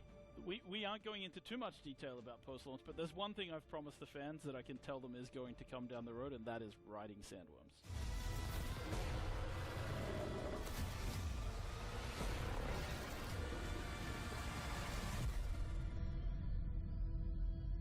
Dune Awakening is out now for those who pre-ordered on Steam, on PC. It is coming on June 10th for people who purchase through Steam on PC, and it will be coming to consoles at a later date. Amazing stuff. Now, unfortunately, we are at the tail end of our show, but we're going to leave you with one final thing that is absolutely beefy, my friends. Get hyped. Thank you so much for joining us for FGS Live from LA. We've had an amazing time. Thank you for indulging our silly and possibly very sunburnt antics. Yeah, definitely. But you can get yourself hyped for the next Future Games Show showcase, which is going to be at Gamescom in August. And in between those 2 points, you can go over to the FGS Steam page and wishlist all the games that were featured in this showcase and the one with Matt and Laura. Speaking of the Steam page, you'll also find a fair few demos over there from many of the games you saw tonight, including the one you're about to see. So all that's left to say is goodbye, and thank you very much for having us.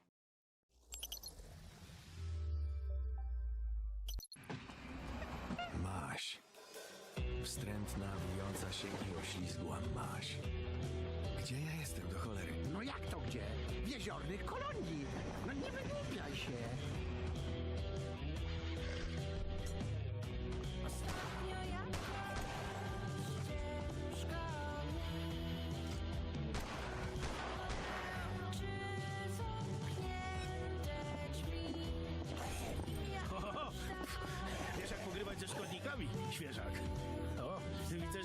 Marcin skacze.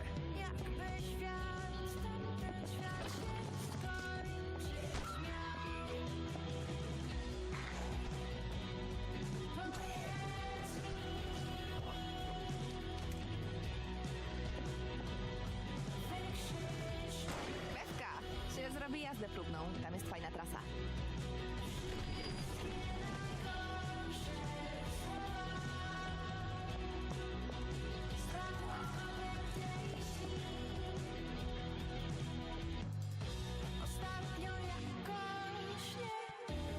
Proszę tego nie robić.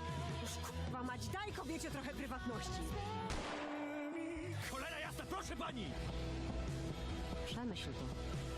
Może będziesz tego żałował.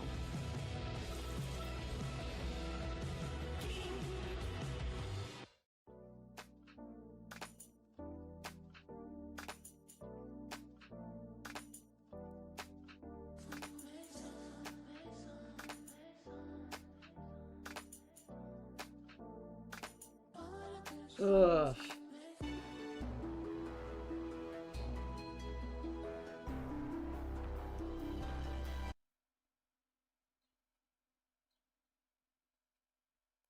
All right. I gotta say, I was not particularly impressed with Summer Games Fest this year. I feel like I had a lot less games added to my wish list than I did last year. And I know I keep repeating myself on this. There's too damn many city and colony builders. There's too damn many multiplayer co-op games. Like, God forbid I want like a single player RPG, single player experience that I can sink 80 plus hours into.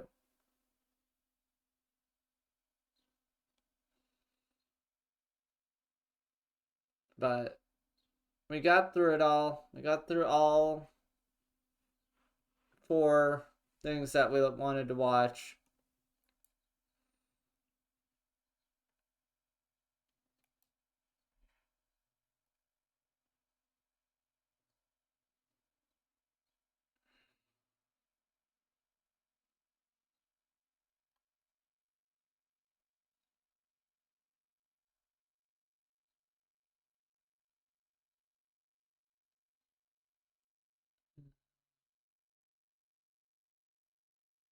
I feel like there was another trailer I wanted to watch. But let me try and find it.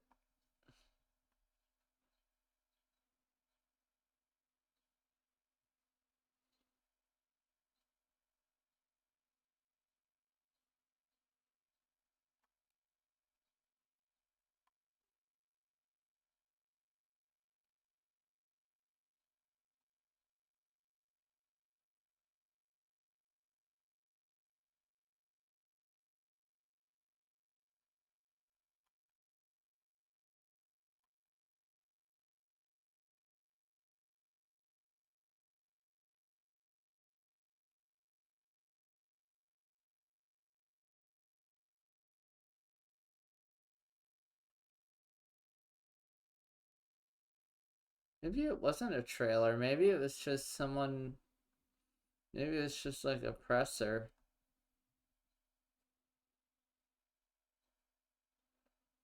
But I could swear there was something for RGG's new. That Project Century.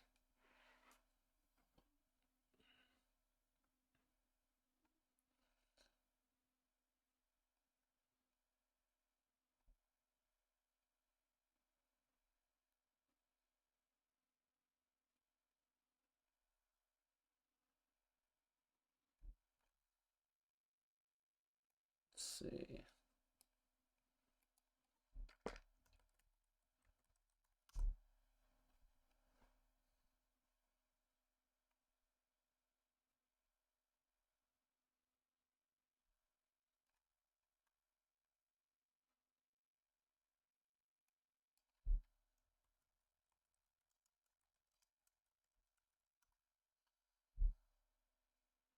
Oh, here it is.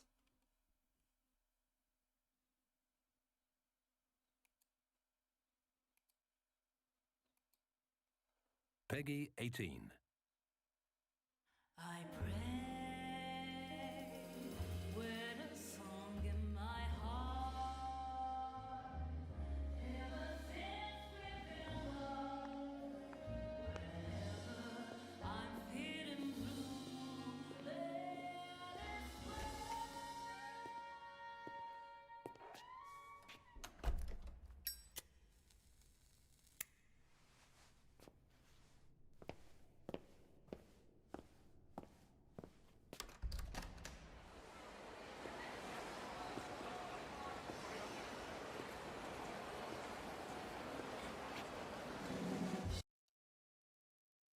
Let's go. That's Sotenbori.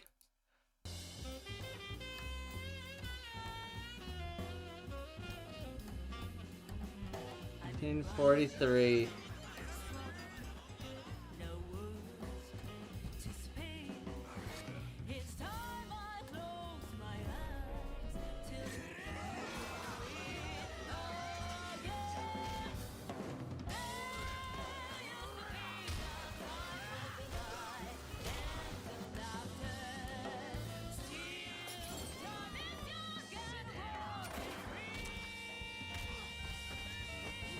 Yeah! You can still throw people in the river. Let's go!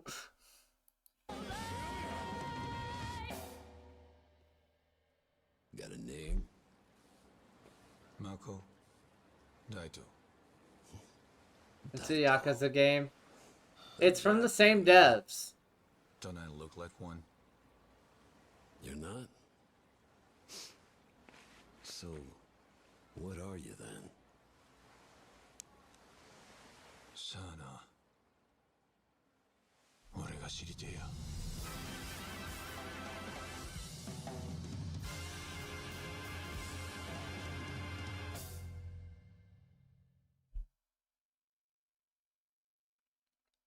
That was the one I was looking for.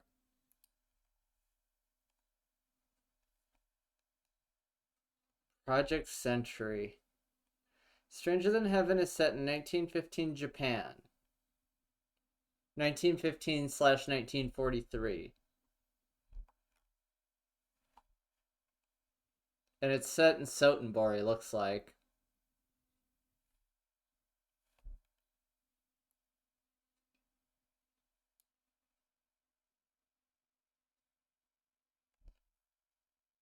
I'm assuming this is coming out on PC. Let's see if it's listed on...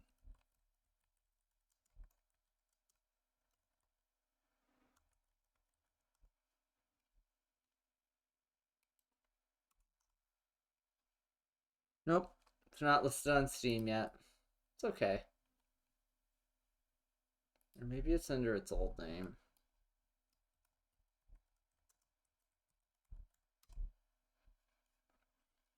So as near as I can tell, Project Century, or rather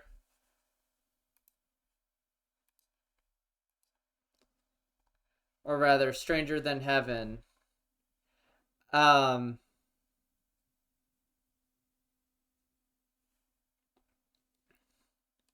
it seems it's set in the same like fictional universe as the Yakuza and Judgment games.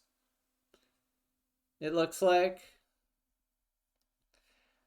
But it looks like it's a lot more brutal as far as the action combat goes. So I'm really looking forward to that. That'll be great. Anyway, I'm kind of burnt out now. I'm pooped. I've been going for 4.5 hours.